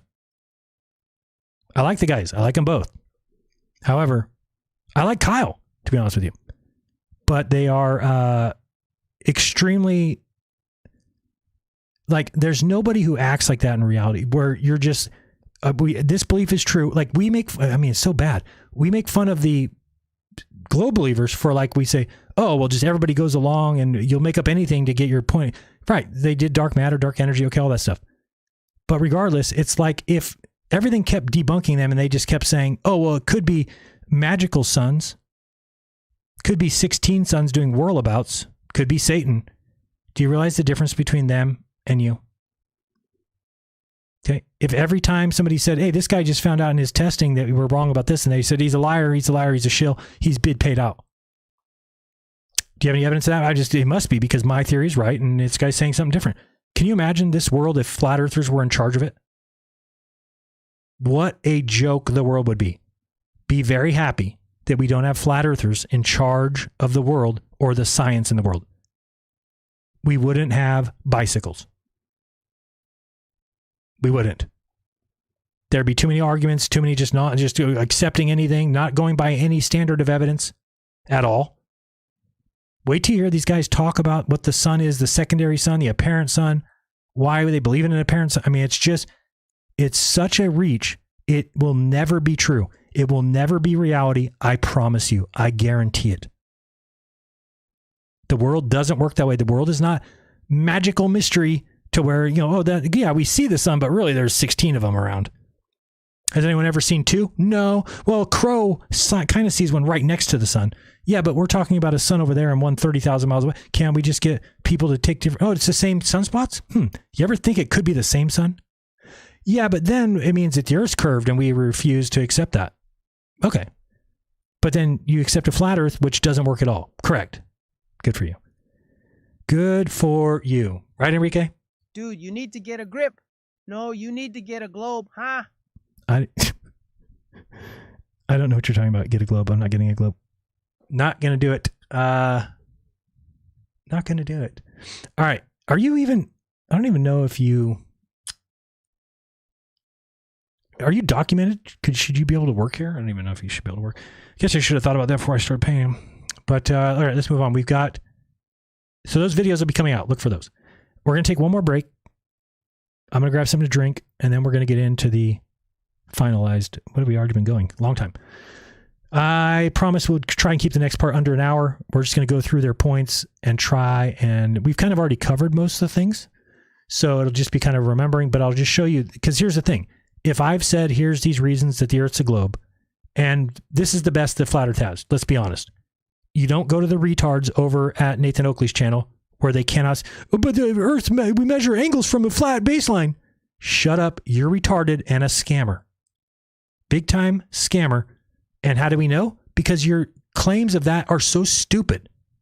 And anybody who's smart, but it's indoctrination. He's been indoctrinating the people that watch him every day, and that's all they can do is repeat what he says, repeat what he says. You measure from a flat baseline, measure from a flat baseline, measure from a flat. It doesn't even make sense.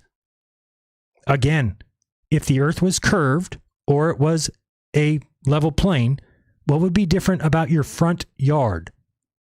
This is not let's just get everybody's opinion on the matter. It is a fact. that there would be nothing different about your front yard if the earth were flat or if the earth was the curved earth that they tell us of 24,901 in circumference. Your front yard would be identical. Therefore, can you currently get an angle to Polaris? If your answer is yes, then you realize why you can get an angle to a star no matter what the ground is. But you're indoctrinated to believe retarded Brits. Okay? That's on you. I knew 4 years ago not to trust that guy as far as he could throw one of his children. Okay?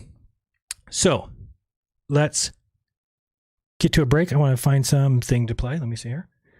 I know you don't want to hear the same song again. Let's find something different. How about...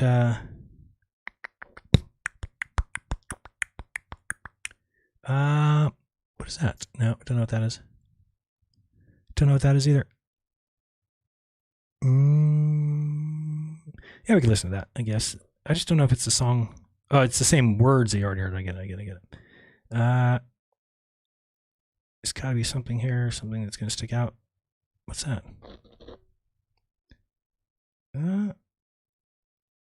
Oh, nope. I was going to play a song right now. I forgot. It's a Conspiracy Music Guru song. Back in the days. Nope. I don't remember that one either. That's my intro. Nope. Damn, that sucks. I gotta get all this stuff off this. I want to play it. All right, we've got that one's kind of cool. I'll play that song. That's it's funny. Be right back. I'm gonna go to the restroom, get something to drink, and we'll see you at the end of the song, and we'll get into them debunking my proofs of the globe. I think is what they say. All right, we'll be right back. Don't go anywhere. Under the twilight, bocce in the backyard, glowing stars so bright, earth stays still, no regard. You and me face to face, who's gonna win this race? Little Maverick throws the beanbags, chilling with our swag. Bocce night, bocce light, we hit the mark under the stars tonight. Bocce night, bocce flight, who takes the crown in this game so tight? Cool vibes rolling high, tossing balls as the moon rides by. Competition in the starlight, keeping it cool all night.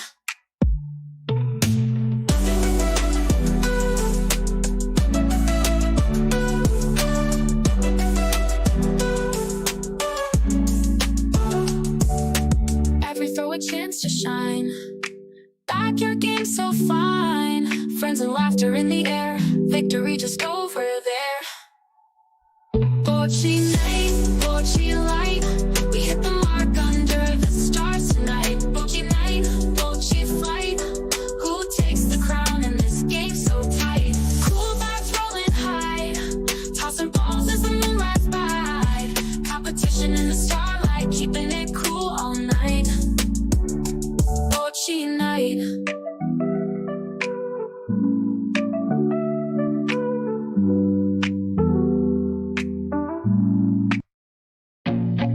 I feel nauseous, believe me. Never had a lot of shit come easy. Had to work hard, struggle just to be me. Had to rise up just so they could see me. Did what I had to do just to feed me. And what was left over I put towards my dreaming. But the only thing in life that has meaning are the things you gotta work for, believe me.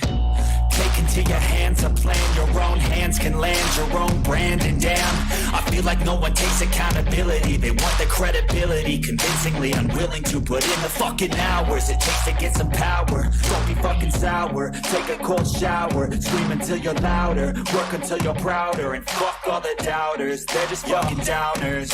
I swear to God they all let me down, I always fought just to wear the crown. I'm pissed off at these fucking clowns who were all taught they deserve it now. All right, I'm back. I don't know how this song started. This other song end quickly? Yes, so. All right, we are back. Sorry about that. It took a little longer than the other song. How long was the other song? I think I was gone that long. Bocce, 144. That's why. All right, I figured it was like 3 or 4 minutes. All right, here we go. Let's get to the point of the show. We've got, well, the point of the show is I am done with arguing about this. It's not even worth it anymore. It's not. Again, people need to recognize when I was promoting flat earth, it's because I thought that the world was being lied to, and I thought we needed to get that truth out. And so there was growth involved, at least in thought, in theory. There is no growth in arguing with people who hate me for the wrong reasons. There is no growth in arguing with people who are dead wrong and just refuse to admit it. There is no growth in repeating things that don't matter to me anymore. Okay? There's no importance there. I now know the shape of the earth. That's what's important. Are we spinning? Are we not? It doesn't matter. It doesn't matter. I doubt that they're lying about the spin. Now, could we be geocentric? Maybe. I don't think that there's really a lot of argument there. I mean, as far as like, it's kind of a, what do you call it? Dynamic system. One could be true. Again, I think that there's more evidence that leads you to think that it is spinning. But again, it's not that important to me. It's no longer to the point where it's like the whole world's being lied to and we're all being indoctrinated. It's not that. In fact, it's the opposite, where I'm like, oh shit. You want to hear something terrible? I mean, this is terrible for me to say, but it's the truth. I now probably agree with YouTube of removing flat earth videos from people's search history. I know that sounds crazy, but here's what I've realized. Somebody like Steve has made that video. He will not pull it, even though it's wrong. So now everybody who watches that video is going to think that it's proof of flat earth. And so it's going to be in their search history. And so or their watch history. So if they want to show a friend why flat earth is true, they're going to go to their search history and they're going to find those videos, and they're wrong. They're wrong. So that's not a good idea for a society. Now, again, you'd be like, Jaron, are you saying you're for censorship?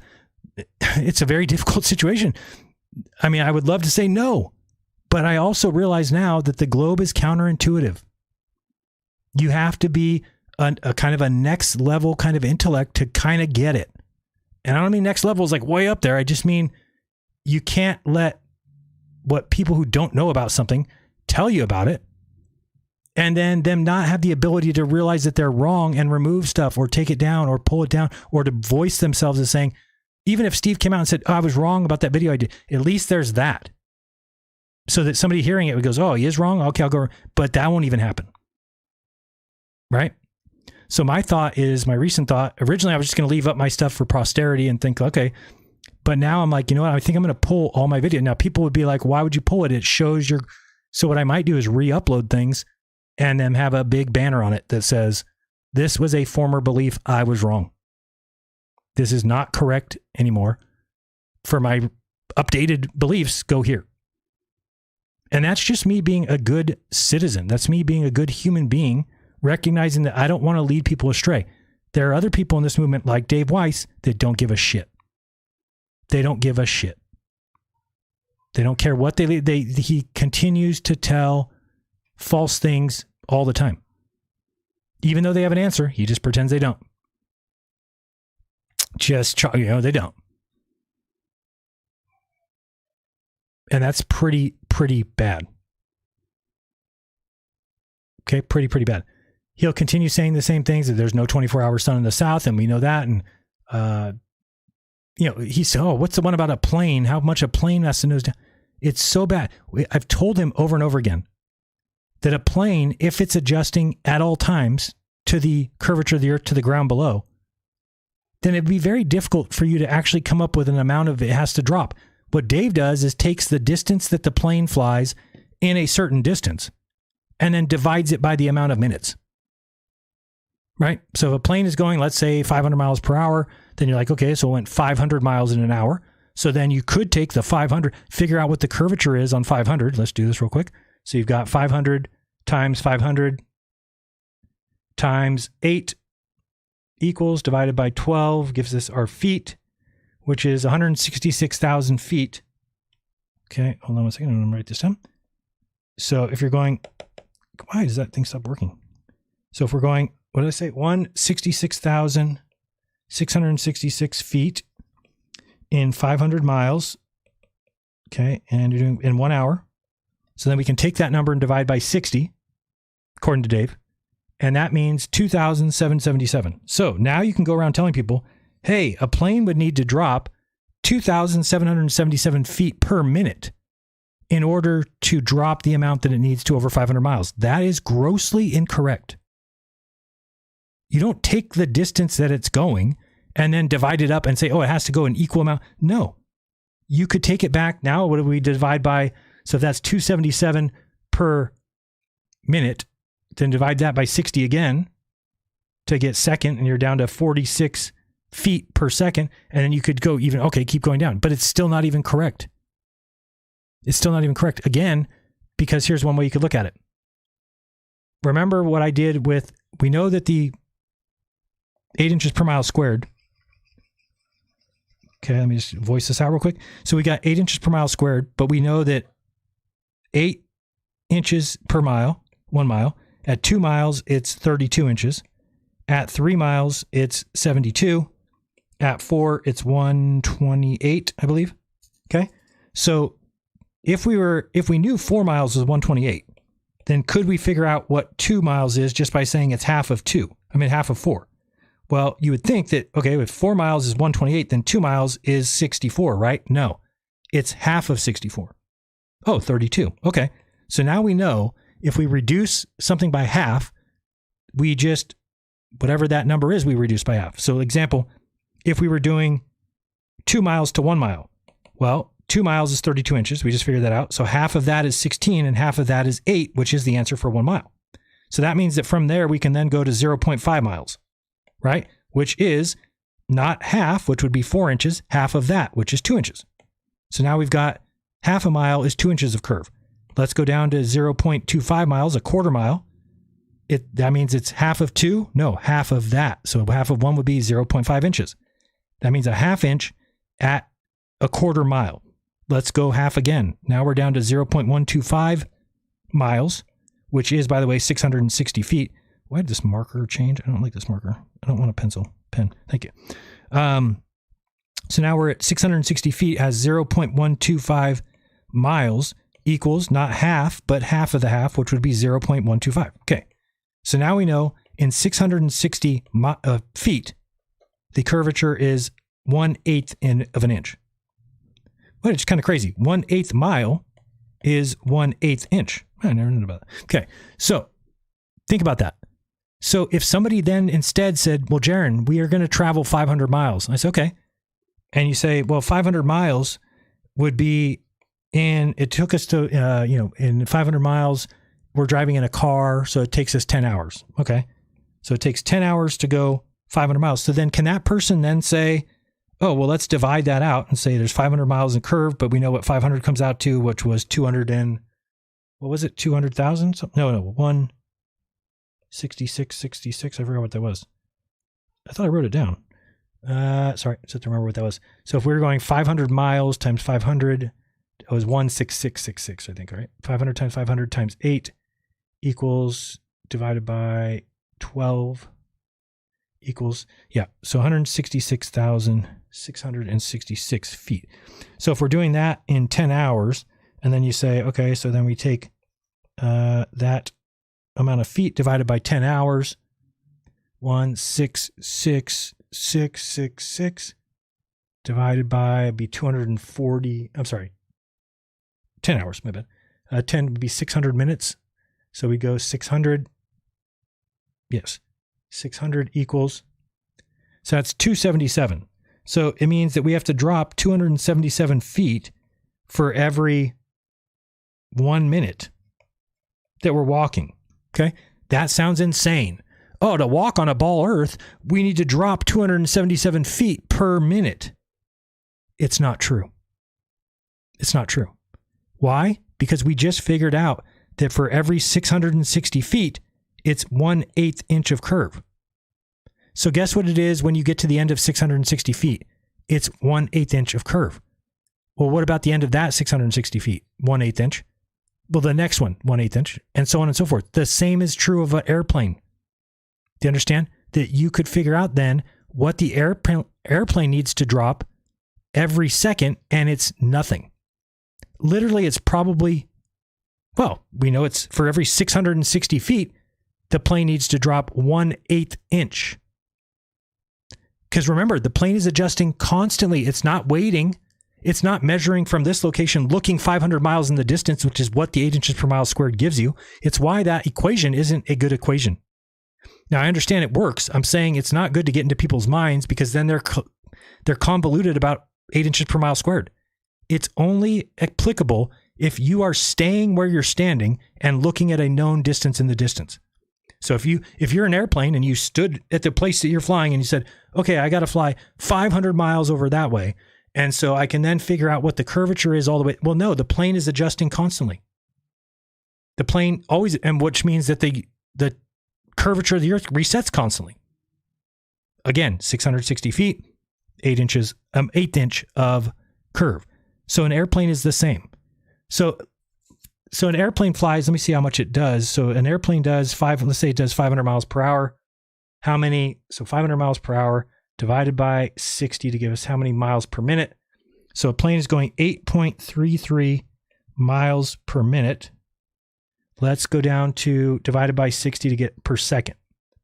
So a plane is doing 0.138 miles per second. Now we're going to take that and we're going to divide that by 5280. 0.138 of, that's, hold on, 0.138 miles. So we want to figure out how many feet that is. Oh, it's close to 0.125. It's close enough to me. Okay. So that means every second, the plane needs to drop 1/8 inch. Everybody hold your hands up like an inch. Now go 1/8 inch. A little sliver, you could probably fit a nickel in there, 2 nickels. Could a plane drop that much every second? You tell me. A gigantic airplane needs to drop 2 nickels every second. And it doesn't even drop. It's not nosing down. Dave describes it, it has to nose down. If a plane noses down, it's going to lose altitude. Airplanes maintain altitude because they maintain the height off the ground. That simple. Okay. So it's the same idea. So all these, and he's been told this time and time again, he doesn't care. He just continues saying the same thing, continues showing. I showed you last week where he showed on the screen some picture of Mars with a plant in it, telling people that NASA released a picture of Mars with a plant. Give me a break. He's lying to you. There's no way Dave Weiss thinks that NASA released a picture of Mars with numerous bushes in it. It just works well for his little story, his little presentation. And look, NASA released this the other day, and look, there's a bush in it, and then move to the next thing. It's lies. Okay, it's lies. Dave Weiss takes things that I've said and then changes them and makes them lies. I heard him say today, oh, what would be the one thing you take a picture of from the moon? And again, not even saying I believe in the moon landing, but I'm going to say that if somebody's lying and he's like, oh, well, they never took a picture of the Earth or mentioned it in all of the moon landings or something. And that's not the case. Okay, the case was that in the transcripts from the time that Neil Armstrong and Buzz Aldrin got on the surface, they never said the word Earth. They never said, look at the Earth, take a picture of the Earth, nothing. That is questionable, but stick to the truth. Now you go around telling people that there's nothing in all the transcripts. Guess what? They're going to look up and find it. There's pictures of the moon there's pictures of the Earth from the moon. So he's actually doing more damage than good. Okay. Another thing. Do I believe that the flat Earth has been used to discredit the truth movement? 100%. 100%. It is a valuable tool because what it does is anybody who's got any smarts at all, any intellectual ability at all, is going to dismiss anybody who says the Earth is flat. But by putting it out there and making it part of being a truther, okay, well now anybody who knows any other conspiracies, so Matt Landman, these guys who do any other work, they are now flat earthers, and so they're dismissed wholeheartedly, outright by anybody with any intelligence. So has it been used? Absolutely, 100%. Because now truthers are all gravitating towards because they're like, we've been lied to about everything, so might as well add the Earth to it as well. Yes, except for they can't lie to you about where you live because you have eyes. Get out of the house, go look at the sky. but we can't look at, oh, you're going to use that one. All right, well then, if you get to decide what evidence is, more power to you. Then you will always have the belief that you have. How would you not? How would something come along that you wouldn't call a lie? You couldn't. You couldn't do that. Oops, why did this get over there? That was weird. Hold on, my OBS screen moved on. That was weird. What is this? What? Oh, my pop player. Wow, this is my whole system just moved everything around. This goes on this monitor. Why did it do that? How weird. All right, we're back. So let's go with Flatzoid Clowns. I'll save that because I want to send that in t.me/Jeranism links. We want to send that as well. We want to send that as well. We want to send that one. This one we already did. The Mind Shock. Was this the one where Dave talked about the plane nosing down? I don't remember. It was... The sky is a simulation. Okay, for sure. Maybe I don't know what the Earth is, but but I'm compromised and I'm a liar and I don't deserve to be talked to and my name shouldn't be said because you don't know what the Earth is. This makes sense, Dave. Really, you're a good guy. Good guy. Okay. It's just, and this is what I mean by confirmation bias, is if you have a desired outcome, then guess what? When you find one old lady in a rest home that says she was taught flat Earth, then you just call that fact and everything else is a lie. People showing you textbooks, people saying, no, look we were taught. Nope. I found one lady who says she was taught flat Earth when she was a child. Even if she was, how does that involved in the shape of the Earth debate? If people before us were taught something, doesn't mean that it's true now. People were taught that bloodletting helped cure illnesses. People were taught that witches exist and that they need to be hung. Okay? Not the case. I mean, they don't need to be hung. Trying to see if I can just find where he says that, because you have to hear what did you say? The sky is... Everything he says now is like GMO, none of that stuff. So their brains... And they didn't have indoctrination television shows like Sesame Street. And they didn't have... And listening to Dave do his interviews every single day, that's not indoctrination at all. Yeah, they didn't have TVs, but I just thought it was so fascinating that young children didn't believe their teacher. Isn't that interesting? I love it. I love it. And it's just a topic, because I asked him... % of the entire Earth system. What? That's what I'm talking about. This 1%. All of this other stuff, we're trying to figure out what's going on in the sky. So are we in a simulation? I think the sky is a simulation. Of course you do, because the real sky proves that we're on a spinning ball. Okay, for sure. Maybe I don't know what the Earth is, but somebody clip that. Can measure things. We can hit things with hammers on the Earth. You know, we can see where the sun is. Like, am I allowed to ask what state you're in? I'm in a bunker. Don't answer it. It's okay. So I think Hawaii's out here. So it must be around noon or a little afternoon. Hawaii's over here, I think. So it's a little afternoon, right? So wherever the sun is on this map, you can call somebody up and say, what time is it? Where's the sun? So we kind of have the GP position of the sun within our living area. Matches, works perfect. It's a globe projection. So if the sun is correct where it's at, it doesn't mean that the direction is correct or that we live there. What about when the sun was over above Australia and I saw it to my south, Dave? Did you mention that to anybody? Perfectly. What's beyond? What happens when you get closer to the outer area? Maybe there's a dome out there. I don't know. Well, there's some sort of plasma screen that God places the fake sun in that then matches exactly what the globe model says, but God wants us to know that it's flat. He just felt like tricking us by saying, you know what I'm going to do? I'm going to make it flat, but I'm going to make a back wall to where the sun reflects off the other sun, even though it's so far away that they can't see the stars over there. The sun's different. It can get across. And it will reflect to you, same sunspots and everything. They'll think it's real, but really it's not. And how would they know that? Because as long as they believe in the Bible that doesn't even say flat earth, then everything. I mean, your beliefs are retarded.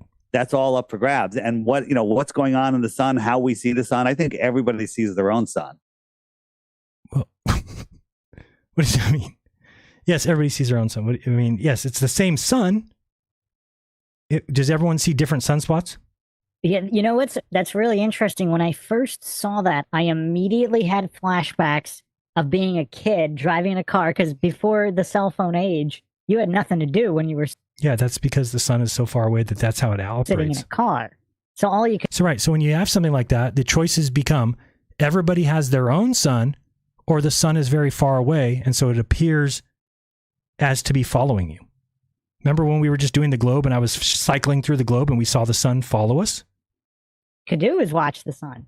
And I remember thinking about that when I was a kid. It's like, why does the sun always seem like it's following you? You know, I used to say on show that, like, you know, when you tell your mom, hey, mom, the sun or the moon, it's following me. And the parents said, no, it's not. They were wrong. It is following you. Well, no, the other thing right. that I found curious, and if you have a chance to check out my Imaginary Friend podcast, I talk. It's, a flight route. You just kind of have to size up the person and figure it out. What? Do you American Southwest? That's kind of like one of these sub theories, like Satan's Little Season. There's so much evidence for it when you go through the Bible, and then all of the named prove that the Earth is a globe. Well, if the Earth is flat, here we go. It doesn't prove either, because there could just be a continent off of Antarctica. Correct. Right. But there can't just be a continent off Antarctica, or else it wouldn't match the observations that are required of a globe. Do you understand? I went to a location, looked up, and the sky matches what the globe predicts. It does not match what the flat Earth predicts. So which one do you think is right, Dave? Take a guess. On a flat Earth, it would look like this. You go from Chile to Antarctica, and you fly around, and it would take... There's not even such a thing. What you've just invented is the most impossible thing that's ever been done. We just figured out that that's 75,000 miles. Do you know how far a plane goes, Dave? What did it say? It said 78 hours? Hold on. It would take 68 hours, right? I actually think, I think that's harder than mine. It's less expensive, but it's harder. Well, but here's the thing. This can never happen because no plane can fly for 68 hours. Nice way to come up with a science experiment. And that would prove that the Earth is flat, right? So the trick is we could have bases like this. We could have a base here, right? There could be a base here and a base here. Yeah. So that doesn't prove anything. What do you mean? Is the South Celestial Pole above each of those places? Right. So you then have to fly to Australia, and we can give them 4 hours, 6 hours, 10 hours. Go ahead, make it there in 10 hours. Dave just believes that there's like runways and airports all over Antarctica. Because it would take like 80 hours to get back. And they'd have to fly to Australia, because to get back, they'd have to fly. Does anybody actually believe that this man would change his beliefs because a plane flew to Australia? All the way around, because you have to follow the shoreline. It's like he sits around thinking, what can I come up with that cannot be ever shown? So I just got to say things that can never be shown. Like the way to prove that the Earth is a globe would be if you got in a car and drove across the ocean and you were always turning right in the car and you went all the way around the ocean and got back to where you started, that would prove it's a globe. So you just say things that can never happen. Like nobody's getting in a car driving over the ocean. Sorry. Can't happen. The problem... It just can't happen. Yeah, you just dictated that. That one, that still leaves room for funny business. Right. Thank God we have the sky. Thank God we have the stars. Thank God we have the sun. It erases the possibility of funny business. Mindshock, man, I thought you were intelligent.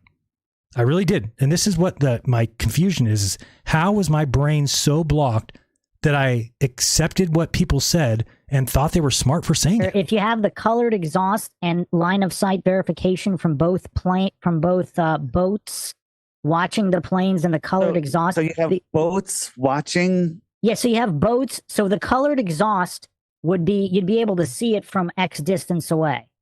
Okay. And so you have multiple boats. I should probably do a visual representation of this, but you have boats, like you have several boats between Antarctica and the southern tip of South America. So the colored exhaust, you would get it to stay in the sky for 10 hours. And you would have the drones flying on each side 24-hour live stream.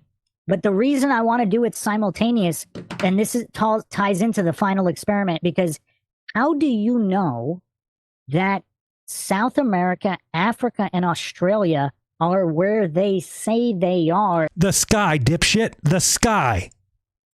the sky. You have just been demoted to a retard. I thought you were smart. You're supposed to be able to pull out fallacies. You're supposed to be able to, you don't get anything. In relation to Antarctica, if you do simultaneous flights with colored exhaust, because with the colored exhaust, wow, you have this is people on ridiculous. boats being able to verify instead of trust me, bro. How about you don't need to say, trust me, bro. Everybody in the world can go out and verify that SunCalc is correct, which makes it impossible what you're saying. How could everywhere in the world the sky match exactly what the globe calls for, but magically there's a place down in the south where it doesn't? What do you mean? Where does it fall off the charts? Why didn't anybody tell us? Anybody can go anywhere in the world and it matches the globe. Ladies and gentlemen, the earth is a ball. Period. These guys are talking nonsense. You have to be smarter than them. You have to be. Please. Lord. Shut the fuck up. Shut all the way the fuck up until you reach the top of Shut Fuck Mountain where there are no more fuck ups to shut. There's a box that supposedly makes your gyro adjust. Yeah. And if it ever breaks, they're not allowed to open it. They have to just swap it out. And the company, there's only one company that supplies these. And that's true. Some is research, it a black cube box? It's not. I don't think it's black. I think it's red for some reason, but I don't know the color. See, I think that flat earthers still think this is what they think: a gyro holds its rigidity in space, even when you've driven away from the place that you start. How do you understand that gravity is involved in the gyro? Do you think that the gyro is not dependent on the gravitational place that it started spinning? Like, I don't know if they think that. So, like, I think what they think is that a gyro is spinning, and then as you move across the earth, that the gyro would stay the same the whole time. That's not how they work. It stays the same locally when you're holding a gyro on your desk. It's fine. It's holding there. It's fine. But if you start to move it and you take it and it's starting to tilt, let's say you're going to go in a plane and you're now leaning sideways, it doesn't stay rigid. It adjusts. So and if you turn a plane, if you turn a little bit, turn this way, then the gyro is going to get a little bit out of whack. So that box does repair it. It does correct it. There was a flight that was going to take off, but when they were going through their system check on the runway, that it wasn't working. I want to see if this story tells the truth. They're like, okay, just go. It's all right. Just check in every 15 minutes and we'll adjust you. And the pilot checked in and they never needed any adjustments. That's pretty weird. Yeah. And so, but I believe that he said he was going like 1,200 miles. So he basically went 3 degrees. And if he didn't do any hard banking, then the gyroscope would stay level. Do you understand that? It doesn't stay rigid. It stays with, I don't know how to explain it. It's, go watch the show I did with Wolfie 6020. He describes it. He tells you how it works. So after that, some researchers tried to call the company and get a comment. You can't, it's just voicemails. There's just voicemails. There's nobody there. At Honeywell, that's a lie. I could get somebody on the phone with Honeywell in an instant. What do you mean there's nobody there? How many employees does Honeywell have? I mean, this is the thing. I'm not going to spend all day going through and correcting Dave's lies. Just not going to do it. Not going to do it. Honeywell, the company, let's see here. How many people do they have employed there that Dave says there's nobody there to answer the phone? It makes a lot of sense. Honeywell has 102,000 employees. None of them have phones. 102,000 employees. None have phones. That's just emails, all you can do. Can't find it anywhere. You'll never get a hold of anybody. These researchers we have, they're so good that they couldn't reach anybody. Such good researchers. They looked really into it. I mean, they probably called once on Sunday at 7 p.m. Voicemail. Oh, that's it. There's no 102,000 people. Nobody has it. Nobody has it. Again, does he ever give these people's names? Who are these people that did it? Okay. Now, again, I'm not even claiming that there's no funny business up with Honeywell. But what I'm saying is, let's be honest about things, because what you're doing is you're creating a world, Dave, that everybody thinks everything is out to get them and everything's a lie and all these companies are just out and they believe you. They believe you. There's a problem with that. You are creating people that get disenfranchised, get fired from their job, lose their wives, get separated from their children. It's like, did you see what happened to that guy, Steve? Steve, who was going off saying, I said the sun said. He actually had his child show up on his video and write in the comments, like, Dad, this is a problem. This is why you're estranged from your children. This is why we won't talk to you, because you won't listen to us. You just believe that you're right about everything and that Jesus, it's sad. It's sad. I don't want that with my son. I don't want to be so into pushing a lie that I forget that I have a son and wife. Sorry. It's just not that important. You get to live here one time. If you want to spend your life listening to Flatzoid, good for you. If you want to follow Dave around to all his interviews so that you can feel special, that you know that the earth is flat, even though it will never work and it will never be used for any purpose and it will never come to light that the earth is flat. Ever. They've provided nothing in 10 years. Nothing. You can't get anybody. Weird, right? But this whole thing is so weird because if they really wanted, it would be, if the earth is a globe, it seems like it would be so easy to prove it. I mean, what's a few fighter jet flights with live streams? Because if you fly from if you fly a fighter jet from Australia to South America, and then from South Africa across Antarctica to whatever group of islands is right there, if they did those flights simultaneous with live streams and you could see the other plane, like if they timed it, and you could see the other plane. They do that. Go look at flights. Go look at flights. The flights that take place, just go look at the people who go down to the South Pole and look at the flight that comes out of Australia. Look at the flight that comes out of South Africa. Look at the flight that comes out of South America. Look at the times. You can figure this out. You don't need some spectacular colored streamers in the sky, even though we can only see about 400 miles from the plane. From the ground, how far do you think you could see a plane for? I don't even know. I can't. Not very far. 30 miles, maybe. So if you can see airplanes for 30 miles, then we just need to have boats set up every 30 miles for a 7,000 mile trip across the Southern Ocean. Just boats sitting out there looking at streamers in the sky. That's probably going to happen. Like that would be pretty solid evidence. Yeah. I don't know, but how are they going to live stream it? There's right. Dave he's not looking for an answer. It's already flat. They're out in the middle of nowhere. They're on live stream from inside the fighter jet. That doesn't matter. I live stream from inside the plane. People say it's fake. What are you talking about? Yeah, but I don't even know. You don't believe in satellites, do you? You better believe in satellites. Well, as you famously say, belief is the enemy of knowing. Yeah, that's from Crow, by the way. So I stole that. Okay. Yeah, I changed it. Belief is the lazy man's no. He was probably saying there, Dave, that he doesn't believe there's satellites. He knows there is. Yeah, so I think they might have some instrumentation to live stream on the jet, right? They could have some kind of wow. They have some pretty powerful Wi-Fi signals that they could send. We were in Antarctica live streaming from my cell phone through Starlink. There was no magical cords that popped out of the ground that Duffy plugged into. He pulled the satellite out of the briefcase, set it up, pointed at the sky, and we got internet service. Probably balloons.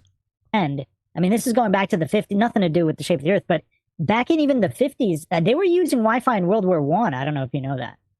No. They had not Wi-Fi for internet, but they were using wireless comms, which is... Can we get back to Dave talking flat earth? He's already tired of you talking. Kind of weird, because in World War II, I'm not sure how much wireless comms they used, but in World War I, they had wireless comms. Can I don't know where you want to go next, but can I run a logical question for you about let's try this one. So in the winter in the north, I'm in Connecticut, are we closer to the sun or farther from the sun?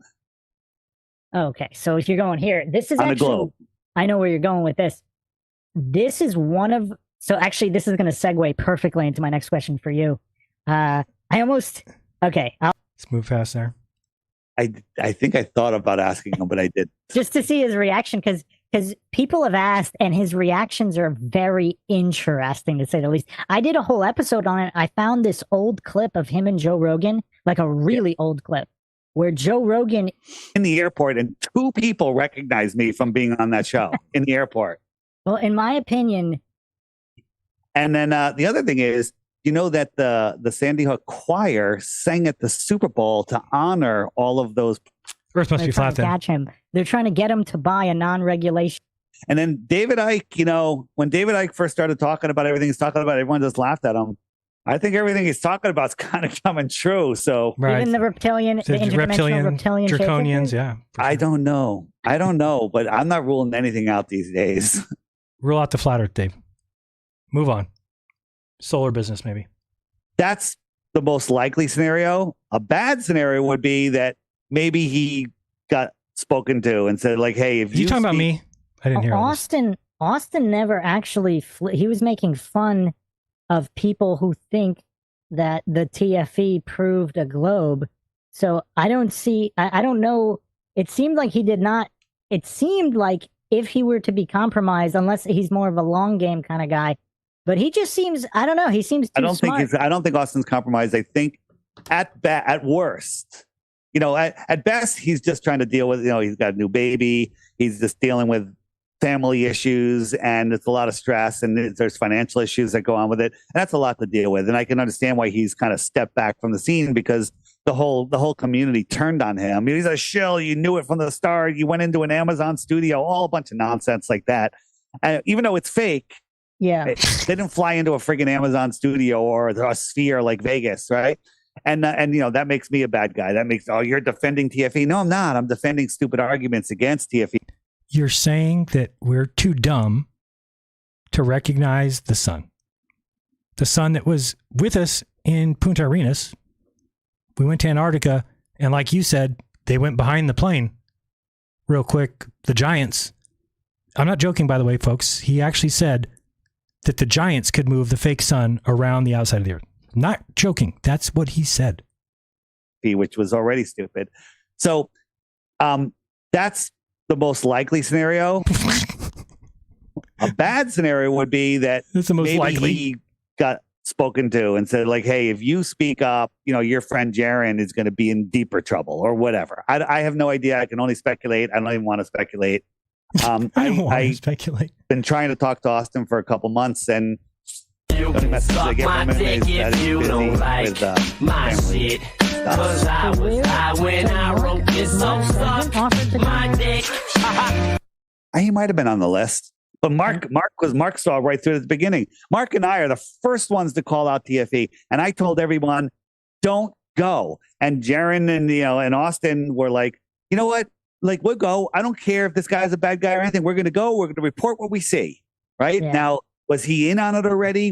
Something happened? I couldn't tell you. I don't know. Doesn't make me a bad guy. I don't know. Yeah. I don't know if anybody's asked you about this guy, but one of the sharpest guys out there was Flat Earth Jake. And for some reason, he has it out for just about everybody, I think. Everybody, yeah, because he got psyoped by a guy called Cool Hard Logic that said that the circling map doesn't work, and with a really stupid argument. And he's a horrible dude, and he calls himself a different name now. Yeah, yeah. And there's just one thing to tell Jake. That's it. Just very simple. It's shut up, baby dick. And so I don't pay any attention to him. Because I think he was, I believe, unless I'm mixing up people, because he early on, he was doing his own, observations and tests, and they were pretty good. He was. He thinks that the AE map is debunked. Just today, the day we're recording this, what day is it? Sunday. I just released Spacebusters wanted me to upload their new Antarctica video. See the problem? Completely and totally false, debunked, posted by Dave Weiss, posted by Mark Sargent. But indoctrination comes from the education system, never from flat earthers pushing false things. It's showing about all, what is it called? Now I'm trying to remember the name of it. Showing all the videos that all of the bases. Oops. All of the bases that were it's called Scam Arctica 2. It's on my Flat Earth, Sun, Moon, and Zodiac channel. And watch Dave. I'll predict. I've not seen this. He's going to say it was a great video, and it debunks. Watch. He's not watched it. He wouldn't even get it. He basically shows all of the data on how it absolutely proves Gleason's map. Let me just find this little spot. Gracious, I can't take it. He showed that where the bases are, and he's looking up the exact latitude. There's always like a little he doesn't even know what the video outlet is about. right where it's supposed to be. Like everywhere where they say a base is, what? It goes right to where it's supposed to be. It's absolutely fantastic. He has no fucking clue what that video is about. Everywhere there's an outlet, it's supposed there's an outlet there. Dave, thank you for making my video quite easy. And in fact, it's so late now. I think I'm going to wait and do tomorrow. I'm going to do Alan and St. Pierre because Dave has really rounded this off. This video is so bad. And again, here's the problem. Let's call it a word problem. If flat earthers only listen to flat earthers, and if flat earth creators only report things they think proves flat earth, how will a flat earth believer ever believe anything different? The answer is it would be impossible. It's impossible. Fantastic video. He's got another. It's a fantastic video that you don't know anything about. Dave, you are as queer as a $3 bill, or as obvious. The one coming out right here. This one here. This base at this latitude, you need this little outlet. Otherwise, it would be in the water. And on the globe, it would be in the water. Huh? Right. We're looking at the official lengths and everything, and the sunrise and the sunset. He did an amazing job. He did not do an amazing job. He doesn't understand shit. Another globe killer. It's not a globe killer. It's a flat earth retardation expose. Finished. It's finished. See what I'm saying? If you guys can't see, this is a problem, and I'm getting the hell out. Good luck to you all. Congratulations. You have no chance of getting out because you're not going to listen to me, and you're not going to figure it out on your own, and you're going to continue to follow Dave Weiss and these other guys that are blatantly lying to you. But they want you to believe that, that flat earth is finished when in fact, wow, my goodness, these bases actually fit exactly where they're supposed to go on Gleason's map, and on the globe map doesn't work. So you think, just to continue with that, so wow. you what's the allegation here that all of these countries, which is, I mean, that is a curiosity. He doesn't know what the video is about. Don't ask him about that video. He's going to make some up. He doesn't know anything. We might have, so the current continents might all get covered by ice, and we might have to live on other continents. So like the 26,000 years, UK, okay, all drop. For like a writer to come up. I think good publicity is better, but it is true that there's more and more people waking up. I can see it. I'm getting more people reaching out to me. I'm doing more interviews. And I think that, when the truth is on our side, the truth always rises over the lies. So not when you go around indoctrinating people. You ever heard the saying that a lie gets halfway around the world before the truth puts its pants on? So look at what happened with Steve puts out a fake video. It's wrong. Demonstrably wrong. He doesn't understand the globe. That video was then shared by you, shared by Mark Sargent, shared by others. Guess who's going to share my video, Dave? Nobody. So does the truth always rise over the lies? It takes a while. Sometimes it takes somebody getting their ass kicked. I think it's going to, I think 5 years I couldn't tell you what's going to happen in 5 years. I think this year there's going to be a massive, massive growth in flat earth. I would believe him because he did say that in 2016 and 17 and 18 and 19 and 20 and 21 and 22 and 23 and 24. So he's probably got a good track record. And, if it depends on what the controllers want to do. At any point, they can flip the tables over, or they're going to try. So at least I think they can. Maybe they can't. They can fake the sun with a plasma machine off of God's plasma screen in the sky, but not sure if they can flip tables. It's kind of hard. It's kind of hard to realize. Goodness, let's be done. Let's be done. That's anyone. Here's the thing: simulation, extended plane, level-ish, whatever. As long as it's not a spinning globe, we're on the same team. Well, me and you are on different teams because there is one model that matches every observation. There's one model that explains every anomaly. There's one model that explains and can map the Earth to completion. There's one model that no matter where you go on the sphere, it matches what the sphere calls for. That is the globe model, not the Kentucky Fried Chicken model. That's it. All right. But again, don't let that bias any of your analysis because your analyses are awesome. Yeah, thanks. Yeah, no, like I said, I'm not prepared to say the Earth is a spinning globe. One of the major problems with all of these discussions, of course, it's a bridge too far to talk to mental midgets, again, not an ad hom because I explained exactly why they're mental midgets, just for the people who think. But Dave is not a mental midget who just lied to you, told you a video was great, had no idea about it, told you about flights going down a certain distance that isn't correct.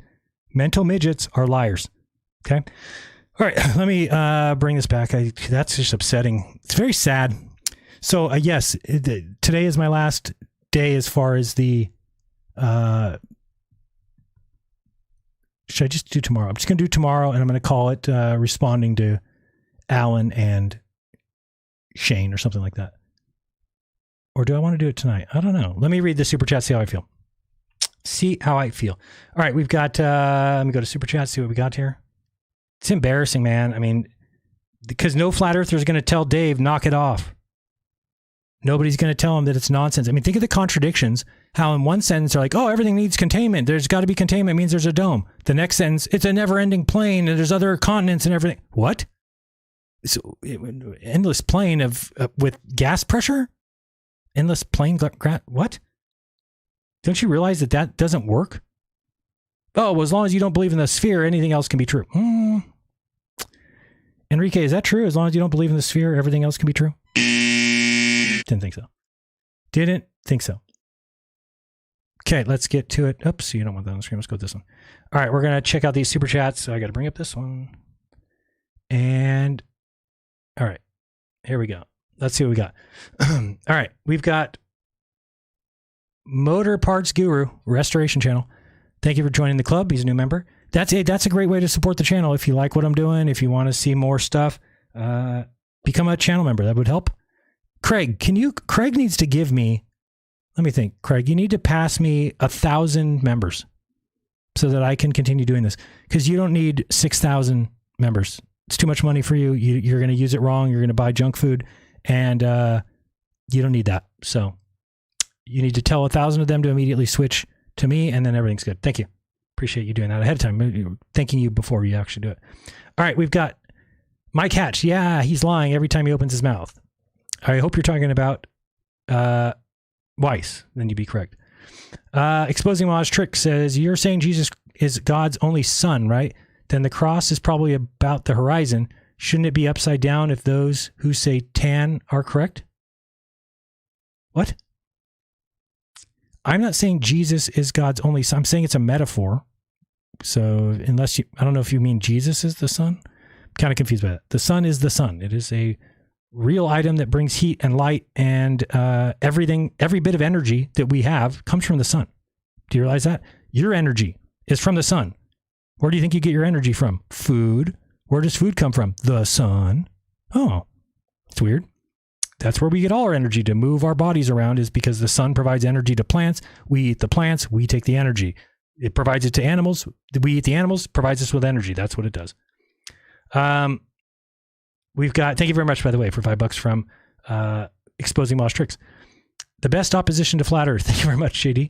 I don't know about that. I told you, I give Duffy a bunch of credit. He went like 6 months until he started turning into a little bit of a sinister person, and I couldn't last a month. I'm already too pissed off and too upset about it. Respect. Thank you very, very much, Dave's Waffle House, for the £2. You have never answered me. What do you make of the 666 of the Bible and the 666 riddled throughout heliocentrism? It's 2/3, right? 1/3, 33, 2/3, 66. It happens all the time. If it was 47, maybe you'd have a point. After half, what's the most likely other number? 33 or 66? Do you not get that? And by the way, as far as the 666, this is the elite's way, or the elite, if you want to call them that, whoever, there are people that get by in life. I think that the world is evil because they've convinced people that the Bible is real. When you do that, you've got a bunch of people who are following the Bible, which says you can't get rich, which says that government is put there by God, which says, slaves be good to your slave owners, all these things. So it's a setup, okay? And by them saying 666, then what you do is you have all these companies, Google, CERN, Monster Energy Drink, anything that has a 666 in it is simply to scare people into the religious belief that allows the people to operate. As long as they believe in the religion. So if you pretend you believe in Satan, then they will go gravitate towards the religion that you want them in. And then you tell people, oh, we hate Christianity and we want it gone, but we just happen to have a Bible in every hotel room. But we want it gone. We really hate it. It's suppressed and all these things. No, it's not. It is actually promoted. Okay. There's a reason why they don't take taxes from churches. You could have any business. They're going to take your fucking money. Oh, I have a church here where we do services and tell people to be kind to each other and to give our money to the homeless and don't get rich and to be like Jesus, be meek. Oh, you don't pay any taxes. Go right ahead, sir. Wake up, guys. Wake up to the world around you, please. So that's what I make of the 666 of the Bible. I believe that man has written the Bible. It's not a divine inspirational book from God. It just makes zero sense. If it was from God, it would not say many of the things in there. Is there truth in there? Of course. Of course there's truth in there. It wouldn't have lasted so long if there wasn't some nice sayings, but again, the things that are bad sayings, people just pretend are not in there. When God says, come to the altar, bring a turtle dove, twist and rip its head off and drip the blood 7 times on my altar, if you worship that God, you have problems. I can look at that and go, that's not God. That's man saying what they think God said or what they think God did, but it's not God. Clearly it's not God. And yet many people want to say, how dare you, Jaron? That's blasphemous. No, blasphemous is worshiping or adoring the character of the Bible.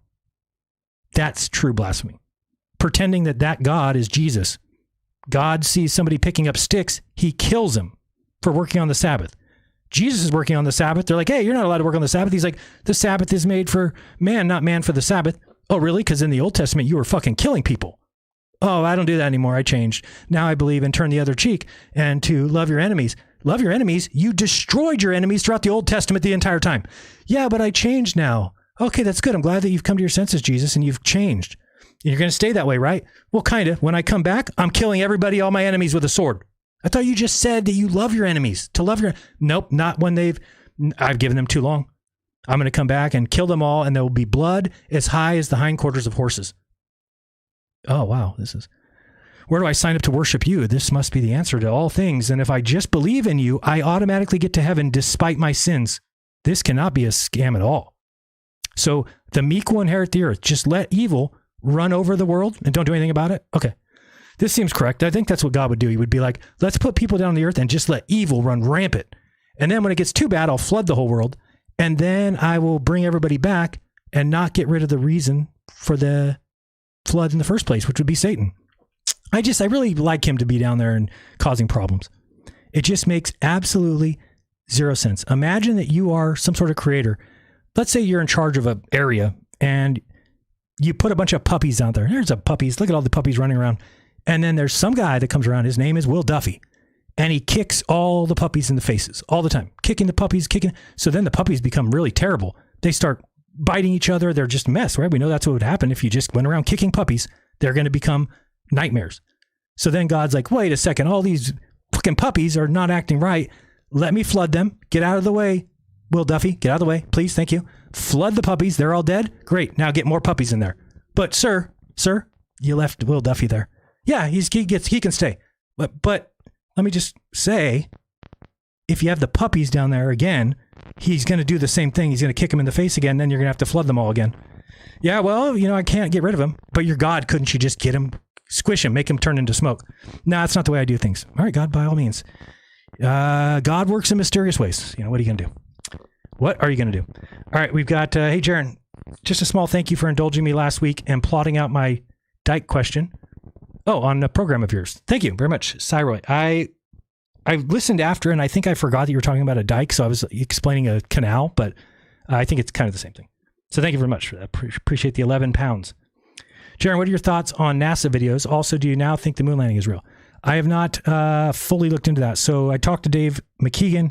I want to get some people together. By the way, if you're interested in this, we're looking for like the best 6 to 10 moon landing debunks.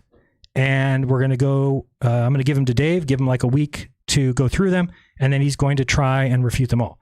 So I'm interested in that. I find this refreshing because this is something that we haven't, right? It's just flat earthers saying we don't believe in the moon landing. And then you got people saying we do believe in the moon. But there's never been a really good kind of conversation. I get along well with Dave McKeegan. And I will challenge him. If something does not prove to me, I'll say, no, it's nothing. And if it is, then I'll say, you know what? I never thought about that. Something to take into account. There's nothing wrong with that, but you should see the people already writing to me saying, oh, so what is it? You're going to fall on purpose today? Like, I don't know what kind of people you think. It's so disgusting to me. There's no reason why anybody would think that about me. But again, what are you going to do? People believe that we faked the trip to Antarctica. So shouldn't be surprising. As far as what my thoughts on NASA videos are, NASA is not a good company. Let me take over NASA tomorrow. Everybody vote for me and I will change things. Number one thing, you want to take care of the people that live on the earth, meaning that you want to provide them with a nice video feed of 24 hours to show our capabilities. If we can fucking go to Mars and put remote control cars there, then we can have a full 24-hour video of the earth that never ends. It's easy. It costs nothing. You could get advertising for Target and from Walmart, and you could have a website to be the #1 most visited website on the internet, and it always shows a picture of the earth. Okay? They can't even get a 24-hour live feed from the ISS because they say it's on the dark side of Earth. So that is a complete slap in the face. Okay? Don't tell me that you can control a remote control car, 80 million miles away with a time delay of 25 minutes, but you can't get a 24-hour video of the Earth. Okay? Now, I'm not saying that means that they're fake. I'm not saying it means that the Earth isn't a ball. I'm saying NASA, for some reason, doesn't do what you think they would do, what they should do. I've brought this up many times before. This is the truth. If we are giving money to NASA as tax money, and they go out and they hire engineers and they hire scientists, and then those scientists and engineers invent new technology, it should be released open source to the world, period. There is, under no circumstances would it be okay for then NASA to sell those patents to the highest bidding company, which is what they do. Okay? They sell it to the highest bidding company, then the company marks it up an outrageous price and sells it because they're the only one who have the patent. Guess who gets fucked in the ass in that case? We do. We paid for the invention. We paid for the technology. Then they took it and charged us more for it. We'd be better off if we didn't have NASA. More things would be in the public domain. NASA is inept. They have gone nowhere for 58 years. In fact, since 1958, I mean. In fact, I did a documentary, which I still stand behind. They waffle back and forth every time on purpose. They want to make it look like, oh, it's a political thing. No, it's not. Somebody would stand up and say, hey, listen, for the last 6 presidents, you guys tell us go to Mars, go to the moon, go to Mars, go to the moon, go to Mars. So we never actually get anything done. So can we instead decide right now what we're going to do for the next 15 years? Heaven forbid somebody stood up and said that. Go look at my video. Every president changed. They go back and forth. So now Trump is telling everybody we're going to go to the moon or go to Mars. So remember we had all these plans to go to the moon and Artemis and all that. You watch, that won't happen. They'll just pass it right off to now we're going to have Elon Musk go to Mars. Do you understand? It's just a scam. I'll stand behind that. I stand behind the fact that space industry is a huge sector that is just basically taking money. I mean, again, I believe in the rocket launches now. I've been watching them. Do I believe in satellites? I do. I think that the Earth is a sphere, so I don't have a problem with satellites anymore. It makes sense to me that you could get up going sideways fast enough that eventually you would be going the speed that it would take you to constantly be falling. Again, you're not nosing down. You would lose altitude. You are flying straight at a speed that you go around the Earth. Now, do I believe in all satellites and that they've never... No, of course not. I think there's lots of fake things that NASA has put out. I think it's more of like I don't know, maybe they overshot our capabilities. Yeah, I mean, do I believe in the Saturn pictures? I've told people before. I do. I have a hard time with those. I have a hard time with anything, the pictures of the planets close up, the picture of Pluto, things like that, because nobody can really say that that's not true. What are you going to do? You can't look at it from your house. So whatever NASA gives you, you kind of have to believe it. Oh, but there's also China. Again, to me, it's going to take a lot more research for me to say definitively that all of space travel is fake. Although I don't know if we've been that far. I don't even know if we've been outside of Earth orbit, to be honest. But again, would I be surprised at this point that the moon landing was real? Would I be surprised? At this point, if it's real, then I would expect answers to all of our questions, right? Whereas before, since I didn't believe in the sphere, I didn't think there was a chance that there were answers. Now I'm open to, okay, if there's answers, give them to me. I've showed people before that there's videos of the moon where the camera pans to the left and looks at the side view. And when it does, none of the rocks show parallax. Meaning if two rocks are sideways, then as the car is traveling, they stay. They never move. There's no angle change. Okay? Everything in front of them does. So clearly to me, that is a backdrop. Because again, go outside and drive a little bit and you'll notice that anything in the far distance will adjust. Oh, that tree is in front of the mountain. Well, as I'm driving, the tree kind of moves this way in front of the mountain. That's called parallax. It happens every day. That doesn't happen in the moon landing footage. Another thing, there is clearly many of the footage of the moon landing stuff has been wiped from the internet. If you don't believe me, go search something on the internet. All that's left is like the Grand Prix, which is that car doing the one motion we've all seen it do. They went to the moon 6 times. They drove that car around for 10s, if not 20s, if not 30s of hours. Where's that footage? It's gone. It's my belief that the footage of the rover proves without a doubt that it was done on a small scale in some sort of a hangar. Now, people say, oh, but the dust shows a perfect parabola. I don't know that. I'd have to see that. And it wouldn't be surprising to me if you were able to put a little vehicle in a vacuum chamber and then drive it around like a remote control and make it look like the thing's real. So anybody who says that that's impossible, okay, great. Then you'll be able to answer my questions, or Dave McKeegan will. And guess what? This is the way we should do things. I shouldn't just proclaim we didn't go to the moon landing. I'm 100% fact positive, which is what all flat earthers will tell you. I will not say that. I will say, in my opinion, based off what I've seen, I do not believe that man has been to the moon. However, I am open, 100% open to being shown that I'm incorrect. And if I am, I will say I'm incorrect. If everybody operated that way, the life would be great. I think what people don't realize about lies and liars is that they wreck the world. Okay? They wreck the world completely. They are responsible for every ill, if you think about it. Everything that's ever happened that is a problem, or like if you've broken up with a girlfriend, if you've broken up with a boyfriend, if you've gotten fired from your job, everything is based off of a lie. It's kind of the whole thing. And so to just assume people don't lie is outrageous. Okay? Now, some things I don't think it could be lied about. Now, some people might say, but Jaron, that's the same as the moon landing. It would be impossible to lie. I don't agree. And we're going to look into that because it's totally, let's look at TFE versus the moon landing. How many cameras were at TFE? Like 10, 15. Were they real time? Yes. Were they live streamed? Yes. Were they recorded in 360 cameras? Yes. Let's look at the moon landing. Was it live streamed? Well, not really. It was shown on a CRT TV screen that the media had to go and film off of. They didn't have a direct feed. Okay. Was it, so anything you look at, like, oh, but the people at the satellite dishes, they received data. Yes. But there's a dish looking up in the sky and then wires that run to the consoles. Could somebody input the data into the that could happen. Could it very well happen? That's much different than what I'm saying about the Earth, where I'm saying anybody can go and look up at the sky. NASA, not the government, they don't have an ability to change the stars in the sun.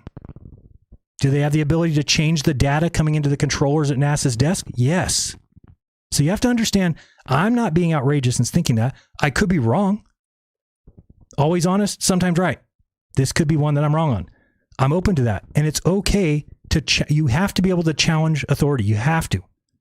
Okay. Now there's many people listening to this that have been messaging me, science related people. They are in the belief that once you've discovered that the Earth's a ball, every piece of science that's ever been put out is the fact. And that I need to bow to the almighty science, even though who's in charge of science? Is it man? Oh, it is man, right? Okay. So man is capable of deception. Man is capable of being biased. Man is capable of frauding results of science tests and things like that. Okay. So it's okay to be skeptical of these things and to call them into question. Do I think I should shit on people's careers? Do I think I should shit on, no, probably not yet, but it's okay for me to say, I don't believe that they went for these reasons. And if you if you think it's fallacious, one of the reasons, then bring it to my attention, right? If I'm saying, okay, well, I don't think they went to the moon because they went into the sky, we saw that, or we don't know, I guess, where's the footage of Neil Armstrong and Buzz Aldrin in the craft as it takes off from the ground? That footage doesn't exist, okay? In fact, listen to Neil Armstrong tell the story, and what does Neil say? Oh, it was the smoothest ride ever. Smoothest ride that there ever was. And what does Buzz Aldrin say? It was the most shaky ride. He couldn't hear anything in the takeoff of the rocket. Just shaking like crazy. Two different stories. Okay, you could forget, I guess. It's possible. But there's so much wrong. I mean, again, where's them putting on their spacesuits? No footage of that. Because again, think of how many people need to put on a spacesuit at the ISS for a spacewalk. Tons. It's like 2 people helping each person because, again, so then Neil would have had to seal up Buzz when his gloves were on. So he puts on his glove. Now he's going to seal somebody else's gloves with his gloves on, whereas that person has to seal his gloves with his gloves. It's kind of confusing. How would they get all that done? How would they be safe? I mean, I don't know. That seems crazy to me. But again, I'm open to being wrong. And if more people acted like that, that would be impressive, right? And they said, hey, what we're going to do is we're going to sit down. This guy's going to give his evidence. I'm going to review it. And then I'm going to go back and say, this is why you're wrong. Or, you know what? I never looked into that. There's a chance that if, like, for instance, the parallax thing I'm talking about, Dave McKeegan can't say anything other than, okay, let's look at the distances of those mountains and then compare them to mountains in real life. And then show me a video of a mountain of equal said distance that we drive by going the same speed and we see that there is no parallax. Like, he would take that level, which if there's anybody who will do that, it's Dave McKeegan. So that's why he's a great person for it. He won't just dismiss it like he's FTFE, right? He's not going to just say, oh, that's stupid and you're an idiot for thinking that.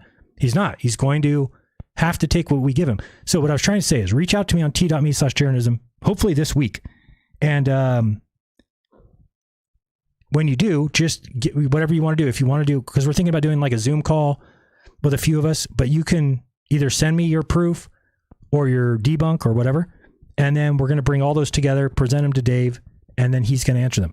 And again, I'm somebody who says, if I'm shown that all those debunks are incorrect or can be explained, then I'd be hard knocked to say that we went. But again, to me, that seems very, very unlikely simply because we haven't gone back. And I just find it to be incredibly easy. They're now launching 320 rockets this year. So that's almost one a day. So we're at a place now in the world that we're launching 1 rocket a day, supposedly into space. Once you're in orbit, things are kind of easy from there. You're just in orbit, right? Granted, it takes some mathematics, takes some planning. Once you're in orbit, if you just launch at the right time, bust your blasters one more time, whatever they're called, your thrusters, then you get into the orbit of the moon. And then when you get close to the moon, you slow down, put on your brakes, put on your backwards firing in space, which seems a little funny, but your retro rockets or whatever. And then you slow down and then you fall down to the moon and you land there. Like, we're supposed to believe that they did it 60 years ago and that they can go to asteroids now and land and pull up rocks and take off and then come back and then drop the rocks off in the sky and then they take off to another asteroid. Believe that. But we can't land on the moon. Right now, we just took another craft there. The video footage is horrendous. It's 2025. Okay? There's HD cameras on everything. So whoever's at NASA, listen, NASA, please, whoever's there, just put a few extra cameras on every craft that you send so that you don't get people like me running around saying, why is there no footage from these HD cameras? They are cheap. Super, super cheap. Your budget is ridiculous. You make $80 million a day.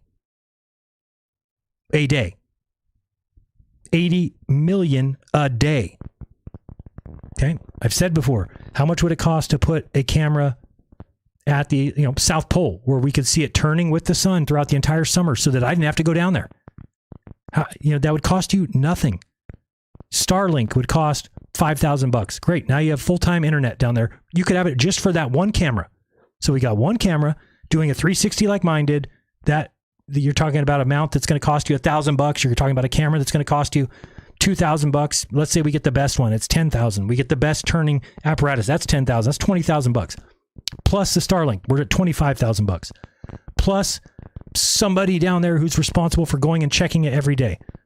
Pay them $5,000. Now we're at $30,000. So for $30,000, you could have avoided all this nonsense flat earth stuff. And yet, let's see. So $30,000 for each season. That's $30,000 a year. But out of your daily budget, right? Yeah. Out of your daily budget, 30,000 divided by 80 million. Is that correct? Yeah. So you're talking about, yeah. Let's do it the other way because we'll get a better, that was, such a low percentage. But if we take the 80 million divided by 30,000. Oh, plus we got to get a plane down there. Let's say 50,000. Okay. So we got 80 million divided by $50,000 for this apparatus. And we are talking about, so it's 1/1600th of your daily budget. You could have avoided a lot of this flat earth stuff. In fact, you could put it up next year for not 1/1600th of the yearly budget, your daily budget, 1/1600th. And NASA won't do that. They're inept. They're a terrible organization. They are a jobs program, and they don't do much. Now you might say, well, Jaron, they're doing all these things. All these people are working. I'm saying if you're talking about the ideals of a country, the ideals of a human race, we should be out exploring. We should be out, everything that they do has been a total joke. Look into James Webb Telescope. Any other company would have been dismissed, put into bankruptcy. Okay?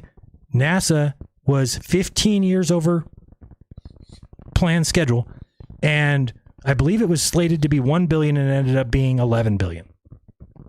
No other job would you get away with that. No other job would you come with it. Hey, this is the plan. It's going to cost us $100,000. Okay, go ahead. By the way, we're going to be 15 years late and it's going to end up costing us over $1 million. Fired. Sorry, we'll get somebody else in here. You're out. NASA has learned to bullshit Congress. It's what they do. It's all a game. Again, you could microphone is driving me insane. Or my headphones. Why is it making that noise? It's just insane to me. I just have a problem. And again, I'm open to being a liaison, if you will, in the middle. Show me it's real. Again, if it's real, I'll go to Goddard and then sit there and watch a guy drive the rover. Now, if he plans it a day before, show me that.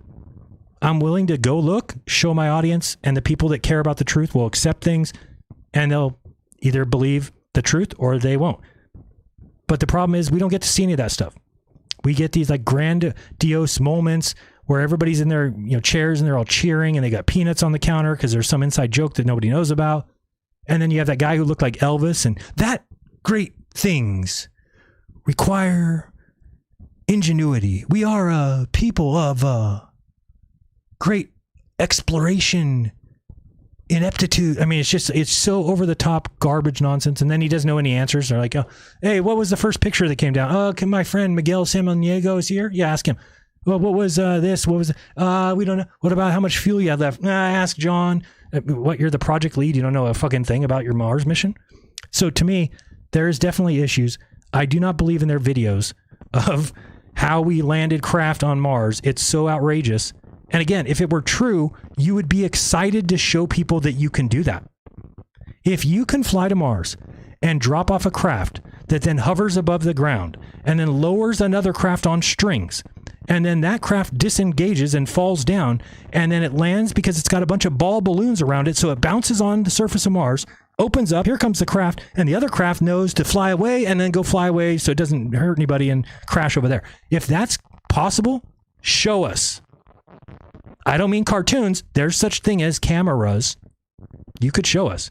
They won't do that. Why not? I don't know. Again, if it's true, if NASA is 100% real, which many science believers believe, then they are horrendous at proving that. And if you can't admit that because you're like, they have better things to do than prove things to you, great. They should have done that already. What is going on? Sorry.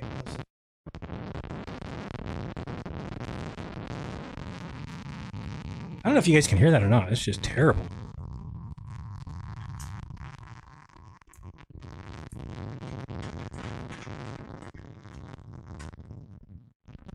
I don't know what's causing it. I have to fix something. I got some sort of what are they called? A short. I got a short. All right. Let me get back to this, and then we got to decide. Are we doing? I think it's too late. It's Friday night. My wife and I have a little standing date on Friday evenings. So let me get to the rest of these. Hi, Jaron. What's your thoughts on NASA videos? I already answered that, didn't I? Yes. All right. We've got. Where are we at here? Jaron from JSE81 says, Jaron, please don't stop doing these. The flat earthers losing their minds in here is great entertainment. I can't watch it. I can't. It's a great spelling of the word entertainment, though. I would love to continue, but I can't do the flat earth stuff because it's just it's literally like if every day you're just yelling at the wall, just yelling at the wall, like, why are you so white? Which is kind of inclusive. It's probably get a promotion if I do that. But anyway, why are you so white? You're so hard and white. I can't stand you. And just every day you're just telling it, like, and it's not going to do anything. So you're just going to end up raising your blood pressure. You're just going to end up. So now many people would say, well, yeah, but some people left because, okay. But I also recognize that even myself, if it was somebody else who went, I can't be sure that I'd be listening to them right now. I cannot be sure that I would trust. Now, again, I hate that you can't know that. I think that if there was something with this many cameras like we did, it's just impossible to fake that. Whereas you can't say the same thing about a Mars mission. You just can't. You might say, well, there's so many people that put in on it. And yeah, and you could send things into a supercomputer to where all the data is returned as if it really went to space, and it didn't. It's very possible. So it isn't completely out of the question. Do I think it's a little bit easy? Is it harder to fake than I originally thought? Yes. Have I pulled back on saying it absolutely 100%? Yes. I'm open to being shown that I'm wrong. And I think that a dumb thing to do would ever be into a case where we all believed it because they say so.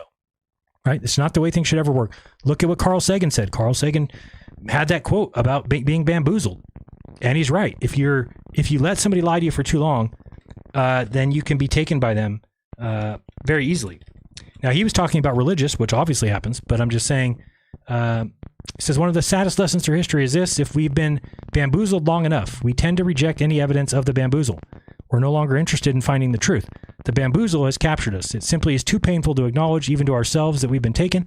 Once you give a charlatan power over you, you almost never give it back. Wow, I'm just now seeing how fucking flat earth that is. Holy shit. My goodness. I've read that quote so many times, and I never, until right now, saw... Wow, you do learn a lot, man. I mean, wow, that is crazy to me. It's just so simply flat earth. One of the saddest lessons in history, if we've been bamboozled long enough, right? Once I've been flat earther for 6 years, 7 years, we tend to reject any evidence of the bamboozle, right? So there's no evidence that the flat earth could be wrong. It's all very true, and the globe is a lie. We're no longer interested in finding the truth. I thought I knew the truth. The bamboozle has captured us. Exactly. It's simply too painful to acknowledge, even to ourselves. See, that part always confused me, because it's not that it's too painful to acknowledge, it's that our brain won't allow it to acknowledge. See, the way he's wording that makes you almost think that that's a cognitive choice when it's not. It's a subconscious decision or choice. And that we might be taking over. Once you give a charlatan power over you, I'm taking it back. I'm not letting charlatans have my power, and I am open to evidence. I think which what we all need to be. So I won't ever stand on something and say, I'm 100% sure of this, unless I really have looked at all ends of it. Like this globe Earth, I can say I'm 100% positive the Earth is a globe. Can I say that it's spinning? Nope. Can I say the sun is a certain distance? Not really. Can I say the planets are really what they say? No, not really. I can't really say that yet. But I will try to get there, and I will try to look at things with a more open mind. And I think anybody who expects me to just say, oh, everything is true. Mars landings, Pluto pictures, gravity assists out of Saturn, flying through the rings, taking pictures of the North Pole when we don't have a North Pole, the Earth pictures. And somebody's going to hear that and they're going to say, we do have North, and then they're going to send me some satellite images that look ridiculous when I'm like, no, go look at Saturn's North Pole pictures. Why don't we have pictures like that? Like they just have like a camera photo picture of the hexagon on top of Saturn. They don't have a picture like that of the Earth. That's funny. Now again, shouldn't there be a Lagrange point between the Earth and the Moon, where you could put a satellite that always faces the Earth?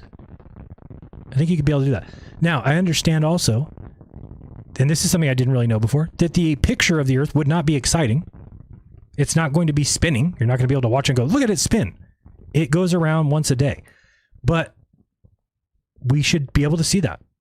We all live on Earth. There's enough money, there's enough people, there's enough technology that there's no reason why we wouldn't have that, why it doesn't exist. Now you could say, oh, we have the Discover satellite that takes a picture every 10 minutes. Okay, again, if you can fly to these crazy distances and drive remote control cars to take movies and video, then you can put up a camera that can provide that to the people of Earth. And if you can't, then you don't have the right to be flying around Saturn.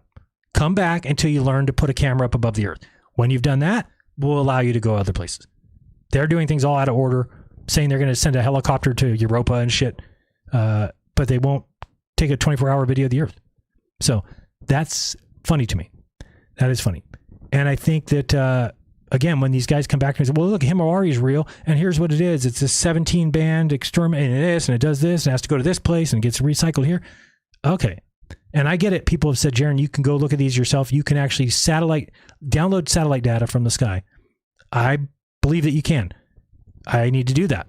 But that's still not going to tell me that we should believe in Mars rovers that landed on bouncy balloons. It's just something that I don't feel is true yet. Again, I think what people should be happy about is they should say, at least Jaron's saying that he's open to being shown that he's wrong.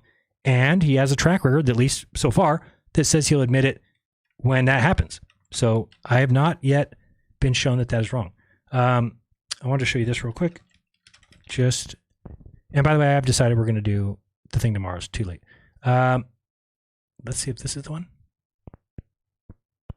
We are starting the straighten up and fly right maneuver, where the spacecraft will jettison the entry balance masses in preparation for parachute deploy and to roll over to give the radar a better look at the ground. Indicate chute deploy. The navigation has confirmed that the parachute has deployed, and we are seeing significant deceleration in the velocity. Our current velocity is 440 meters. Like, they need to be honest here. This isn't their current velocity. This happened 25 minutes ago. So stop acting like it's, oh, we're looking and we're doing this and we're going to check this. And no, it's already happened. Per second at an altitude of about 12 kilometers from the surface of Mars. Look at this. Heat shield set. Perseverance is now slowed to subsonic speeds, and the heat shield has been separated. This allows both the radar and the cameras to get their first look at the surface. Current velocity is 145 meters per second at an altitude of about 9.5 kilometers above the surface. 9.5 kilometers. How long is 9.5 kilometers? 16.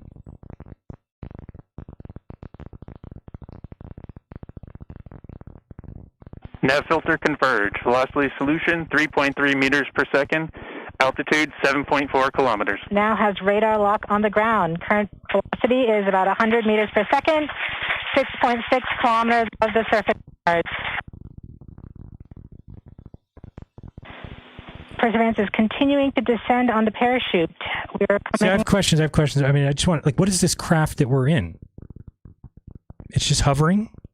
Or what is it doing? Up on the initialization of terrain relative navigation and subsequently the priming of the landing engines. Our current velocity is about 90 meters per second at an altitude of 4.2 kilometers. Yeah, I have to look into all this because, I mean, I would just dismiss this outright before. LVS valid. Now I'm like, okay, I could see maybe, but I don't get it. What is this craft? It was in orbit of Mars and then it was able to stop? We have confirmation that the lander vision system has produced a valid solution and part of terrain relative navigation. Priming. TBA is nominal. We have priming of the landing engines. So wait, is this the part that's lowering on the with a parachute? I thought that the parachute was the other thing. Sorry, I just want to check one real quick. So what is the parachute? What is attached to the parachute? in the velocity. Our current velocity is 440 meters per second at an altitude of about 12 kilometers from the surface of Mars. Heat shield set. Perseverance is now slowed to So that's a heat shield. So okay, so I'm kind of getting it now. So I get subsonic speeds, and the heat shield has been separated. This allows both the radar and the cameras to get their first look at the surface.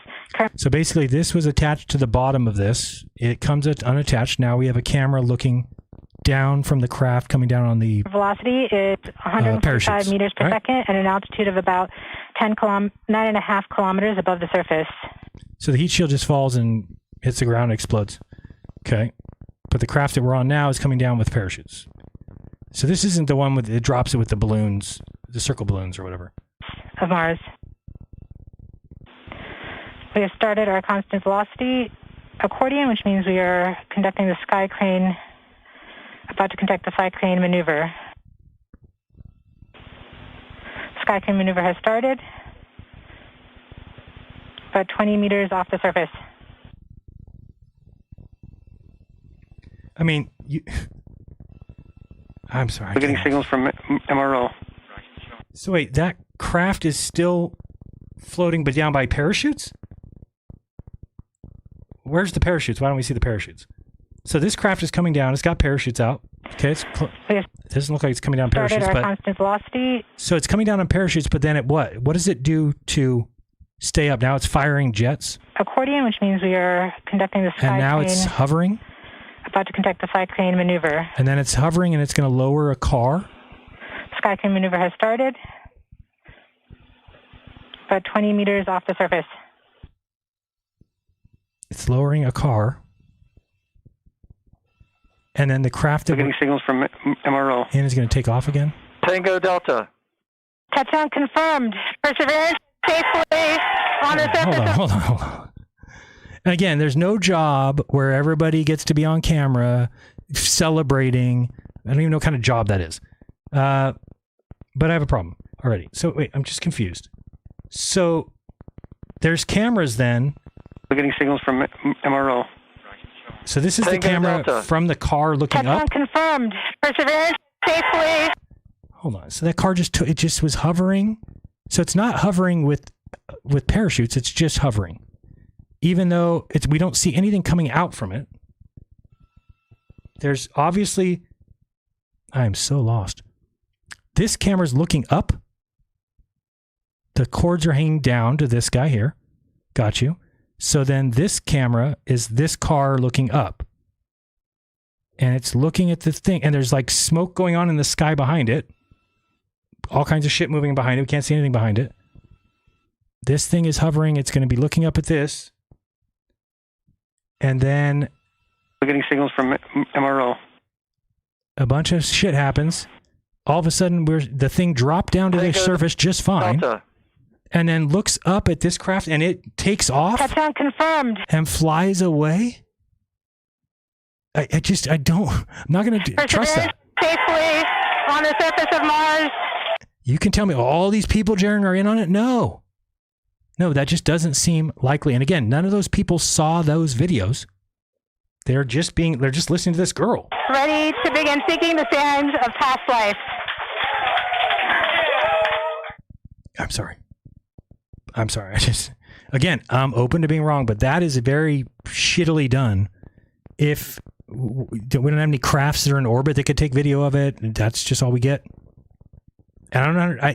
I expect people to just be honest and be like, no, that's a little shady. You can believe 100% that it happened, but you have to be able to say, yeah, that's a little shady. Not, well, they have better things to do than provide evidence to flat earthers. Okay, I agree. I'm not a flat earther anymore. So they have better things to do than provide me, who gives them tax money to do these things, a little better verification? I think so. That's just me. Again, hate me all you want. At least I'm honest. Sometimes right, sometimes wrong. What are you going to do? I want to see the one with the landing, I don't know, search bouncy balloon. I mean, it's just so stupid. Let me find it. Where is it at here? Come on. Yeah, this is crazy. Thanks to Star Trek Timelines for sponsoring today's video. Oh, not this guy's voice. Oh boy, I gotta turn that down. Click. It's so pretty. My name's Astrom, and I'm about to show you what we did, because we're so great. Could do that and make a lot of money if I just wanted to, but it wouldn't be honest. Okay, let's watch this. And you just tell me, this is what we're supposed to believe. Okay, if you are a smart person who knows that the Earth is a sphere, then you also know that we were traveling on January. That's my birthday. Happy birthday, Jaron. We're traveling to Mars. This is it says CGI up here. Thank God Ad Astrum helped us out here. But they're meant to show you the real thing here. So there's the Mars, the planet. And here comes the early entry descent landing. Now, I'm just saying, they tell us that the atmosphere is 1% of Earth's, yet it's going to stop a craft traveling at multiple thousands, 50,000 miles per hour. It's going to hit the atmosphere of 1% and slow down, and the umbrella is going to work. I mean, the parachute. Okay, now look at, now they are coming down, firing jets. Then this thing slows up. Oh, what happened? Oh, can't do that. It hit the mountains. So then we tried that last time, but oh no, wait, what's going on? What do we do? We're scientists. We know every answer. Let's look at. So they bring it down. Okay, isn't that what they did? And that thing took off. Okay. Oh, I thought this is the one with the balloons. I don't know. Okay, maybe it is. I mean, this one right here. Then they blew up the balloons around it. And then they drop it. Wait, can we see the balloons? Yeah, so then they drop it and it rolls around like this. And remember, it's still giving data away. All its satellites work. All its beacons, they work. They're just look at it, these arms are hitting. Where's the satellite? Where is it picking up data from? Now again, here's the thing. You always have somebody who's going to be like, "Oh, of course there's an answer if we go look." Yeah, because NASA can't put this out and not have some answer. But it doesn't mean that it's legit or that it would work. I mean, what is it? So then it's on these. Now you have to what? Now they're going to self-pop the balloons. And the machine's just going to be right side up. Everything's fine. Again, they show us that. It's like a movie. Oh, here we go. So here's the balloons. They all popped. Is that a bottle of water maybe? I don't know. Gusev crater. Hey, it could be all true.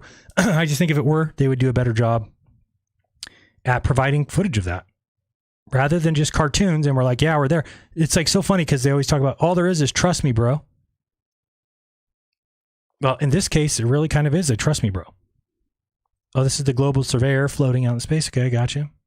Is it going to take video of it? I don't know. Oh, maybe it does. Let's see. Oh, no, it's not it. Something else. What are these pictures of? I don't get it. Anderson Hill. So anyway, there's obviously a lot of work to do here. I just can't imagine that being the case. I mean, they can't do things like that on Earth, can they? I mean, are they dropping things out of the sky and balloon bouncy things that are coming to a stop and then opening up and the thing comes out? I mean, the one that I thought was the funniest thing is when they went to, is that Johnny 5? When they went to the other asteroid, right? They said that we pinpointed the landing on the asteroid within, it went down, grabbed a bunch of rock and took off. They said they were 4 centimeters from the target position. Then when the thing brought back the rocks and dropped it back on Earth, it was off by 410 miles. Okay, that's just funny. We have such precision in space. We're so good, but dropping it on Earth is a little harder. A little harder. So I have questions. And if people don't like that about me, then watch another channel like Ad Astrum to where he's, oh, Mars, it's so good, it's so great. Everything we've ever done there, true. I just can't buy it. I can't buy it. And I do believe it's more likely to be true just because now I believe that the Earth's a sphere and that, satellites exist and that crafts can be in orbit. I still have a problem with going to Mars. First of all, how do you gauge? Okay, so let's say you think you know the distances of these planets or whatever. How do you gauge the distance that you're traveling in space? It's distance over time. Okay, we've been traveling an hour. How much distance have we gone?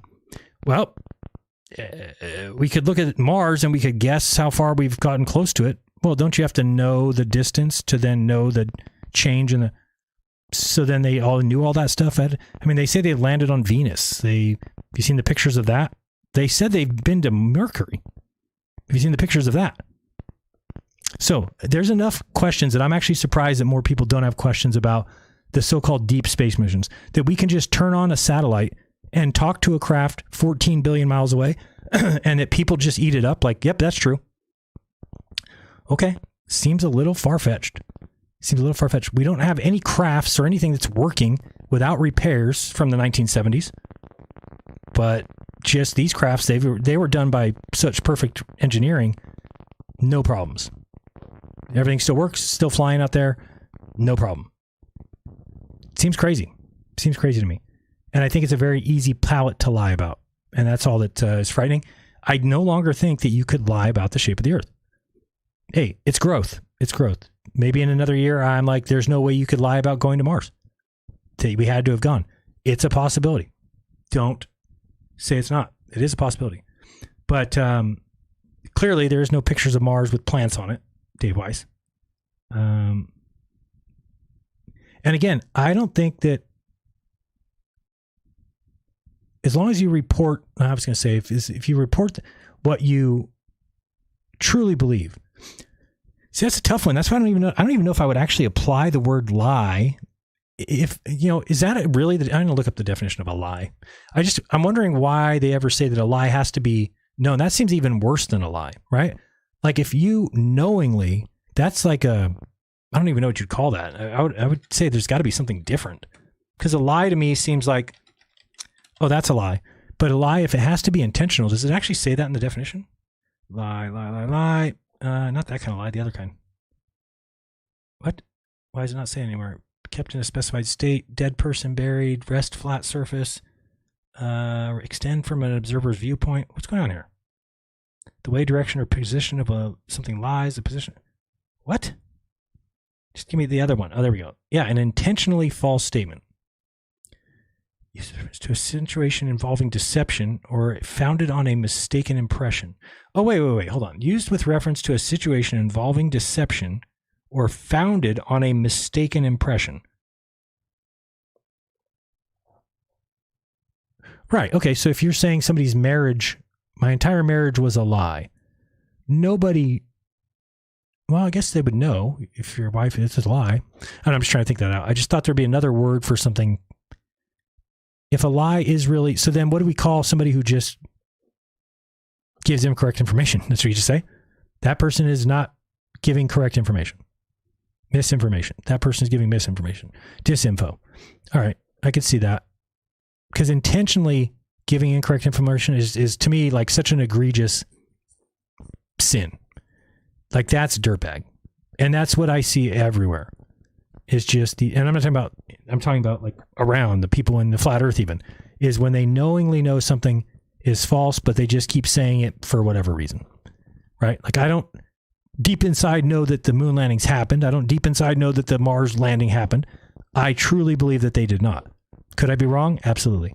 But I can see where that's not necessarily a lie. But if I'm saying I don't believe it, as long as you say I don't believe it, then I don't really have a problem with somebody doing it. Like if people said, I don't believe in the globe earth, I believe in a flat earth, and you're like, okay, and that's what they left it at. And they're just like, oh, I just can't believe it. It's just, to me, it's flat. And okay, and then you start showing them evidence of it, and they just refuse to look at any of the evidence. And there's evidence as glaring as there is in the shape of the earth. Then I could see problems. But if somebody tells me, I don't believe that Pluto is a planet, then who cares? Right? Like literally nothing will happen in your lifetime that's going to matter as far as Pluto. Nothing's going to happen in your lifetime. It's just not, same thing with the stars, the distant stars. I don't believe they're the distance that they say. Does it really matter? Great. I can give them credit. Okay. But I think that's giving too much power to them or giving too much fact where there's not really like, we have to verify things, right? You can't just have somebody say, we know the distance to the stars and we've never been there. Okay, so you could be off by a little bit. No, we're pretty exact. I know, but you could be off because you've never been there. So just saying you could be off, right? We have to go by standard candles and there's so much cooked into this idea of these distances. Now, again, does the model work? Sure. Does it have anything to do with the shape of the earth? No. Not to me, it doesn't. We can figure out now that the earth is a sphere. Great. Does it mean that everything in the sky is spheres? It doesn't really mean that, but it could be. He gives more credence to the stars being spheres. But from there, I think it still takes more work. And I don't see any videos of people going to these observatories and really showing us a star. Like, how about this? Is this true? You tell me, because I heard Veritasium say it, and I've heard somebody else say it. They said that nobody in human history has ever seen a star as anything more than a single pixel of light. So nobody's ever seen a spherical star. Okay, that's what they say. Again, you could be wrong. I'm just saying what I've heard. So if that's the case, then people should question all that stuff. They should just be like, that's a little weird, right? I mean, just to assume that because Edwin Hubble said all those spinning spiral things are galaxies, they could be, but it's a little far-fetched. I'll be honest with you. That's a little far-fetched to say that the little spinny things up there are actually as big as the Milky Way galaxy, and that it's also this crazy 100 billion light years across, or whatever they say. Not 100 billion light years, but 100, what do they say? 100 light years? 100,000? No, wait, how many? How big is the Milky Way? Milky Way size.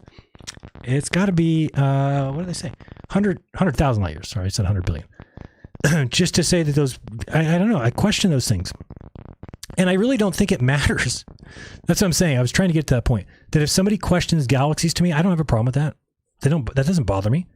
It is the kind of skeptical expectation that I think I should have of people. Anybody who says, oh, we know what those things are and they happen to be 700 trillion miles away. Okay. Could be. But are we 100% sure? Do we really know? And again, when you have dark matter, dark energy, because they're saying there's not enough gravity to hold them together. Okay, but so there's a possibility that they're not even what we think they are. Possibility. Just saying it's a possibility. Go look at a deep space picture and just recognize that they say all those are stars. All those are stars with planets going around them, or some of them have planets going around them. And that just seems all I would expect from people. What I'm trying to get at is, this is what I told those people at that skeptic place is I'm like, I'm not sure skeptics are really skeptics at all. They're meant to be skeptical of anything that isn't from science. They're not meant to be, you're not supposed to be skeptics of science, even though that's what a skeptic means. You would be embarrassed and laughed out of the room if you were to say, I don't believe in galaxies. Be like, get the hell out of here. It's science. Okay. But you're just, again, man, I've looked into this stuff, and Edwin Hubble, just came up with ideas because it didn't match observations as far as, okay, we observe everything. It looks like we're from the center. So what did he say? Well, we don't like the absolute horror of a unique position. So instead we'll go with spatial curvature. It's not that they observed spatial curvature. It's that was an option they chose because the alternative was to say that we might be the center of the universe. They didn't like that.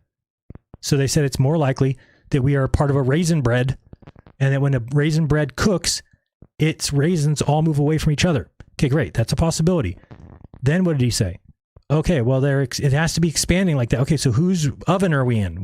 Who's baking the bread? Oh, well, we don't really know. So dark energy. Right. Made up energy to make the universe do what you need it to do. Okay, got it.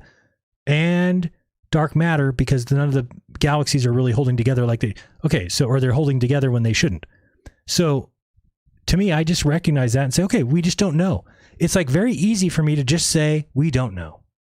We don't know.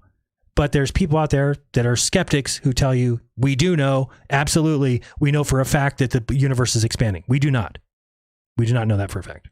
Okay. In fact, if you just search universe not expanding, you'll see that there's scientific papers, universe not expanding, that tell you that there's a question there. And yet science people won't even they won't even allow you to say that. C says, yeah, so while many theories and observations point to an expanding universe, some researchers propose alternative models, including a static or non-expanding universe, suggesting that the observed redshift might be explained by other factors, according to some studies. Right. So it's not a guarantee, and this is okay. This is part of science. But the problem I have is with the scientific community or the backers, they're just all in. If science says it, they believe it. It's like, okay, but it's okay to say, like, we might not know. We might be wrong. That should be expected. Now, when it comes to the shape of the Earth, different story. Different story. We're right here. We can actually test it and verify it and see that it matches observations. Boom. There's no question. It can't be something else. Right? But when you're looking at the galaxies and you're like, oh, there's other theories because they also match observations. And we're not saying, like, nobody's ever seen the universe expanding. They only see what they call redshift. But redshift happens on the Earth because as things go through the atmosphere, it gets condensed or compressed, and then it gets stretched in the other direction. Hence Doppler. Okay. So if in space there is no medium, then any light coming to you, it could redshift simply because it's retarding, meaning that as light travels a long distance, it dies down. Now, again, I just sinned according to science. Can't say that, Jaron. You cannot say that light doesn't travel unimpeded in space at all times, even though, I mean, think about like how they say gravity moves things and the light behind it. So all the close stars, wouldn't they be adjusting the stuff behind it? As that light's coming to us, there would be a bunch of adjustments, you would think. Hey, I don't know. But I'm open to learning about it. But I also, in a way, don't care. I don't care. That's not my job. I didn't go to school for that. Somebody else's job. I don't think they do a good job of explaining it. I don't think they do a good job of proving it. But again, it's not my area of expertise at all. And it doesn't matter. I hate to tell those people their jobs don't matter, but we're not going to any star this year, this decade, this century, this millennium. So there's other things we could be worried about and teaching people rather than what planets are going around a star that is 36 trillion miles away. Again, to get to the closest star, going 100,000 miles per hour, which is faster than any human's ever gone, would take 28,000 years just to get to the next star. So should we be studying that? Should we be studying that? If we knew of a place down under the Earth that it would take us 28,000 years to dig to it, should we be spending money on learning about it? I don't think so. And that's on Earth. That's here. So again, to think that we're just looking up in the sky and saying, oh, well, there's things we need to go study and put a bunch of money into those. And then to say, we don't have the better things to do than to be showing you video footage of their missions. Man, not really sure. Not really sure. You mean looking at planets that we'll never go to? And again, they can't even be looking at planets. If it's true that nobody's ever seen a star as more than a pixel of light, even in a telescope, by the way. Again, you're not thinking of the distance of these things. 25 trillion miles at the minimum. Right? So if nobody, I wonder if I just search that. I'm just going to search for nobody's seen a star. Seen a star as more than a pixel. Or I think he said pinpoint of light, but I'll try pixel. Why is a picture of a star bigger than a pixel? We aren't seeing the actual stars, but rather they're airy disks. Cheaper optics will have star bloat. We aren't seeing actual stars, but rather airy disks. Why can we see stars from Earth, but not from space? We can see stars from space. The brightness of Earth's reflection. Oh, that's not what I'm looking for. Here's one. No one has seen a star close up. I'm sorry. No one had seen a close up of a star outside the Milky Way. Astronomers have used the European Southern Observatory Very Telescope interferometer to take a very first close up picture of a star. Okay. I mean, that's what I'm talking about. Like, we might be wrong if this is the best picture we have of a star. That's it. I mean, that's what I'm talking about. Like, we might be wrong if this is what happened as far as Pluto. Nothing's going to happen in your lifetime. It's just not, same thing with the stars, the distant stars. I don't believe they're the distance that they say. Is it really? That was weird. I just moved that over there and it started playing something else. Anyway, you saw it, did you? I threw it away because I thought it was causing the problem. I don't know what happened there. What is this? Oh, that's another video. Thought that was my video. All right. I don't know what happened. Sorry about that. But did you see the picture? Hopefully you saw it. Wait, I can probably go to my history and bring it back up. I don't know how something started playing. I think I opened a tab somehow. History. And history. And where was it? This one. Nobody's seen a close-up star outside the Milky Way. Astronomers have been able to look at the sun and a handful of other stars in the Milky Way up close thanks to modern advances in telescope. But getting a detailed view of a star outside the galaxy. So this one's saying outside the galaxy we haven't. So I want to see pictures of a star inside the galaxy then. If this is only outside, let me show you this now. Don't start playing any kind of crazy shit. Thank you. Oh, you can't see that very well. How about this one? You still can't see very well. How about this? So that's what they say is the best picture we have. So, all stars are spheres. Okay, well, maybe. That's a little bit sphere-like, I guess. What is going on out here? This is like shadow in space or something? I don't know. Just saying. I think too many people bought into the whole story and just pretended like science hasn't been wrong the entire step of the way, which they have been, which is not a bad thing. I believe in the science that's never ending, that's always getting better and better at explaining observations. That's the science I believe in. Not the one that says, now we're smart, and Neil deGrasse Tyson says so, so therefore it's fact. I don't know about that. I doubt that. I think that we are very cocky as human beings, and we just think that and again, the same thing that I've fallen victim to would be the same thing that some scientists have fallen victim to, where they have been promoted, they have been pushed up, their papers got printed, so they're not going to have an easy job ever saying that they were wrong. And in fact, Max Planck, why do I want to say Max Born? Where's that name coming from? Max Born? Is that also a scientist? Where's the name coming from? I was trying to think. Max Planck said, the progression of science. Can't remember if it was him. Or was it Hume? No, I don't remember. It was Hume. Oh, there we go. It is Max Planck. Max Planck said, scientific progress doesn't happen by convincing opponents, but rather when a new generation familiar with the new truth comes of age as the old guard dies out. So basically, if the current picture of the world is relativity, and here's a problem with, so we're now so on top of people that they shouldn't think outside the box, right? That we know everything. Well, then you're not going to have these up-changing discoveries because everyone believes that relativity is proven. It's 100% fact. Why not just say, we don't know? Why would you be a YouTuber who goes around promoting that relativity is real?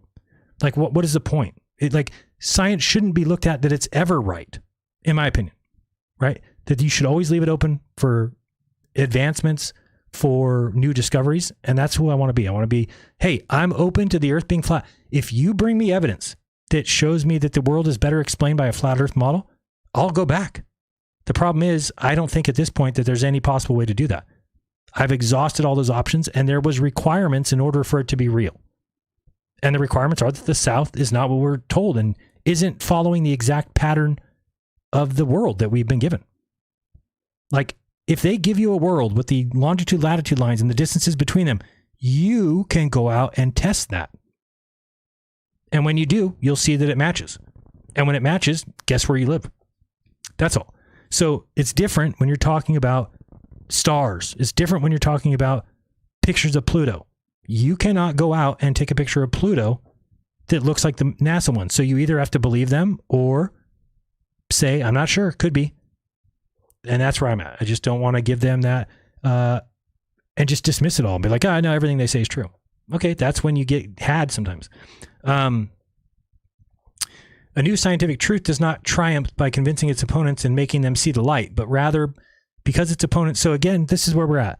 So the flat earth everyone needs to die. And then as soon as that happens, then we're just kidding. Because now the flat earthers are thinking as soon as the globe earthers die, they'll take over the world. And then we won't have bicycles. So, that works. But I believe that is the case. I do think that is how, if you kind of go through the history of science, the people who believed in bloodletting, it's not like they were doing that for 20 years and then they were like, oops, my bad. I don't think No. They probably would have had to die. And then somebody else came along saying, I don't think we should do that anymore. Because the people who've been doing it, they're not going to admit, oh, you were probably right. So those people that are all dying underneath my watch, I was the one killing them. Yeah, I believe it. You think about it. It's not going to happen.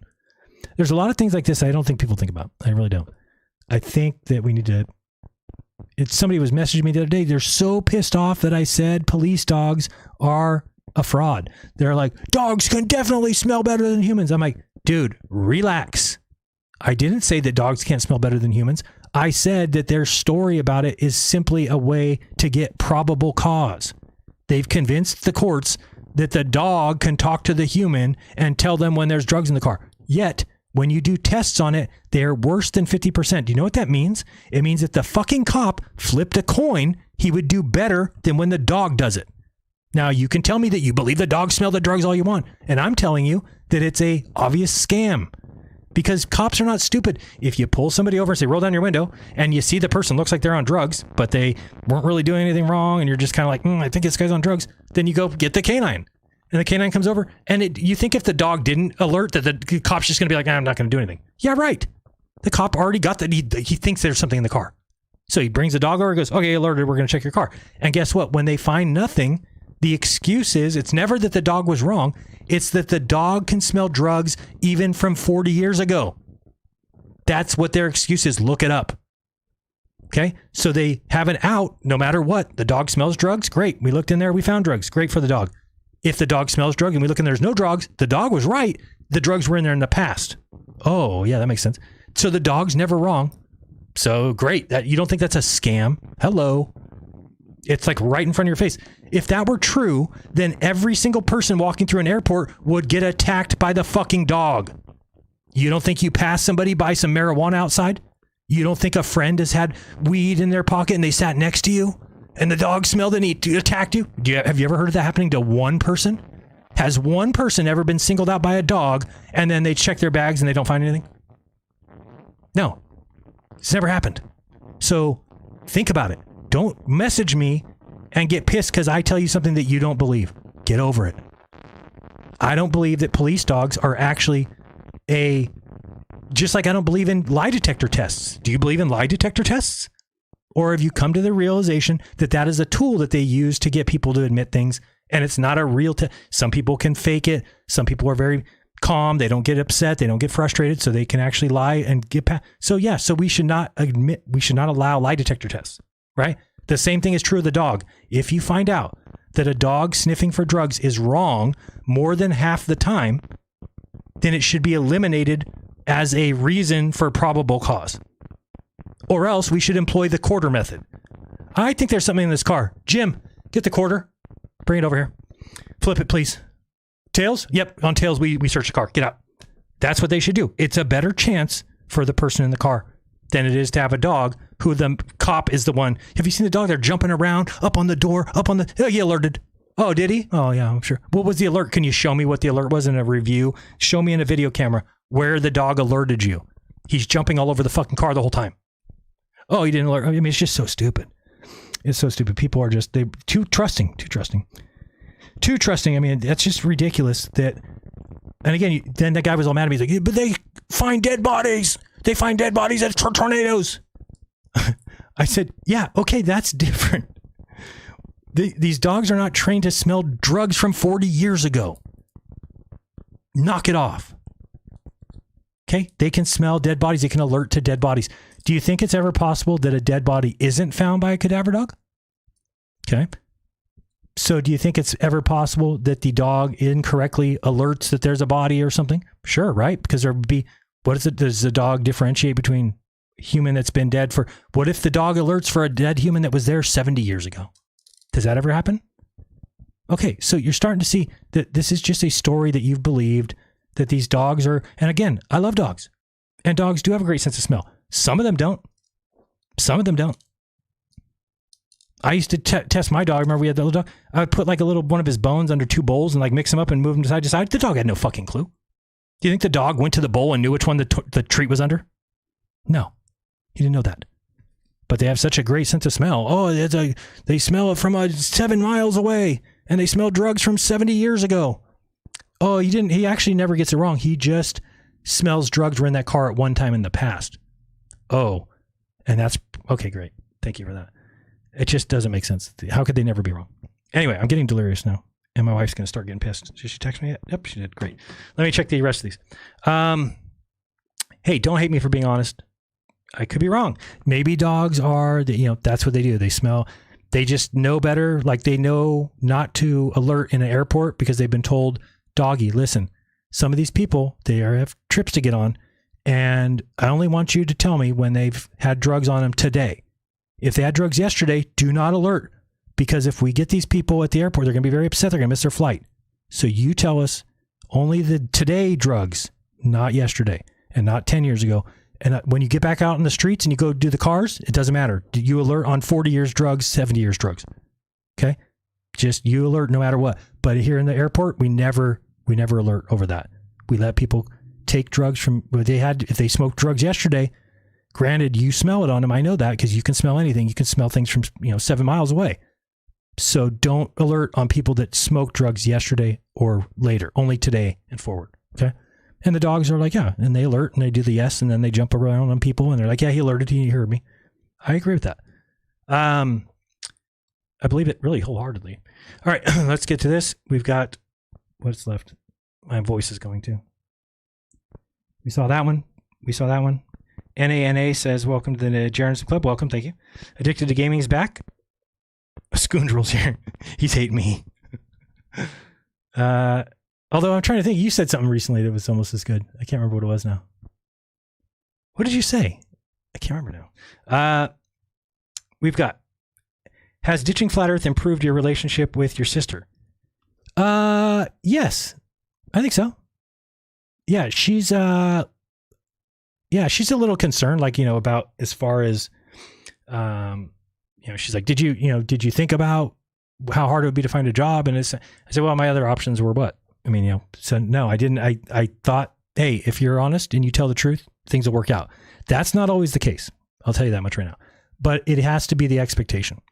Because if you start thinking the other way around, you're in trouble. Right? If you start thinking, oh, if I tell the truth, these bad things will happen, well, then guess what's the choice that you're going to make in your head? It's going to be to lie. So I don't want to do that. I don't want to be that person. I think that those people are disgusting. They're deplorable. They are actually the cause. Like I said, they're the cause of every bad thing on earth. And that sucks. And I guess maybe it's because I've had a lot of people lie to me. It's possible. It could be because, I don't know. I just don't lie. Like, for instance, if you're a couple staying together for the kids, do not do that. My parents stayed together. They say for us kids, it makes you feel terrible when your parents are miserable. And then you find out they're getting divorced at 8 when you're 18 years old. And they're like, we only stayed together for you kids. It's like, why? So that I didn't have to see my parents ever kiss and you guys are fucking miserable now.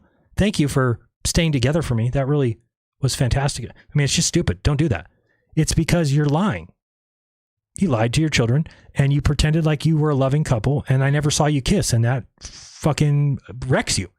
Because then you're like, okay, well now, my life is totally different because of that, because I don't want to be in a relationship where there's not that, because I saw what it looked like. I saw what it looked like to have two parents that basically hated each other.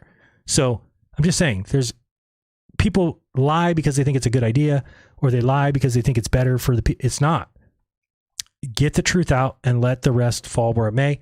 So yeah, so that's what my sister was kind of asking me, well, what if, because she's the kind of one who even told me, she's like, I said, well, I'm really shocked that like these other places aren't calling. Like I have a good job history. And she's like, oh, I'm sure they just searched your name on the internet. I'm like, yeah, but they wouldn't see that many bad things. They would just see that I went to Antarctica. And she's like, no, but the fact that they find anything, she said, because you have to think, if you're an employer and you have applicants of, 5 applicants and you're searching each of them and 2 of them, nothing comes up, but 3 of them all have hits where they're like, this guy was in the news and this guy went to Antarctica and is a flat earther reformer. And she's like, why would they go with the people that have any news about them at all?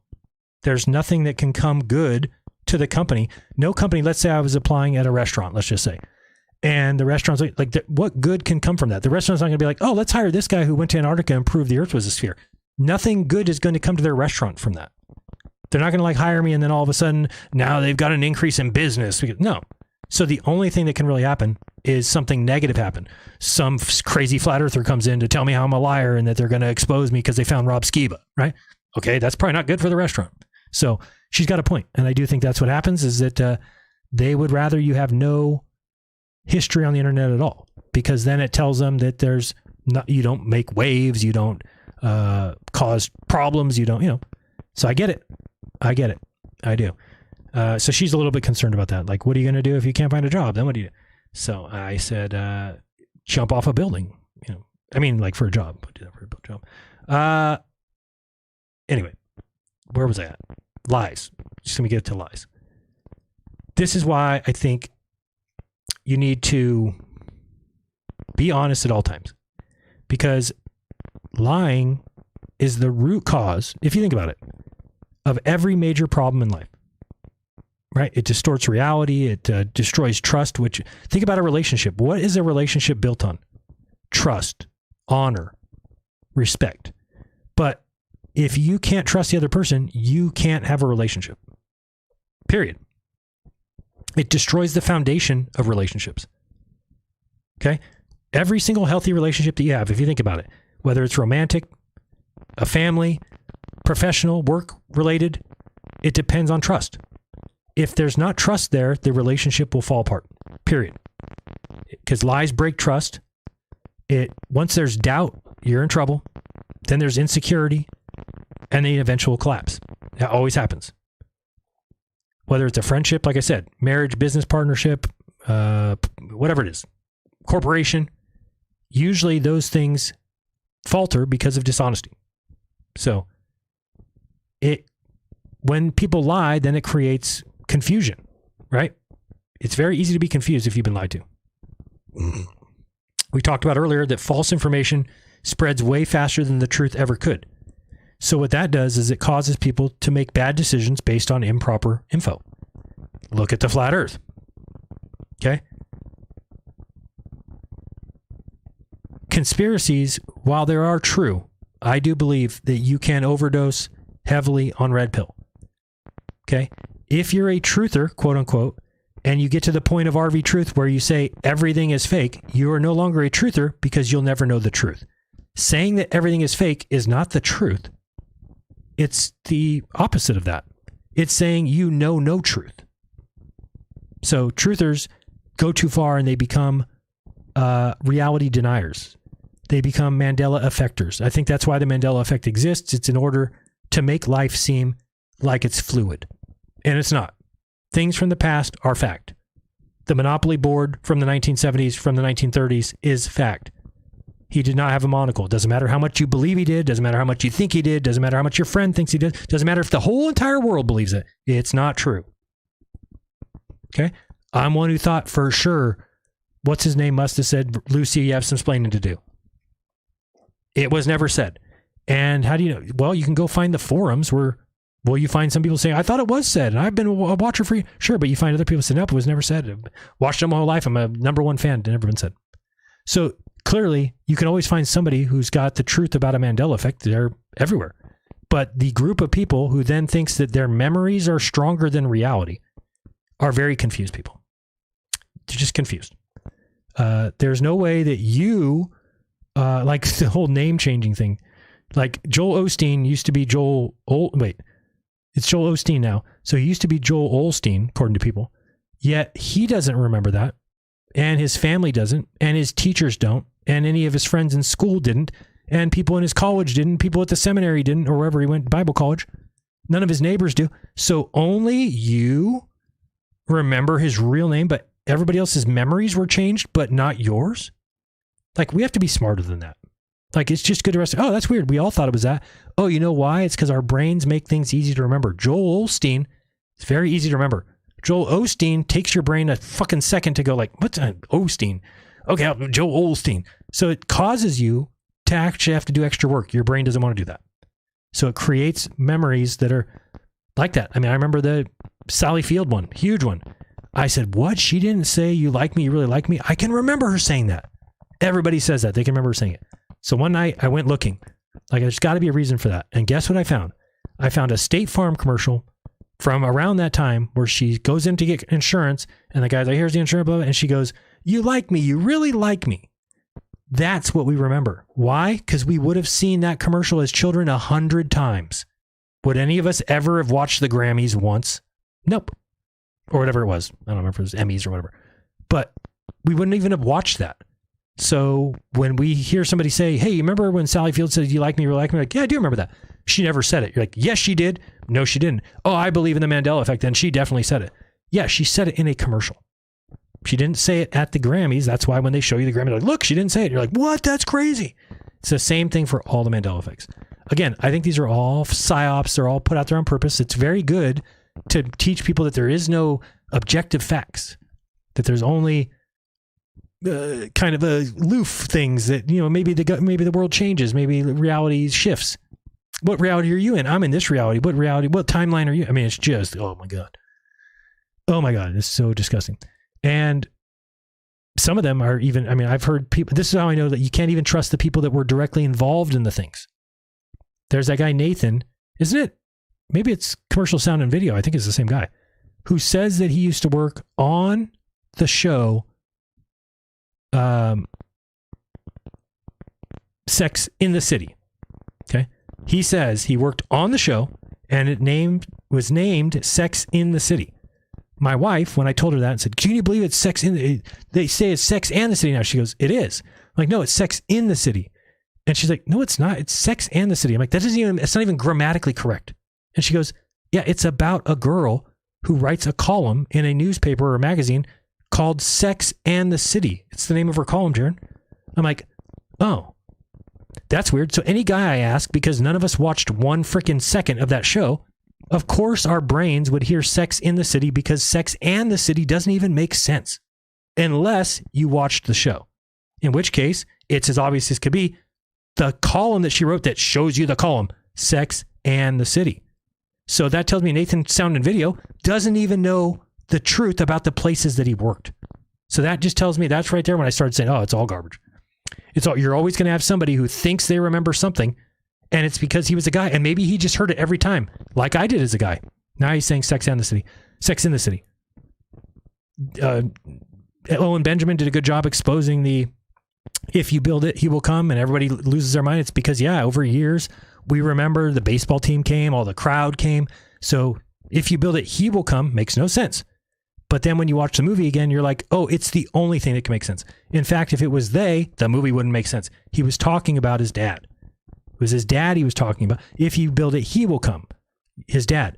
After we've seen the movie and it's been years, we think, and I'm sure there was commercials, and I'm sure it was said in other places. And if you're talking to your friends, you're not going to say, if you build it, he will come. It doesn't even make sense, except for in the movie.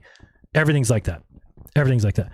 They try and go back and show like, oh, look at this foreign film, transcript says that, Forrest Gump said, shut up. What do you mean? So we're supposed to, the foreign transcript, don't trust the transcript from over here. Trust the one from over there. They're the ones who know. It's just dumb. It is confirmation bias. It's going and looking for identical evidence that you're looking for. And then I saw him do the worst thing, which I've seen many things do. But then they started doing the whole, if there's evidence, then how do I explain it? So the Ed McMahon worked for Publishers Clearinghouse, right? So they'll even say like, oh, any evidence of that is gone. But if there is evidence of it, then it's called residue. So what you've now created, that anything is evidence. If you find no evidence, it's evidence that it was true because they've erased everything. If you find some evidence, it's evidence that it's true because there's residue. Do you see what you've done there? You've built yourself a undebunkable belief. So this is why I just gave up on even talking to those people, because I was like, there's no use. There's no use. I remember going to get trained when I was a store manager of a drugstore for HIPAA, which was, I forgot what it is now, the Health Information Privacy Protection Accountability or something. I don't remember what it is, but it's what is it? HIPPA? I've forgotten now what it is. See how they've confused me. HIPAA is Health Information and Accountability Protection. So is it just HIIPA? No, I don't remember. That wouldn't make sense. Not two I's. Health Information Privacy and Accountability. Maybe it's HIPAA? I don't know. But everybody says it was, or like Haas avocados. Again, just because people can't spell things, they're like, look at this sign from this store. Yeah, those are printed by somebody back at a computer in the break room. So if they spelled Haas avocados, HAAS, okay, that doesn't mean that the name changed. There is some, I will admit there is some that I think people have determined were actually changed, which is, it's not reality changing, but like, didn't somebody figure out that the cornucopia was part of Hanes? Or Fruit of the Loom, I mean? I think somebody figured that out. I think they found like a actual old logo with it or something. I don't remember now. Anyway, as far as reality changing, not happening. As far as the Monopoly guy used to, no, didn't happen. Nothing in reality, no VHS tapes have ever changed due to magical gods who come in and change your VHS tapes. I know this is a science audience, so you are probably thinking that's crazy that anybody would ever believe that. I know, but people believe that like old movies, like the what's the one with the did 3CPO have silver leg or gold leg or whatever? It's well explained that there was like some toys that came out that didn't have it or something, and so everybody believes in the toy. They don't remember the actual thing. There's lots of things like that. Anyway, I don't know how I even got on the subject. I'm talking about lies. Lies are a problem. Okay. They are definitely, they cause corruption. Like that's what all corruption is. That's what all conspiracy is. It's all lies. It's all meant to confuse. It's all meant to, and this is something I don't think will ever go away. That's why the idea of like, oh, we can bring heaven on earth. Maybe. It's why, I know this, I'm getting into crazy deep weeds here. It's why I believe that there is another life after this. This is my personal belief. I'm not saying I even have evidence of it. I believe that what would be a great thing, and again, your feelings, Jared, well, yeah. I believe that what a great testing ground it would be to have people in a world where they're not given any rules, they're not given any direction or anything. There's no Bible, there's nothing for you to go off of except for that voice inside you, your conscience, that tells you what's right and wrong. Okay? We don't need a Bible to tell us what's right and wrong. You feel it, you know it. And there must be, I would think, some, again, I'm not saying this is true. It could be completely false and we become worm food when we die. Could be. But in my mind, it's better to operate through life. I did some things wrong up until I was 31.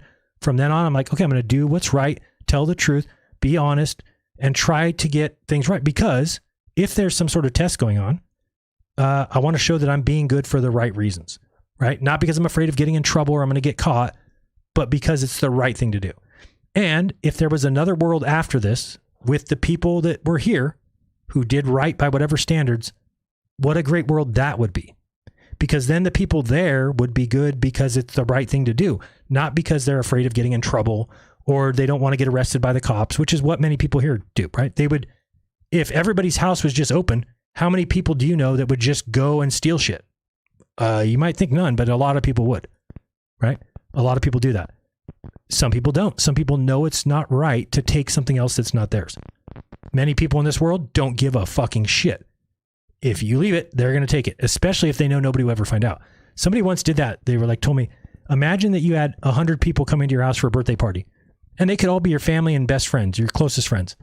If everyone was told ahead of time when they go in, hey, by the way, there's going to be $100 bill out tonight and nobody will know if you took it.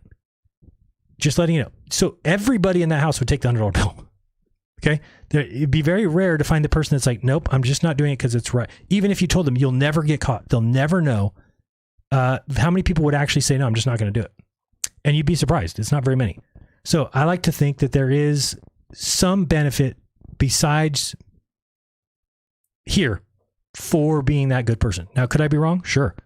But if the alternative means be a dickhead, be an asshole, steal money, scam money, then I don't like the alternative.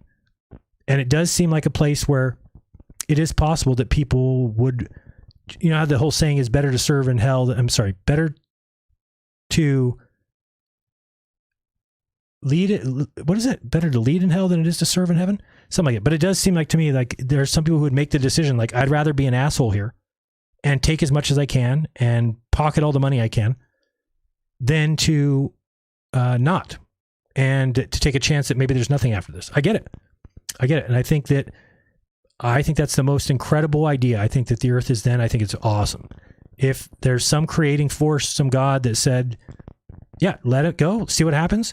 And the ones who, and again, I also believe, because people might be saying, well, what do you think? There's a God up there watching everything you do? No, I don't. I actually believe that you are God.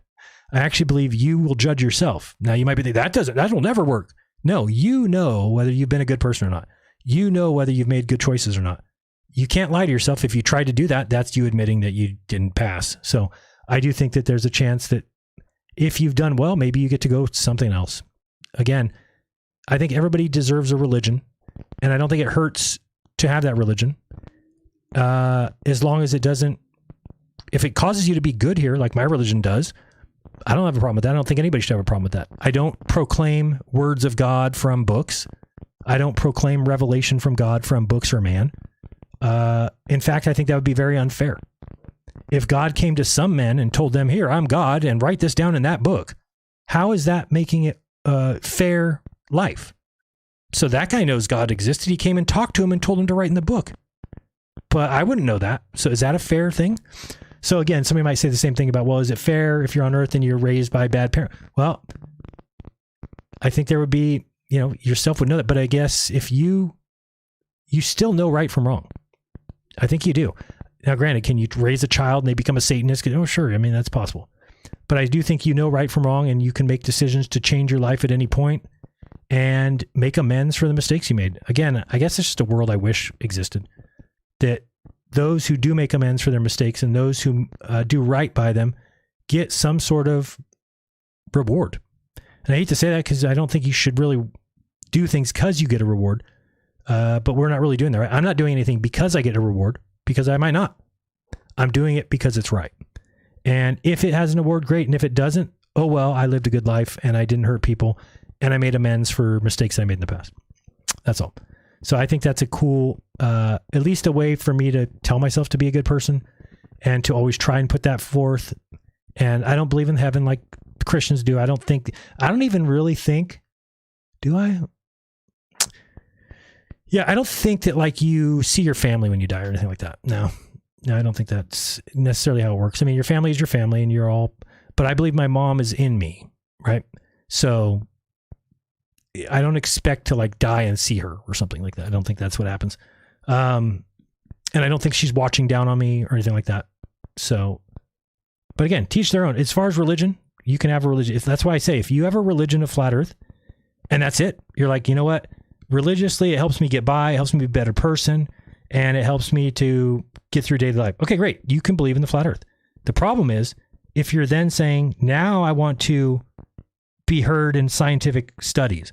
Now I want to be on this YouTube channel where I say scientifically that the earth is flat. No. No, you don't get to do that because there's science, which is separate from that. I'm not saying there's science behind my personal religious belief. There isn't.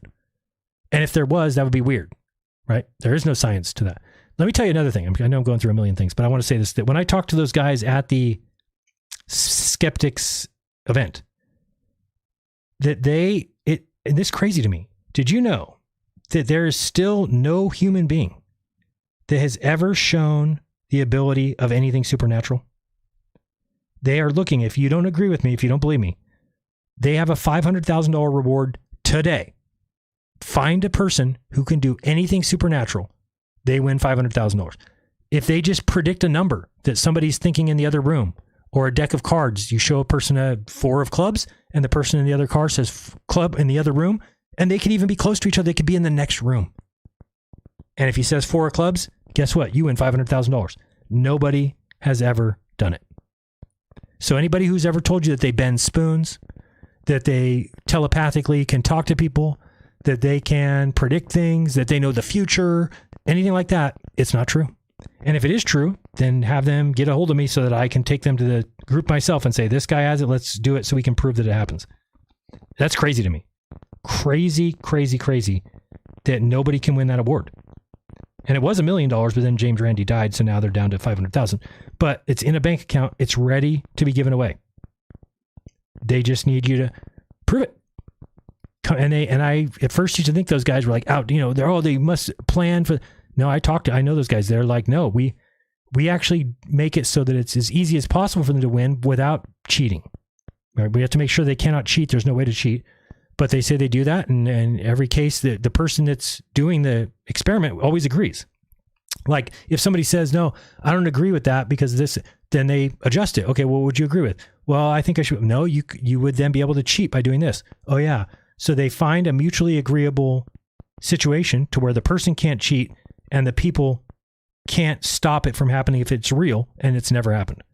So that tells us a little something about life that's kind of crazy. Because I think a lot. Oh, yeah. And then that guy Spencer was telling me, Jaron, did you know that 75% of the world, or at least the United States, believes it is possible? So isn't that crazy that there's 75% of people in the world believe something that's never been shown to be possible, but they believe it? So isn't that kind of crazy? It means that we really will believe things. I mean, how could you have 75% of people believe in something that's never been shown to be true? That's crazy. I've seen people claim to bend spoons. That guy that had the concave earth or convex earth documentary has a video where he's like sitting at a table bending a spoon from across the table. So bad. And then like it bends and then the lights shatter and it's just so fake. So fake. So don't let people lie to you. But that's my whole point.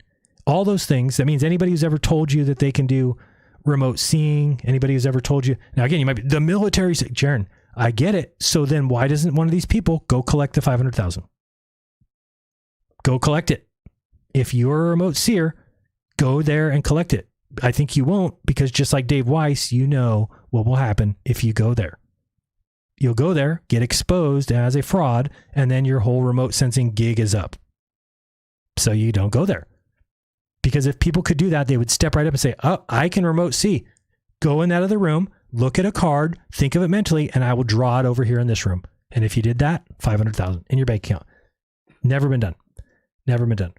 All right, let's keep going. Sorry. We've got a lot of Globers thinks you are a charlatan. Good for them. Glad to see you are now seeing the truth. Thank you. 666, not NANA. It's nice of you. Can you say my name out loud? Dick Fitwell. I did already. Dick Fitzwell. Didn't I say that already? Can you say my name out loud and also start calling Flat Earth Dave Flat Brain Dave from now on? Just sounds better. Flat Brain Dave? I don't like it. I don't think it's, I don't know. Also, when you were FE, how would you explain how mountains were formed without spin gravity? What? How mountains were formed? What do you mean? Dirt piled up? What do you mean how mountains were formed? Were mountains formed because of gravity? What do you, I don't know what that means. Shouldn't the Earth be like a completely symmetrical ball? More than I don't think mountains are the cause of gravity. I think mountains are like a gravitational anomaly where like a bunch of mass happened there and it couldn't really pull it down. So it's like just there and it's a mountain. I don't know. Maybe I didn't understand what you said. But how would you explain how mountains were formed without spin gravity? Are mountains because of spin? Where is this all coming from? Mountains are because of the spin of the Earth? Mountains are because of the spin of the Earth. I don't think so. No, I don't think that's the case. Although I am pretty close. I tried it last week, and was it last week or the week before? I didn't like the results enough I'm going to do it next time. But what I'm trying to do is take a picture of the moon early in the evening, or whenever you see it first. I think it's better to do it when it's half moon, so you have the Terminator line right down the middle, and then take it at the end of the night. And if you put them together, I did it, and you can see the shadows from the mountains moving. So anybody who wants to tell you that the moon is not physical or it's not a body, that's going to be hard to admit when I show mountains cause shadows that move throughout the night. So again, now if you're a flat earther at this point, what you would hear me say that, and then you would just say, well, it's because they can project the mountains onto okay, so right. If you've already agreed to yourself that the moon cannot be real in a place you can land on in a sphere in a mountainous area, then of course you can come up with anything you want to say, right? If you're open, you should hear me say that and go, oh, that would be interesting. I'd like to see that. That's what people should do. But we don't have people like that in the world. Either people are saying, this guy's an idiot. The moon is clearly mountainous and clearly a body. Or you have the other side. This guy's an idiot. There's no way the moon can be. Right. Where's the people in the middle? Pretty lonely here. Pretty lonely. Where I'm saying I'm open for either one. I'm open for either one. I don't think it makes a lot of sense as a body in space. Now, as the Earth is a sphere, well, then it starts to make more sense. You're like, okay, I guess it could be a body that's falling around the Earth, just like, right. And then you start saying, okay, that stuff makes sense. Now I would need some sort of verification that that is the case. One of those things would be moving shadows on the surface of the moon from the mountains that you can clearly see in the photographs. What else could it be? And then if you want to start, I know what it is. It's Satan. It's Satan. Satan's putting shadows on the moon. God damn it. Can you just get rid of him? Why don't you just get rid of him? It'd be easier. Sorry, not trying to tell God what to do. Christians will get mad. You're not allowed to do that. Okay. God's morals are different than yours, even though he gave you your morals. Different. He gets to operate under different morals, and he knows that you won't ever judge him by your morals that he gave you because he's God and he doesn't need to follow the morals that you were given. He can follow his own morals, and you need to worship him no matter what, or else he burns you for all eternity for 100 bad years on earth, which is he's a just God. Have you ever heard that? He's a just and righteous God who sentences people to eternity in hellfire because of 100 bad years on earth. And that is just. Think about it. It's actually more just, or it's less just, really, than if we put people in prison, lifetime of prison, 10 lifetimes in prison for spitting out your gum. That's actually more just than a God that would put somebody for eternity in flames, even if they committed 7,000 murders.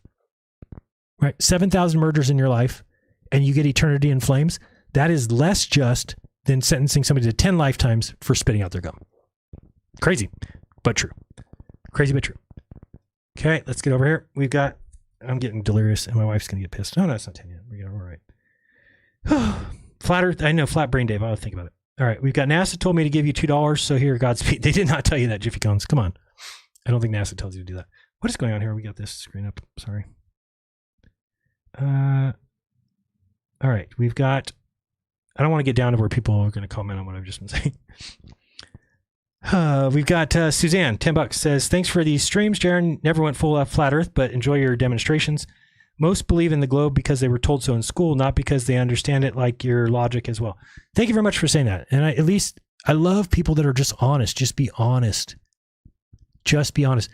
All these other channels, I mean, there's just channels that they're just saying the most insane things. And it's like there's channels that are saying like, we predicted Jaron was going to use this as his way out and that he was going to turn his back if he saw the sun. I'm like, dipshit, I said that. That's what I said. You didn't predict. So then I said, if I see the sun, it means that the earth can't be flat. And if I do see the sunset, it means that the earth can't be a globe. And then people are like, we knew that if he saw the sunset that he would say it was flat and not a globe. Yeah, that's what I said. That's not impressive. And you're not special. I've already said that about all the critics, all the channels out there that do nothing but criticize, who sit around and criticize what other people are saying and doing. That's a problem. That's a problem. Do something. Do something. Nobody's impressed that you're playing Monday morning quarterback. Oh, man, we told you that if you go, you're going to go into that. Yeah, you're telling me that now. I mean, big deal. Oh, everybody's so brave about everything that happens now when they can look back and see, yeah, hindsight's 20/20. Monday morning quarterbacks, right?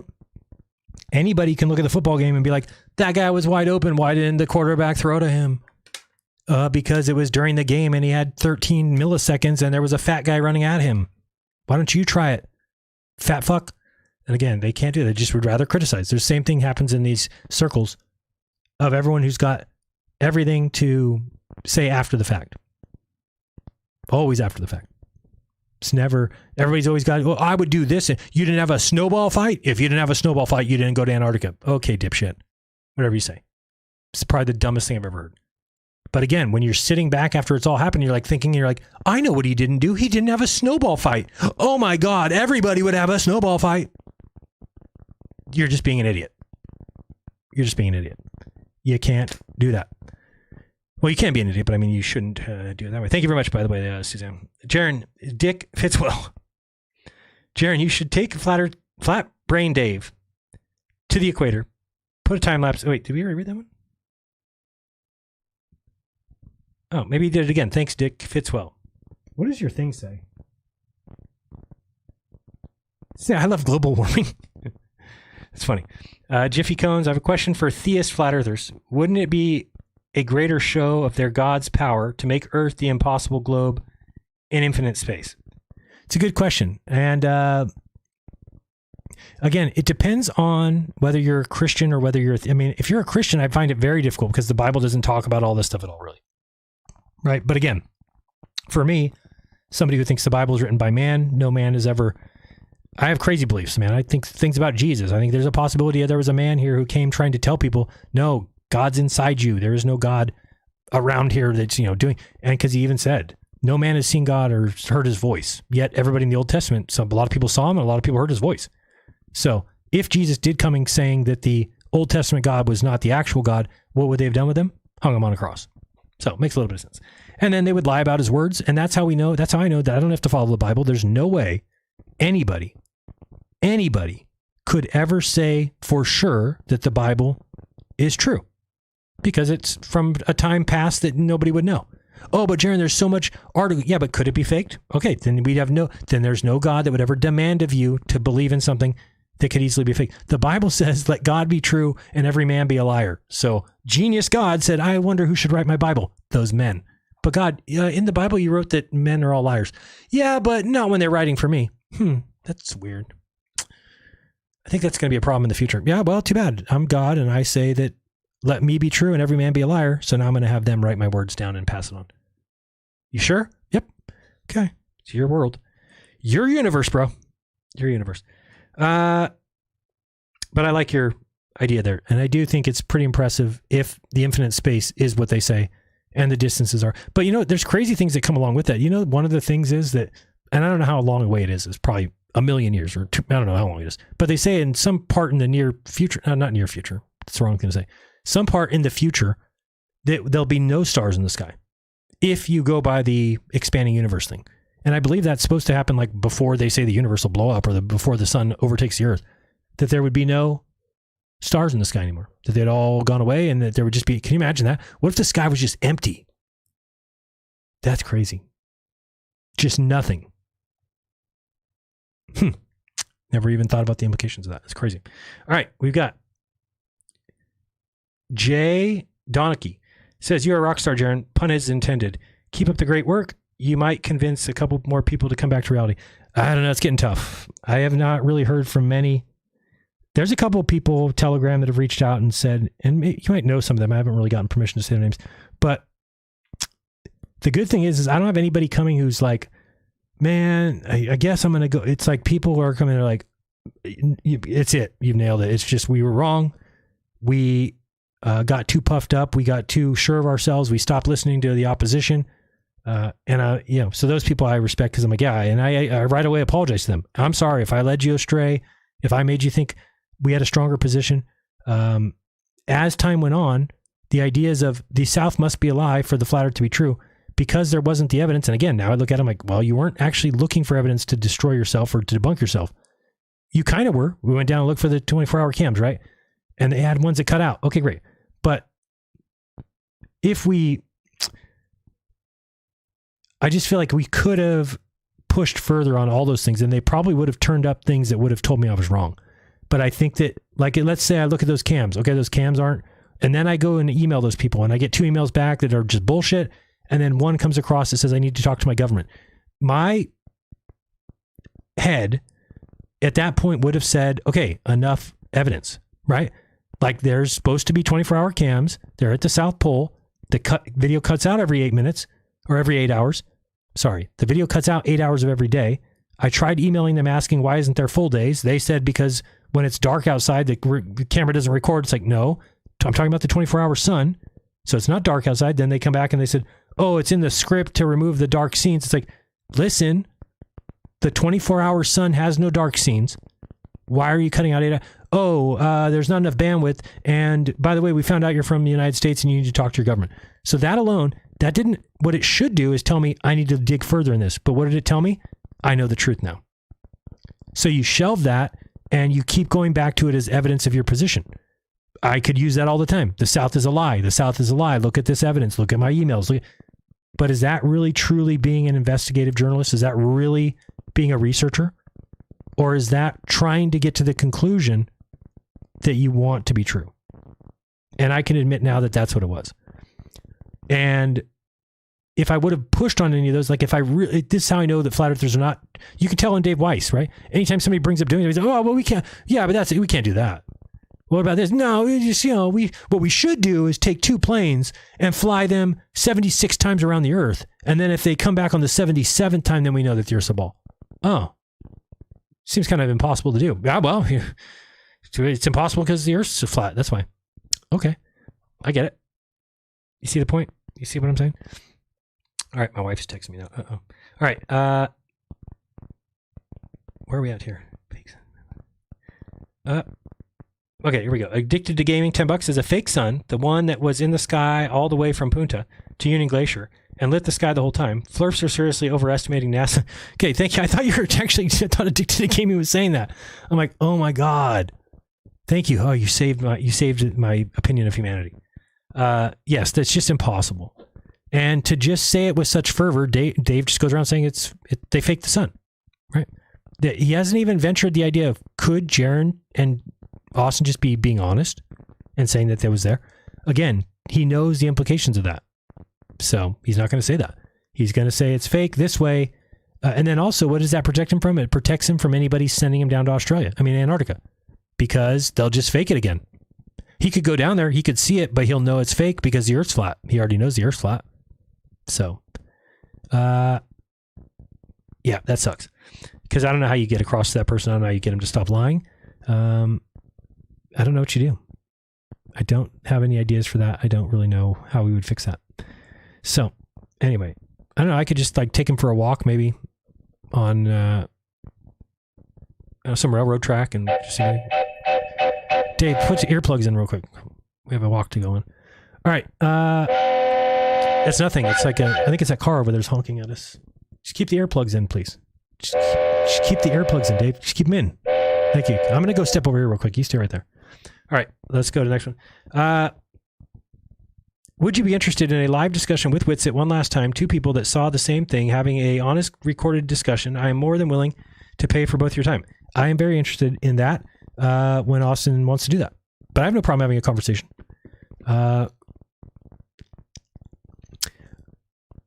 I guess I already know the position that Austin takes. And it's one where he's going to say, look, all these things don't match up. This, talking about dark energy, dark matter. The same things I said.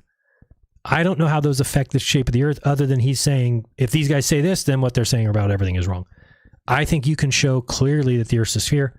I would like to have that conversation, to be honest with you. I would like to hear some of his answers.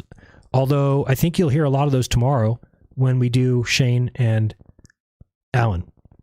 And we'll actually get more time to spend on that video because I think it's important that people see the argument that I'm making and then how they respond, right?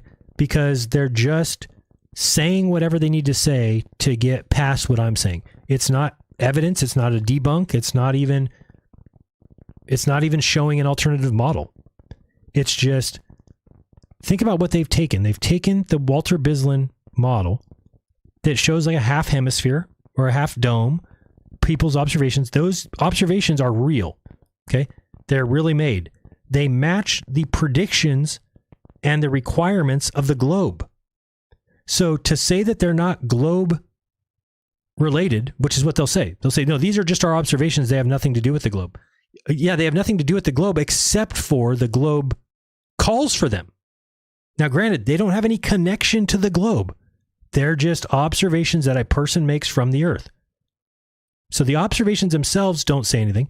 However, if they answer all things without the need for other nonsense, then it's right. The flat earth comes along. They're like, here, we put this flat map down. Great. And we put this hemispherical dome over the top of it. Okay, but now you've got a problem because don't you have to introduce a second sun? Well, yes, it's an apparent sun. Okay. And the apparent sun just happens to appear in that dome where the globe says the one sun is. Get over. I mean, what else do you need to say to somebody? Anybody should be smart enough to go, wait, oh, you're right. So if one model says there's one sun and it answers everything, that's better than the other model that says there's sometimes two or more suns. They do appear randomly, magically in this dome, but they are actually exactly where the globe says they would be. But really, it's not a globe. It's really a manifested sun in this dome on this flat earth that doesn't make any sense because people see things out to the south of this, right? And the tropic goes the wrong direction. And oh yeah, there's so many things wrong with the flat earth that it's very easy to understand that it's not true. Unless you're somebody who wants to push it, who's making money, who's feeling. Let's take a look at like I don't want to be mean to people, but what was Shane St. Pierre doing before Flat Earth? My guess is he didn't have a bunch of people that tell him how smart he is and that he's great and that he send him money and donations, right? So you have to look at that. You have to say, okay, so why would he come out and say now, oh, you know what? The Earth's not what I thought. It's not flat. It is. What good does that do him? So to me, I thought that there would be more people that really were honest and knew that it's not right to push people into a belief that's false. I've been surprised. There's not very many people. You can count them on both hands. Okay. That's kind of scary because the other people, that's why you get worried when you're like, oh man, these guys are willing to say, and then you realize Marty Leeds can't even think about saying that he was wrong. The Earth cannot be a ball in Marty Leeds' world. So we need to expect that. Now, my hope would be that people that follow these people recognize that and understand that, but they don't. The people who follow the creators are just absolutely fully in on whoever they like and whoever they believe in. And so this is why, for me, everybody was fully in on me. They liked me. They're my VIP. The second, and actually not that many, because I was also said some things about Christians and said some things that make a dick bet. People get upset. They're all upset. So when you do those things, you're like losing people. But people that they're getting accolades for it. I know that I even had it, right? When you start to be like, oh, people are saying they like my videos. People are saying great point. People are saying that they brought them back to the creator. People are saying great evidence. Whether you realize it or not, you get a little bit of a cocky head, little big head, where you're like, okay, I'm this guy, I'm good. I'm this guy. I'm doing this. And it's just the thought of saying, oh, I was wrong, doesn't really work. And I know that it's lucky that I got to actually see it, because I'm not sure what happened another way. But seeing it for yourself, there was just no way. Maybe it's because of my morals. I couldn't even go one show. I got back, and on that December 24th stream, which I think is the first show I did when I got back, I said I'm no longer a flat earther. And I remember even thinking in that show, like I already believed that the earth was a sphere, but I wasn't going to say it at that show. And I even slipped out and said it in that show. So not slipped out, but like got to the point where it's like, yeah, everything matches the globe model, every single observation. And so I thought that more people would respond that way. There's some people who even before I went talked to me privately saying like, no, I get it. If you see that, then and then I went and saw it, and they just didn't talk to me anymore, and they're still on that side. So what do you do about that? You hope that they are just taking some time. Maybe they need to look into some things. But I think when you see what Shane and Alan and these guys are accepting as evidence, that's how I know that the world will never be flat, because what their explanations are just garbage. So nobody will ever accept that. Nobody will ever become a flat earther now, because they say, oh, well, this magical sun appears magically in the sky where the globe says it should be. What? That wasn't the way it was when we started off. It wasn't. And their explanation for like the stars and the circumpolar stars and the Shane says that the stars going the other direction is perspective. What?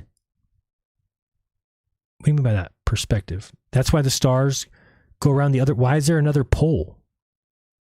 Why is there another pole star? Why is there a celestial pole? So anyway, we're going to watch that video tomorrow. Let me think what time. I've got something at, what do I have going on tomorrow?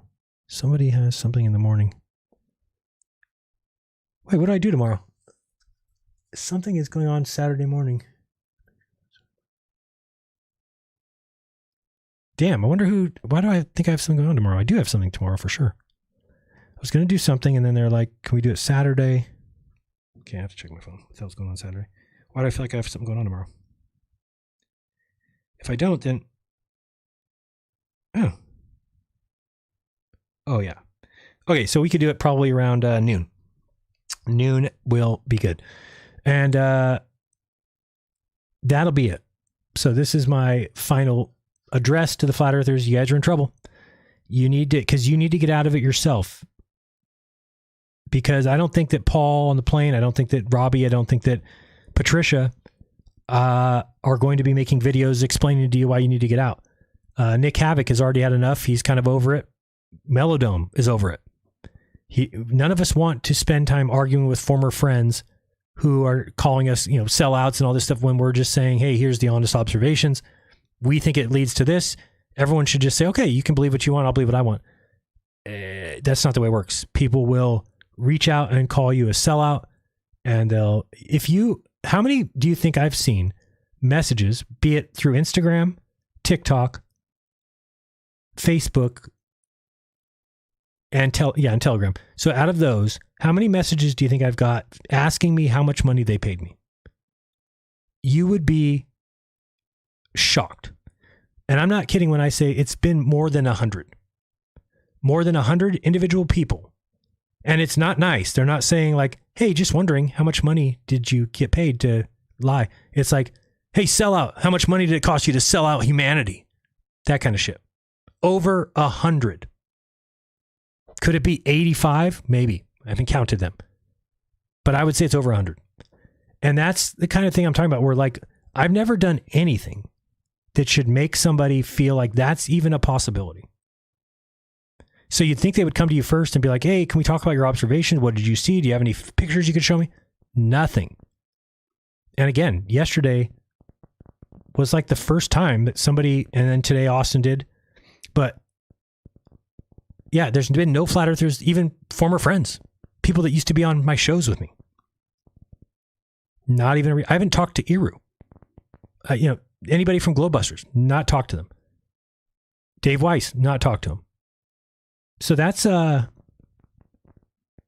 funny, And then the people who used to be on my show, like that John O, who is an astrologer or whatever, just just anger, you know what? I want to say one person that's been great. Josh Monday is a good guy. Josh Monday's awesome. So I take that back. Josh has been just talking to me from day one. Just what I saw, totally cool guy. But beyond that, just not a lot of people that you would think they really drop you as if you only can be in existence if you believe what they do, because they know that the earth's flat, and therefore, and again, I get it. It's the religion. It's the religion. The religion makes it very difficult. If you're a religious believer and you're like, I'm now protecting God, and this is God's green earth and the flat earth, and then somebody tells you it's wrong, to them that means that the Bible must be wrong. That even though they didn't believe in it before and they still believed in the Bible, they've convinced themselves now that this must be what the Bible says, even though it makes absolutely zero sense. I'm here to tell you, there's no way the God of the world created a deception that makes the earth appear to be a sphere, but it's actually flat with a manifesting sun in your personal atmospheric dome that happens to show up where the sphere calls for it to show up, and you're expected to know that it's flat. That is ridiculous. And the Bible is words on paper, which can be taken any way you want them to be. Do you think that's how God communicated? In languages that we don't even speak anymore? Or that we don't even know? We never even learned it? Well, Jaron, you better go back. So my life should be about learning Hebrew so I can go. I mean, it just makes no sense. Again, the problem with the world is we're lied to on a massive level by people who are deceiving you to take your money, to take your joy, to take your withholdings, take your gear, your equipment, whatever. That's what it is all about. People are very jealous. Another thing I always said, that when people lie, it's a sign that they are not happy with themselves. So I think that's a sign. When somebody's just lying all the time, then that person doesn't have a great opinion of themselves, because that's the only reason you would lie. So I guess it's easy for me. I'm so fucking cocky that I like myself too much. So I'm just like, why would I lie? I just want to tell you the truth all the time. Oh boy. We read that one. TWSTF. What does that stand for? Think Wednesday, Saturday, Tuesday, Friday. Thank you for demonstrating what real intellectual honesty looks like. It's incredibly important. Thank you. Hopefully you said that before. No, I'm just kidding. We got Ken P. Tony Coriolis. Armstrong. Thank you. Thank you, Tony. Very good. Austin Armstrong is the person. He reached out and just said, like, hey, I hate to see all the hate that you're getting. Like, can me and you still be friends? I don't think bad things about you. You can believe what you want, which is very cool. The gravitron spins at 24 spins per minute.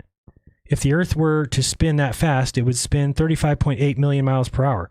If the gravitron wanted to match the Earth, you would have to spin it at 0.0006 miles per hour. Very good. Schoon is somebody who's come along. He was a flat earther, I think. He says he was.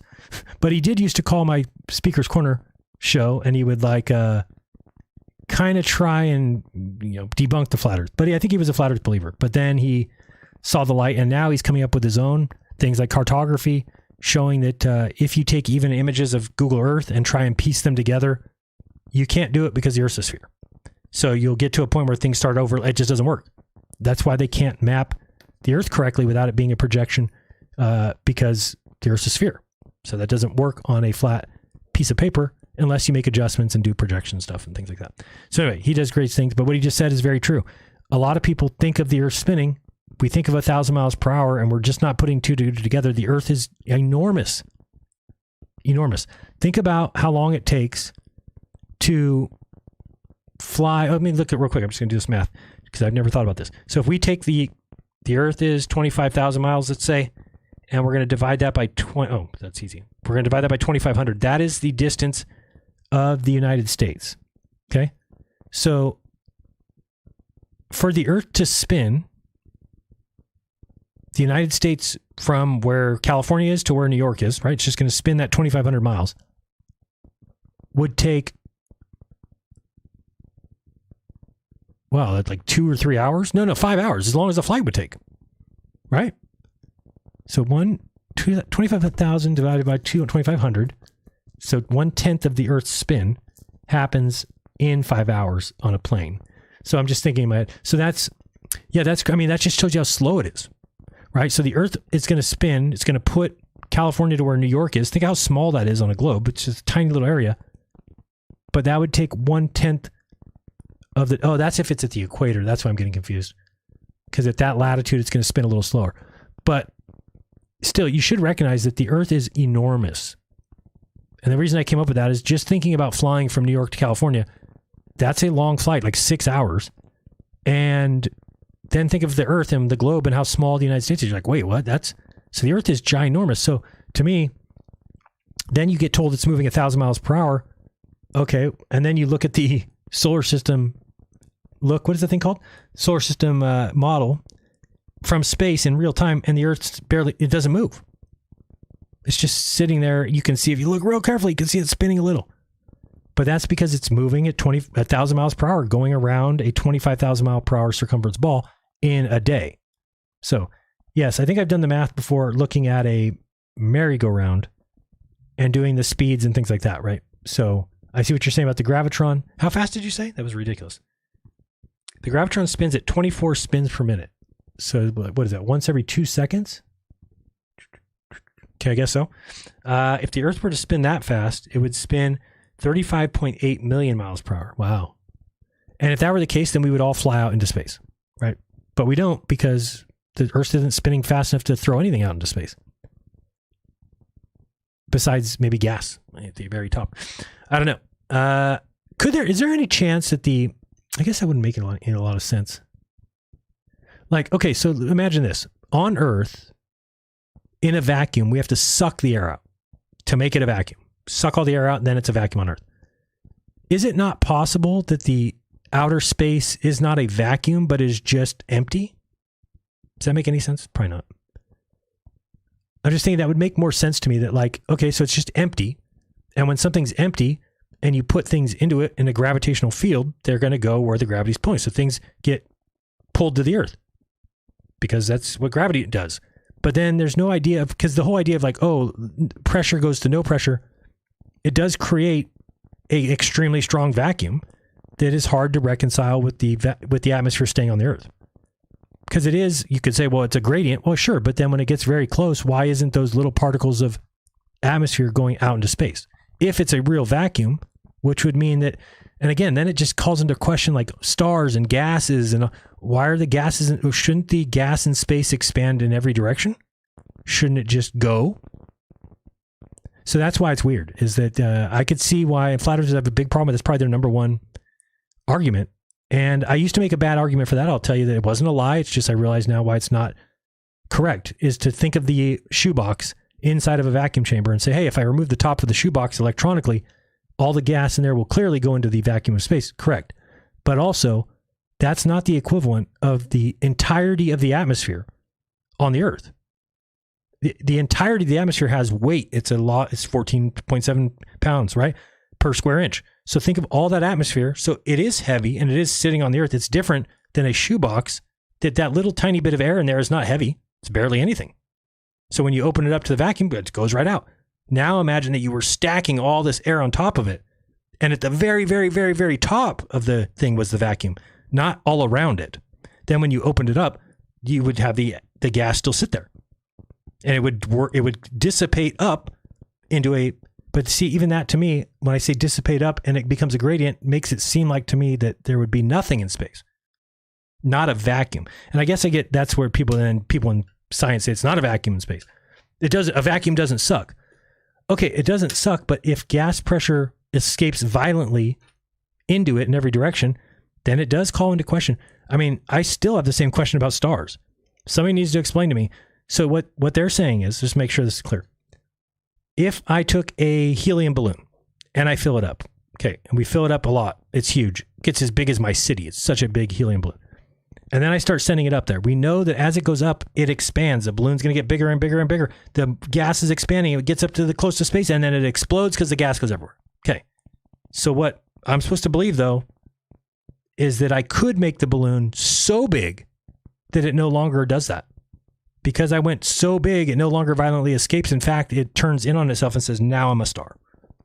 Now I'm going to be a star, and I'm going to have all these things come to me, and I'm going to create nuclear fusion and do all these things, which is the opposite of what we see happen. So to me, I don't know. I'm just saying, I don't buy into everything. It's like, oh, well, I buy into the Earth being a sphere. Okay, I buy into that.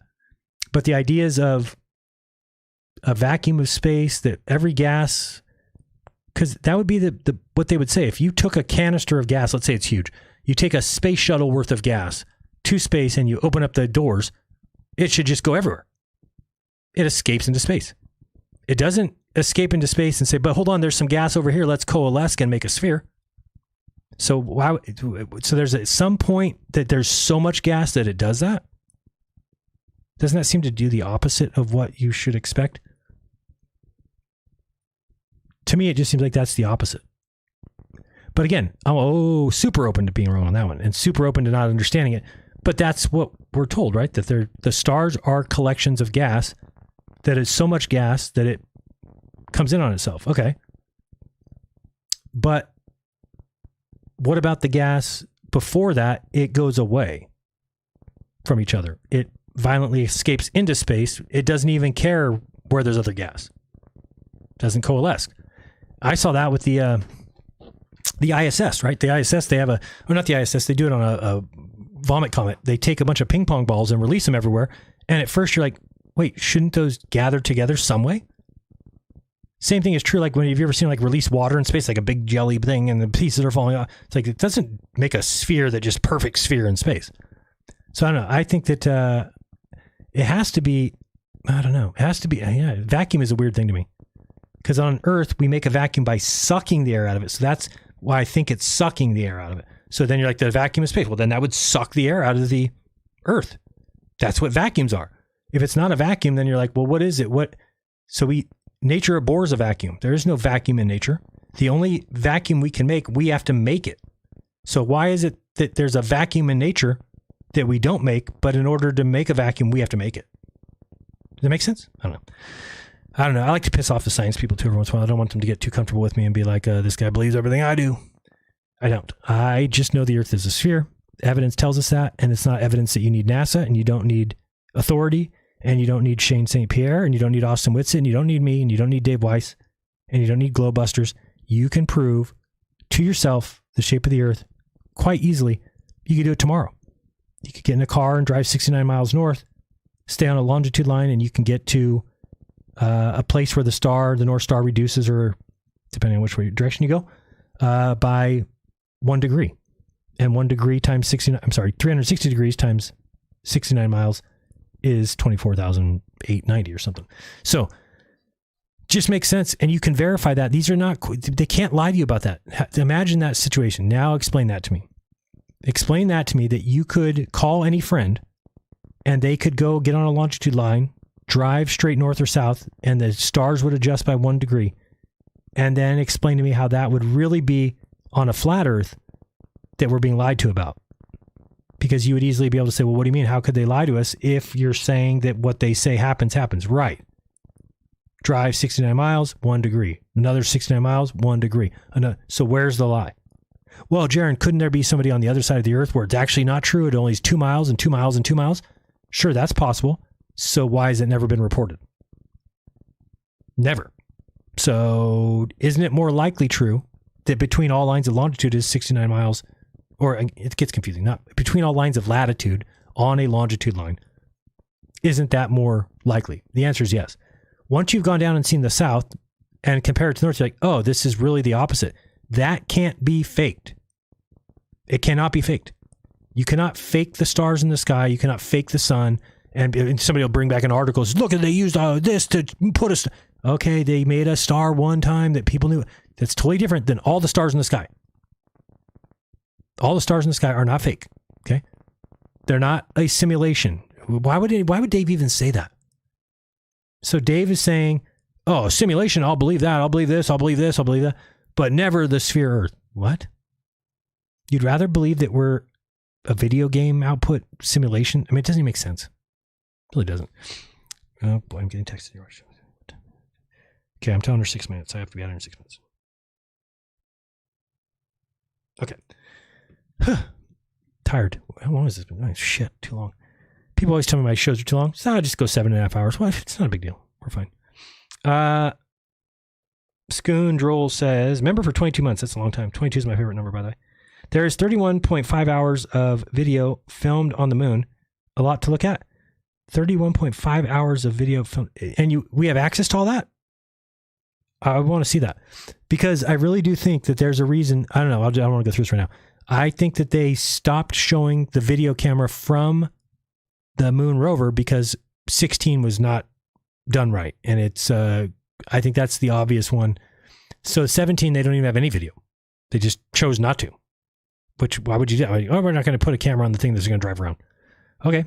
I have seen people show how you could take a little cart that looks real, you put it into like a scene to where it looks like there's somebody driving that cart, but it's just in a scene. And then again, that's why the people who tell me, oh, but the dust acts exactly as it would on the moon. That would be very easy to recreate. You can make a box that has the kind of the vacuum nature or the no atmosphere nature of the moon. And I even think you could probably get it to be somewhat near the gravitational. Although that is tough because they had to do it with balloons, I think. That's the way they do it now. Like they could put you in a balloon until you weigh 1/6 of what you do on the Earth on the scale. And then you can run around and you could feel like you're on the moon. But I don't know how you would do that with a car kicking up dust. Maybe you wouldn't be able to do that. See, there's the things. We'll get to the bottom of it. We will get there. Now, again, follow me, because we're going to learn together. We're going to find truth together. All these things I've been saying, if you're somebody who's like, Jaren's wrong about all those things, you want to follow me. You want to support the channel because we'll get to the bottom of it. And you get to watch me admit once every 3 weeks how wrong and idiotic I am. And then we'll move on to the next thing, police dogs. And then we'll go from there. Mr. Gustafsson says, Francis Patron, please eat glue. All right. Jaren, these aren't NASA landers on the moon. These companies had minimal budget. Can't wait till McKeegan wakes you up. Jaren, these aren't NASA landers on the moon. These companies had minimal budget. What do you mean? What aren't? These aren't NASA landers on the moon. Which ones? You mean the ones that they've landed recently?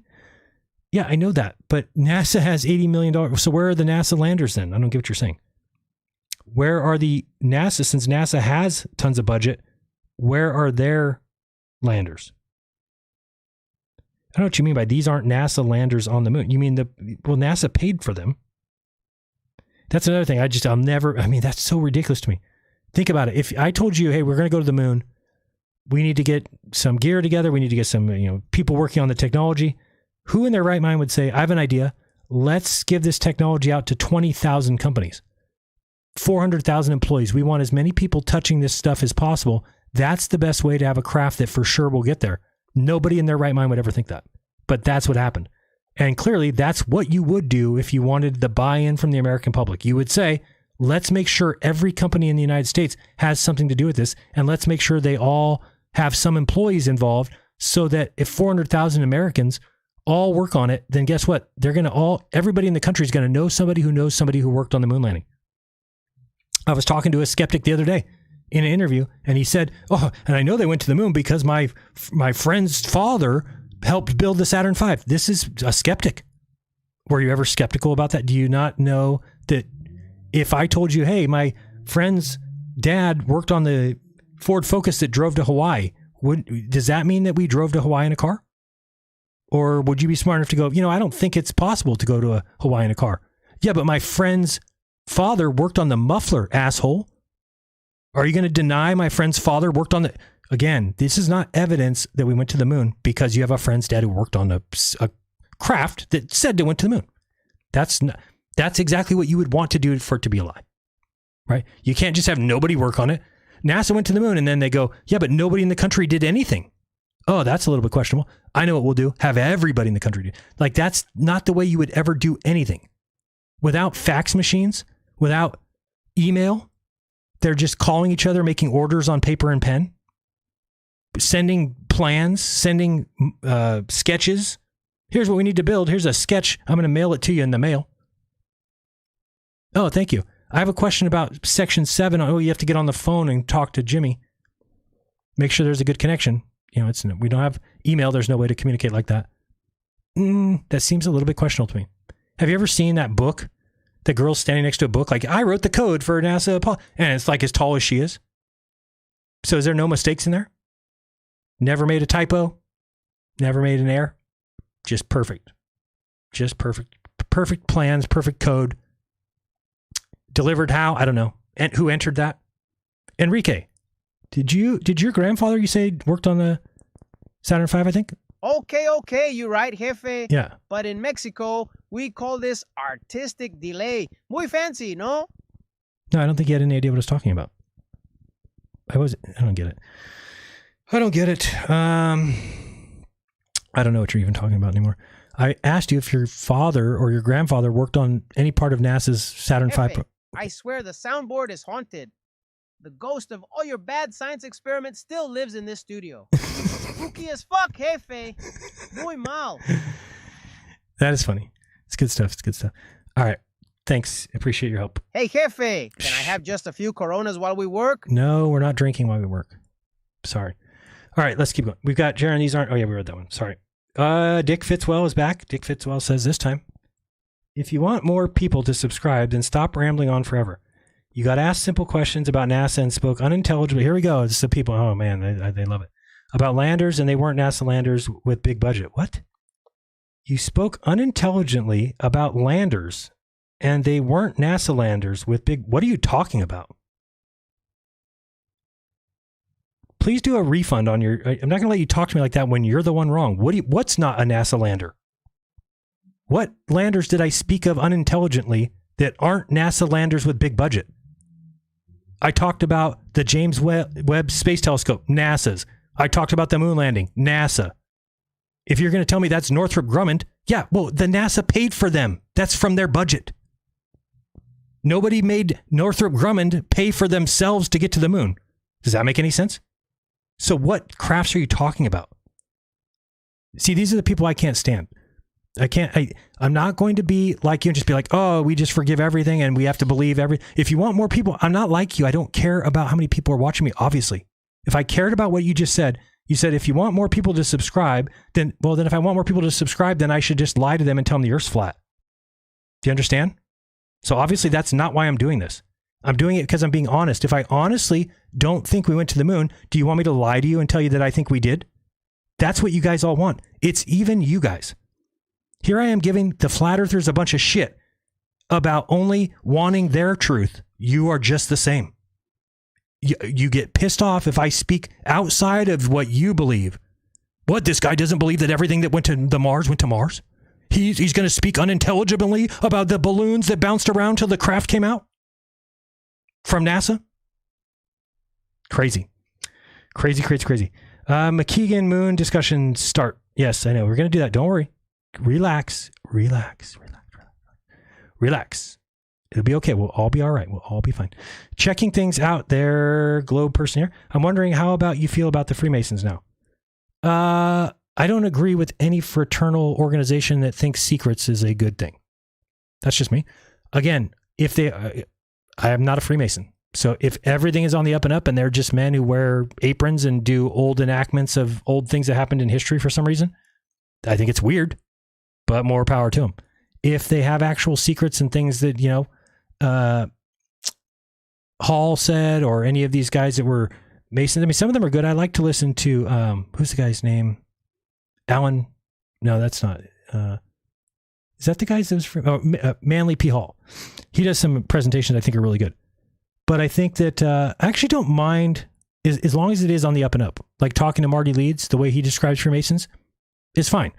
But to do covert things, I mean, you know how they like sent the Freemason flag to the moon secretly to name the moon Tranquility Base 000 Freemasonic Lodge or whatever. Like, that's just weird. Why do you need to do that? I think there's plenty of issues with, but I think that a lot of people lie too, right? People say like, oh, well, this is, and they're just lying. They're just, if you look into it, they're not what they said. I've read the Freemason Bible before, or at least the pages at the front and the back of it. And it's interesting. I don't understand the whole hand inside the jacket. I mean, there's just enough with it that's, if you have a secret organization or secret society, then you should expect people to doubt your sincerity. Sorry. If I had a secret, if I told you guys, hey, tonight I'm going to my secret person meeting where we get together and we enact old things and we say enchantments and we hold hands and we sing songs. I mean, people are going to start to question, like, what's going on there? Why is it secret? Why do you need to have closed door initiations where people are blindfolded and pretend to be killed and pushed into boxes? And doesn't that seem weird? So my opinion of Freemasons are, if they're on the up and up, they're silly and goofy for doing it the way that they do. And if they're not, then they're dirtbags and they're liars and they're part of the reason that the world sucks. So that's my opinion of that. But don't all flat earth believe that there is no place like home? How about leading an effort to force NASA to make a mark on the moon visible from Earth? Yeah, totally. But nobody, again, if anybody comes out and says NASA should do anything, the entire scientific community comes down on them and says they don't have a budget. They get less than a penny they get half a penny of the dollar. So great. So I mean, there's people who are so in love with the idea of space that they will allow no progress and $80 million budgets. And then their excuses, but you know how much budget the Defense Department gets? Yeah, I do. But guess what? Last time I checked, we really were never attacked. And last time I checked, we really haven't gone back to the moon in 60 years. So, you know, I don't know. To me, it seems like there's enough money that you should have gone to the moon if it's as easy as you say. And I can't really complain if again, I know that the military budget isn't spent correctly. So clearly we have problems there too. But yeah, I mean, I guess what are you supposed to do? I'm not going to be able to argue with anybody that we should change the military budget and spend less. And this has been predicted by Percy Blythe Shelley and other people, where they said when taxes were like 1%, they were writing books saying, hey, warning, what's going to happen is your government is going to keep demanding more taxes. And when you stop paying them, they will attack you. They will say that other countries attacked you, but they will do whatever they can so that you fear and you give more tax money. And now look at our tax rate. It's ridiculous. So it's exactly as they predicted. And you'll never be able to stop that unless we abolish the government. The government, you're never going to pay a bunch less taxes. Once they've been instigated, that's pretty much it. Sure, you might have a tax cut to, my budget, but it'll just go up 5 years later. So it's a questionable thing. I don't think the government is way too big. We should have kept everything in the states. There's no reason to have a federal government like we have. It just, all the money goes to waste. There is no follow-up. There is no accountability. And like, even so, I saw Elon Musk say the other day that he found $250 billion or $150 billion that was going out to fraud, which is just how all these people are living. You're just paying each other off. It's all dirtbag. Again, to be those people, you have to be a scum of the earth to take I'm going to do a COVID, replacement check where they get $1 million for their company and they really didn't even actually hire, that kind of people. It's just dirtbag, but you understand it. You're like, those people are just taking advantage of a system that they see an opening. I'm not like that. I wouldn't take advantage of that, but many people would. And it sucks because now that Musk says he found it, how's that going to change our world? So somebody was stealing $250 billion a year out of the treasury by writing things to people that there was never an order for. There's no, there's no notes about what category it's just, that's ridiculous. And now think about it. So he found it. How's that going to help me? Will I see any results of that $250 billion coming back? Nope. It'll just get put into more government systems that go to new people and new scams. And that's because the government's got too big. If you can have a department of your government that can fraudulently dispose of $250 billion, which is 10 times NASA's budget, if that can go fraudulently to just nobody because we don't have accountability, the government needs to go. It's not, we need Elon Musk to come through and be like, yeah, I'm pointing this, No. It got too big. It needs to go. That money could have done such amazing things for people. Instead, it's, we found it. Well, what'd that mean? So instead of it going out to a bunch of nobodies, it's now going to sit in the treasury and nobody's ever going to see it anyway. Part of me says, well, maybe at least those people that got the money went and spent it somewhere. Maybe it went back into the communities. I don't know. It sucks. The government's way too big. Way too big. Way too... And then what happens when you have a government like that? They have to create themselves a job, meaning that the government's never going to come around and be like, let's clean up this, and then everything's perfect, because then you don't need government. So the government has to keep themselves in business. How? By making people dependent on the government. This is why the black communities are on EBT cards and they don't ever get off of them, because there's really no incentive to. I remember when my son's mom, so I took custody when he was like 1.5, and I was like, I'm going to try and go after child support when he was like 3 or 4. And then she ended up getting pregnant again. And then she basically couldn't ever, like, so eventually she had 3 kids. She had 3 boys plus mine, but she had the 3 boys were being raised by her mom. She was getting money from the government for that. By the way, I don't know if you've ever heard this before. She had to get her tubes tied, ordered by the state. And I agree with it. I agree. She just kept having kids and then kept increasing the amount of money she made per month. And I think she got like $600 per child. So she had 3 boys. So she was making $1,800 a month. Now think about this. If somebody with her qualifications, which were nothing, what could she have done? So if she would have said, you know what, I don't want to be on welfare anymore. I want to go get a job. I'm going to get a 40-hour-a-week job, and I'm going to get paid $10 an hour, which would have been good for her. So that's $400 a week, but not with taxes, $300 a week. That's 3, 6, 9, 12. Why would somebody choose to work 40 hours a week in exchange for less money than they get for working 0 hours a week? It'll never happen. Never. And that's what you have in the projects in Chicago and Oakland and San Francisco. Everybody's just collecting government money. Why would they? There's no incentive to go and work unless you're a good human being. Not saying they're all not, but some of them are not. And it's just, you're putting people in a position where they need. So if you do that on purpose, if you're the government and you create situations like that to where people are required to, then you have a job. You're set. And if you're Nancy Pelosi, you're collecting millions of dollars. Nobody knows how. Insider trading. How does Nancy Pelosi have money? She's just a government person. So again, this government's way too big, way corrupt. We all were taught in school, like, oh, there's 3 branches of government so that they make sure there's no corruption. If there's 3, then when one gets corrupt, the other 2 notice and they call it out. Oh yeah. What happens if all 3 are corrupt, teacher? What happens when all 3 of them are corrupt? Who checks on them? Oh, the media? Great. What if they're purchased by the 3? Nobody? Fantastic. And they just lie to us in the media? Great. You're right. This is a foolproof plan. Let's teach the next generation about the 3 branches of government and how they keep each other from being corrupt. Because this way, there's no $250 billion that could ever go missing out of the treasury. That'd be crazy. Do we owe Simon Dan an apology for making fun of his tattoos of the giants you now stand on? No. No, I don't believe that. Nope. No, I believe that if you are a man and you've got men's name either tattooed on you or you're wearing a jersey with another man's name on you, you, sir, may be, what's the word? Enrique, do you have the word over there somewhere? Enrique, the word, you know, if you have tattoos. No, you don't have it. You know, like the tattoo. I don't know. That's not it. Enrique, turn it off. Enrique, turn it off. I have that one that's gay. You know that one? You don't have that one? Whatever. It says, I don't know, it just says gay, I thought. Look under G. Ha! Gay! Yeah, it's way late, though. Way late.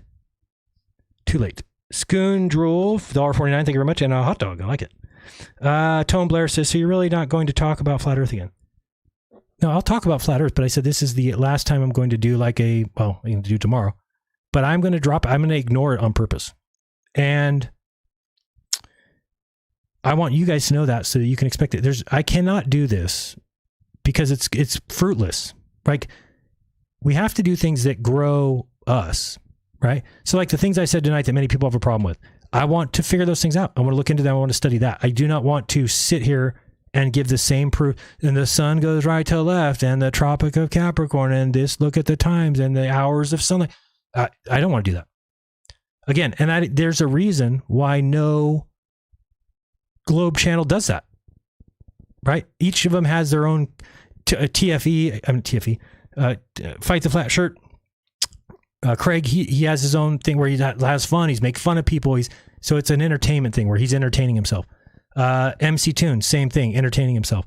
Me, I am not entertained by talking to people that I formerly thought were friends who I clearly know just aren't listening to me.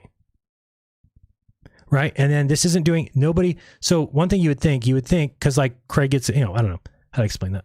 I don't know how to explain it. I just think there's more growth to come from looking into other things and moving past this. This part of my life is over. I know the shape of the earth. It's time to move on to other things. I can't spend a year just droning on about the same thing over and over again. It will drive you crazy because nobody's listening, right? Everybody I've talked to, they all have the questions. I'm like, have you watched any of my Unplugged series? No. Now, I should know that because as a flat earther myself, I didn't watch. Toon would ask me sometimes, like, did you see my show? And I'm like, no, Toon, I don't watch you. Why would I watch you? I even told him months before the trip, like, Toon, I'm not going to watch you. Like, I do not want to hear you talk shit about my beliefs and call me an idiot and call me dumb. I have no desire to do that. So I get it. So if I'm sitting here and I thought I could do it in a nice way, I really can't. I really can't. Because how nice can I be to Dave Weiss, who keeps saying the shit he was saying tonight? The whole thing with Steve. What am I supposed to do about that? How is that not supposed to be entirely? That's like, you'll never win that battle. I can never get out the amount, like, no Globers are going to share my information. No Globers are going to share my show. There's no way I could ever reach, and this is what sucks about your name too, is people have already destroyed my name. There's no way I'll ever reach the people that have been reached by all the flat earthers and said all the bullshit about me. It's done. My name is trash, period. So you'll never get that back. It's actually one of the reasons that I know that there'll never be a role model in the world that's a male, because nobody will let that happen, right? As soon as somebody starts to become a good person, doing right things, they're great, everything's going well, some guys will lie about him. It's required. I've talked to people about it before. If there's 4,000 men and one man starts to rise above them and is a better person and is figures out something that they don't know or figures out a way to be better, the 4,000 men will kill him, period. There's no way 4,000 men are going to be like, we should be better. We should follow him. We should learn to be more like that guy. Never going to happen. Men don't do that. Men don't look at somebody and say, like, let's be like him. No. They would rather be complacent with being average. So they will kill the one man that's growing and they'll say, now we're happy. Now we're even with all these 4,000 people. And in fact, they'll even cause some of those 4,000 to become like wretched, disgusting people so that they don't look that bad. Right? Like, at least I'm not homeless like that guy. That's what men are like today. And that's fact. That's fact. Now, is it orchestrated? Is it by design? I think so. I think that's the way you can really take people down, is get rid of the male influence or the good male, strong male, the alpha male, who just are not around anymore. And again, look up atrazine. That's not a conspiracy. That's fact. It's the #1 used pesticide in the United States, found in drinking water, found in vegetables and fruits. Look up what it's done. You all laughed at Alex Jones, but he was right. He was right. Do you understand that? That's not the right one. No, isn't there a Frogs Gay one? What do you think tap water is? There you It's go. a gay bomb, baby. Right. It sounds funny, but test your tap water. There's atrazine in it. Look up what atrazine does to frogs. It turns functioning male frogs into functioning female frogs. Tested. Look it up. You believe in scientific papers, type in atrazine, ATRAZINE. Hit enter on the Google keyboard, and right away you're going to find documents. Let's see here. We got Centers for Disease Control and Prevention.gov, CDC.gov. And you can find it is the most widely, what does it say? Atrazine is the common name for the herbicide. I lost where I was at. This public health statement is the summary chapter from Toxicological Profile of Atrazine. It is in a series of public health statements about hazardous substances and their health effects. This information is important because the substance may harm you. The effects of exposure to any hazardous substance depend on blah, blah, blah, blah, blah. What is atrazine? It is a common name for the herbicide that is widely used to kill weeds. It is used mostly on farms. Pure atrazine is an odorless white powder. It's not very volatile. reactive or flammable. It will dissolve in water. Atrazine is made in a laboratory and does not occur naturally. It is used on crops such as sugarcane, corn, pineapples, sorghum, macadamia nuts, evergreen trees, farms, evergreen forest regrowth. It's also been used to keep weeds from growing on highways, railroad rights of way. Atrazine can be sprayed on croplands before crops start growing and after they have emerged. Some of the trade names are atrazine are Aratex, Atrazam, Atrol, Gesprium. The scientific name is I can't even read that. Okay, what happens to atrazine when it enters the environment? It is applied to agricultural fields and crops to kill weeds, also used near highway and railroads for the same purposes. Some atrazine may enter the air after it is applied. Some atrazine may also be washed from the soil from rainfall and enter surrounding areas, including streams, lakes, other waterways, and oceans. Some atrazine may migrate from the upper soil surface to the deep soil layers and enter the groundwater. After atrazine is applied to soils, it will remain there for several days to several months. In rare situations, it may remain solid for years. However, in most cases, atrazine will be broken down in the soil over a period of one growing season. In addition to being removed from soil, atrazine is also taken up by plants that grow there, and this uptake is the first step to killing the weeds. Okay, so we keep going. How might be exposed? How can atrazine enter and leave my body? We should know that. How does atrazine affect my health? To protect public from harmful effects of toxic chemicals and to find ways to treat. Okay, that's not what I'm looking for. Okay, so this is just a CDC report, but if you look at the scientific papers, so I'm going to just scroll down a little bit further. This is from the National Institute of Health. Atrazine induces complete feminization. There we go. This is a scientific paper, science people. Now, what you have to realize is that do you think the government is going to come out and say, oops, we made people gay, we made people trans? Or do you think they're going to just let it, just not even mention it? The herbicide atrazine is one of the most commonly applied pesticides in the world. As a result, atrazine is the most commonly detected pesticide contaminant of ground, surface, and drinking water. Atrazine is also a potent endocrine disruptor that is active at low ecologically relevant concentrations. Previous studies showed that atrazine adversely affects amphibian larval development. The study demonstrates the reproductive consequences of atrazine exposure in human amphibians. Atrazine-exposed males were both demasculated, chemically castrated, and completely feminized as adults. 10% of the exposed genetic males developed into functional females that copulated with unexposed males and produced viable eggs. Atrazine-exposed males suffered from depressed testosterone, decreased breeding gland size, demasculinized, feminized large needle development, suppressed mating behavior, reduced spermatogenesis, and decreased fertility. These data are consistent with effects of atrazine observed in other vertebrate classes. The present findings exemplify the role that atrazine and other endocrine disruptors, pesticides likely play in the amphibian declines. Okay? But you need to think, if it's everywhere, you don't think it's affecting males? You don't think that males are being affected? I do. I think it's obvious. I think you could look around and tell that these men, do you think the men in the world today want to go to war? Do you think we have, let's get our guns and let's go to war? No. And that was just what, 100 years ago, 50 years ago. People were ready to go to war, ready to fight for the country. Now people are like, I don't want to fight for anything. I sit at home and watch that baseball game. I got to watch that flat earth video real quick. So, I mean, that's pretty bad. And this is the kind of shit that happens in the government. The government cannot admit that they made that mistake. Is the government going to admit that they are responsible for this? No, they're going to pretend it's not even possible. So it doesn't matter scientific tests or anything. Despite the wealth of data from larvae and new metamorphosized amphibians, the ultimate impacts on the developmental effects on reproductive function and fitness at sexual maturity, which relate more closely to population level effects and amphibian declines, have been explored. In the present study, we examine the long-term effects of atrazine exposure on reproductive development and function in an all-male population of African clawed frogs generated by crossing ZZ females. The advantage of using this population is that 100% of the animals tested were genetic males. As a result, all hermaphrodites and females observed are ensured to be genetic males who have been altered by endocrine disruption. We examined sex ratios, testosterone levels, sexual dimorphism, reproductive behaviors, and fertility in males exposed to whatever. So anyway, they get to the conclusion that they actually created, they were male frogs who became female frogs and actually had eggs and were impregnated. That's insane. That's insane. So then when you look at the world and it looks a little bit weird that there's some, it's just, I'm just saying, you might think it's, no, this has always been here. And there's always been guys who wanted to play girls sports and they're always, all these things are normal. Or you can look at it and say, this is kind of funky. And I'm wondering if it has anything to do with the massive amount of chemicals that we put everywhere and get in your drinking water. And people are just like, I don't care. I'm going to drink this water. I don't notice anything. You know, they would tell us if something was wrong with it. We have companies that take care of that stuff. Okay, well, this has been in the news since Alex Jones said.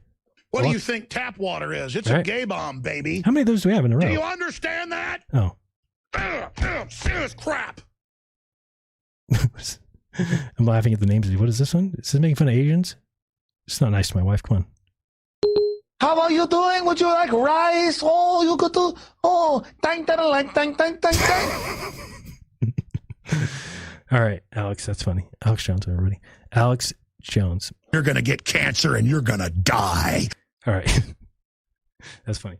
Anyway, let's move on. But yeah, atrazine. So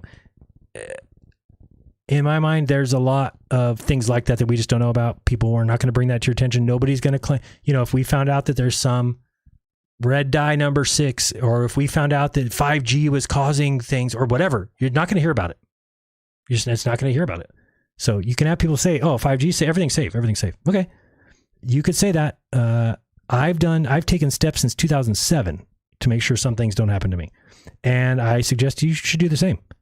There's no reason why your cell phone should ever be in your pocket if you're a male. Do not put your cell phone in your pocket. I haven't done that since 2007. People always ask me, what do you do? What do you walk around with it? Ask anybody if they've ever seen me. It's either in my hand or it's in my jacket pocket or it's in my backpack. I would never put that thing in my pocket. No way. And I don't ever talk on the phone by putting it up to my head either. You put it on speaker and you hold it out away from you. Why? Hey, maybe I'm just being paranoid, but I don't know. I wouldn't, don't trust these people. Don't trust them. Not when you see things like this. Why would you trust people? This is clearly now causing problems in animals. It is the number 1 found pesticide in surface water, drinking water. And it's causing people to become females. It's causing animals to switch sexes and to lower testosterone and to lower gonad size and all this stuff. So in any real world, people would put an end to it quick.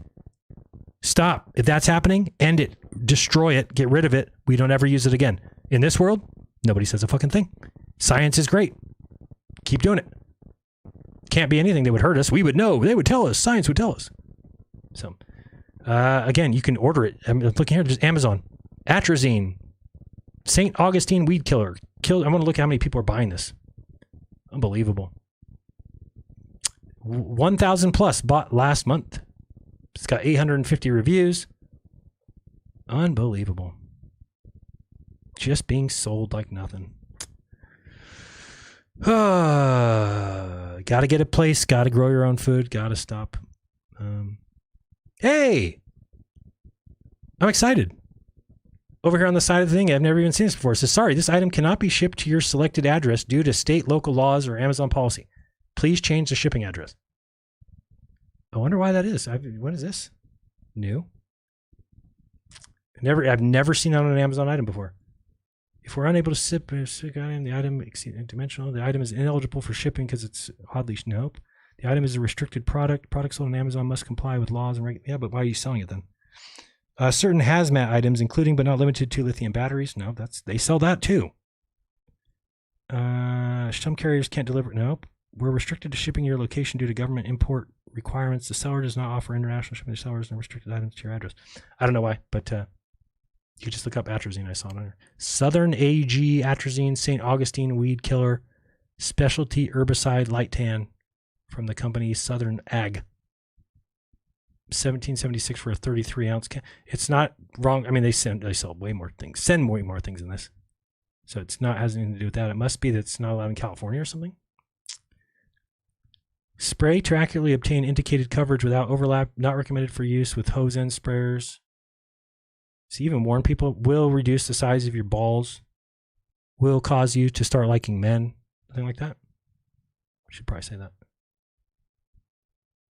I want to see somebody who rated it low. Please be rating it for the right reason. Tell somebody. It'd be funny if it was like, mixed per instructions, didn't kill my weeds, but I did suck a dick for the first time. That's what I want to see. That's what I want to see. Sprayed grass is written in instructions. It did absolutely nothing. It made some weeds yellow, but they came back. I've gotten the wrong bottle. I think they put the weed fertilizer in mine. What? I must have gotten the wrong bottle. I think they put weed fertilizer in mine. Oh, I get it. Sorry. Nobody has any funny jokes in here? Come on, somebody's got to see it. I just saw something about talking about cucumbers. No, I don't see anything. Still has weeds. This is touted as a killer of dollar weed in St. Augustine grass, but it made no change. Buyer beware, I am a rookie when it comes to applying product to a lawn. This is, oh God, that looks terrible. They sent a picture. Killed their entire lawn. Yep, well, good. Don't get it. I see nothing but bad stuff. All right, let me continue. I'm never going to get out of here. We've got, thanks for the moderation, Craig and Shifty. Yeah. Was it pretty bad out there tonight? I bet. One orbit around the Milky Way, 230 million years. Wow, really? That's crazy. We just really are a blink of existence for sure. Thank you for joining the Jeranism Club. I appreciate that. Go strong. We have your back. Thank you very much, Mr. Gustafsson. I do appreciate that. That's all I want. I mean, again, people should respect somebody who's you can have crazy ideas are how new things get invented, how new things get found out, how things get, that's how it happens. Now, as long as the people have the ability to be shown something that they're wrong and then say, okay, I was wrong. But we should, what I think everybody who's a science backer wants, they want complete subjection to whatever the people say. Whatever the people at the top say, that you need to be completely at their behest. That's what they believe. So they're like, what do you mean this? You were wrong about this, so you must be wrong about everything. Okay, great. You can think that way. You can think that way. And if everybody thought that way, we wouldn't have anything. Right? I mean, this is a reason why most of the people who I don't say most people, but a lot of people who have become great in their life didn't go to school. Okay? Just saying. They look at some of the most famous people in the world. They didn't go to school. So it's not like, oh, you go to school, it's the only way to ever be. No, there's other ways. And then we have to encourage people to think outside the box, but there has to be a limit. And that limit always is evidence. We have to follow evidence. If we don't, and we allow ourselves to become jaded in our own beliefs and not be open, then we have a problem. So I am open. Somebody wants to show me why atrazine makes me healthy? Show me. Because all I'm finding is papers, scientific papers written by people who do research and do studies, the people that you talk about, and they say no.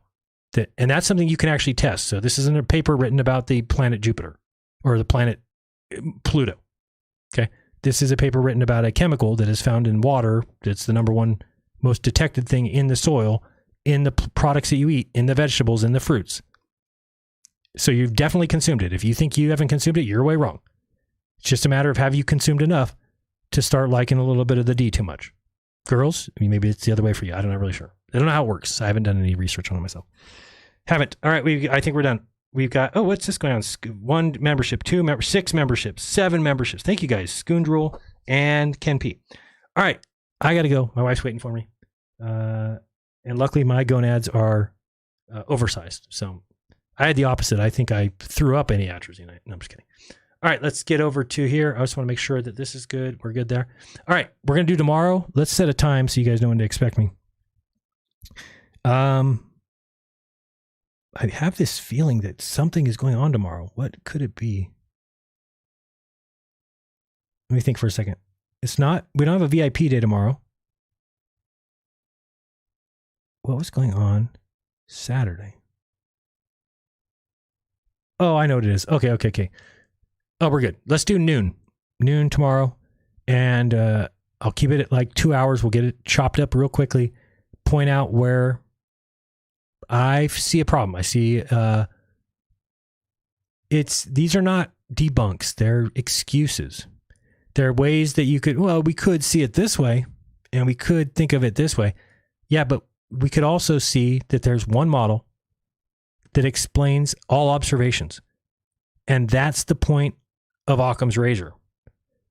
When we see one model that needs very few assumptions, one of the assumptions you're going to need, because I know that flat earthers don't believe that this happens, make the assumption that the earth is so big, I don't mean bigger than 25,000 miles, I mean 25,000 miles, that it makes it very difficult to show curvature. And that's not very, how far can you see? From the ground, how far can you see? 3, 4, 5, 6 miles? Let's say you can see 10 miles. Let's say you can see 50 miles. The earth barely curves enough in that distance that would be able to be seen by you. It's just not the way curvature works. So let's pretend, let's just give that, okay, the earth's so big that we can't measure curvature. Okay, now let's look at everything else. And if everything else tells us that the Earth is curved, then we can say, oh, it must be curved. That's the point I've got to. Must be curved. They got the rockets showing up way after they take off. We've got the south celestial pole. We've got the sun going right to left, barely under the horizon, coming right back up. Well, how the hell did it light over there? Okay, it kind of makes sense. It would be a sphere. 69 miles per degree makes sense as a sphere. The way sunsets work for everywhere on Earth, it only can be shown on a sphere. I actually heard those guys talking about the AE map, and they're like, oh, well, predictions of sunrise sunset times are just post-dictions. We can remember when no shit. The problem is that the flat Earth map can't explain or show how that happened. How do we know these days? Now you might say, oh, we did it by memory. We knew that they rise everywhere on the Earth. We just knew where it was going to rise at what time. Okay, great. There is a model though of the Earth that when you put everywhere on the Earth on that sphere, then everybody knows what time the sun will rise and set based on the sphere. Do you understand that? Like, you could spin the sphere and then you could have a little person at wherever you want on that globe, and they're going to have a sunrise and sunset that's perfectly in line with the observations on the model. And that means the model is true. Or at least if somebody comes up with another one that's equally true, then you're going to have the back and forth of, well, which one of these? We have to keep going until we find one that wins out. Guess what? The flat Earth never got off the block. It never even began its journey because it doesn't answer questions. It doesn't make predictions. It doesn't describe the observations. Unless you want to pretend that, like, well, everything's a post-diction, and yeah, they looked at the sky and then they created a sphere. Huh? Then if they did that, why can't we look at the sky and create a flat map? Well, we did. It's the A map. Right. Which doesn't jive. Because you have two suns and you've got, things in the south, the sun going the opposite. Anyway, this is not difficult. And I guess I'm disappointed in myself and as a human being. Disappointed that we are not going to go very far if we always have people who can't admit when something's been shown to be wrong or right. Right? And again, you're just trying to get, we have like Nathan Oakley saying that science proves things, and then you ask him, what does it prove? He's like, oh, heat makes water boil. That's the best that we've got out of science? That's it? Guess what? We could have figured that out. We didn't need the scientific method. Okay? Some things we do. But to just say science doesn't, or science proves things, but then you can't name anything that it's actually proven, because science doesn't prove it. That would be weird if it did. Science can bring things to be falsified. Science can show which claims better match results and observations. And as a human race, we should move towards the things that better explain the observations. So if there's a model that says we're a sphere and it explains all the observations, then we should say, yeah, probably a sphere. If we just say, well, no, I don't believe we're spinning and I don't believe that we are curving. Okay, great. Can you show us something else that we'd be able to make predictions on, and we could fly planes on, and we could show people where they live and how the world works? Nope, I can't. But you're wrong. Okay, that's, I don't think you have a right to say that. Go home, get a piece of paper, start writing on it, and come up with a map or a model or a way that it works to explain the observations. If you cannot, then you should probably accept the one that does. Guys, it's been fun. I need to go. I remind you, please do your own research. When you do, you'll never again believe that you can't tell the shape of the ground by looking at the sky. You can. Somebody tell Dave Weiss that his entire app, all of it, top to bottom, left to right, function to function. It's all fake! Till next time, Seth from Jeranism. Much love. Peace. Oh, I don't have a song ready for him. My bad. Peace? That works. F you to the stress, to the grind, F you to the haters.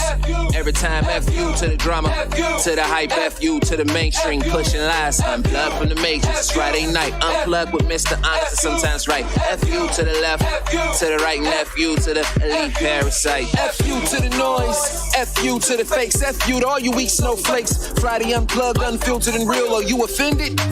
How you feel? F you to the sleep, F you to the woke, to the trolls in the chat, you're an effing joke. F you to the sleep, F you to the woke, to the trolls in the chat, you're an effing joke. This ain't a trap house, but but your mind's getting drugged. Time for Jeranism, Friday Unplugged. This ain't a trap house, but your mind's getting drugged. Time for Jeranism, Friday Unplugged.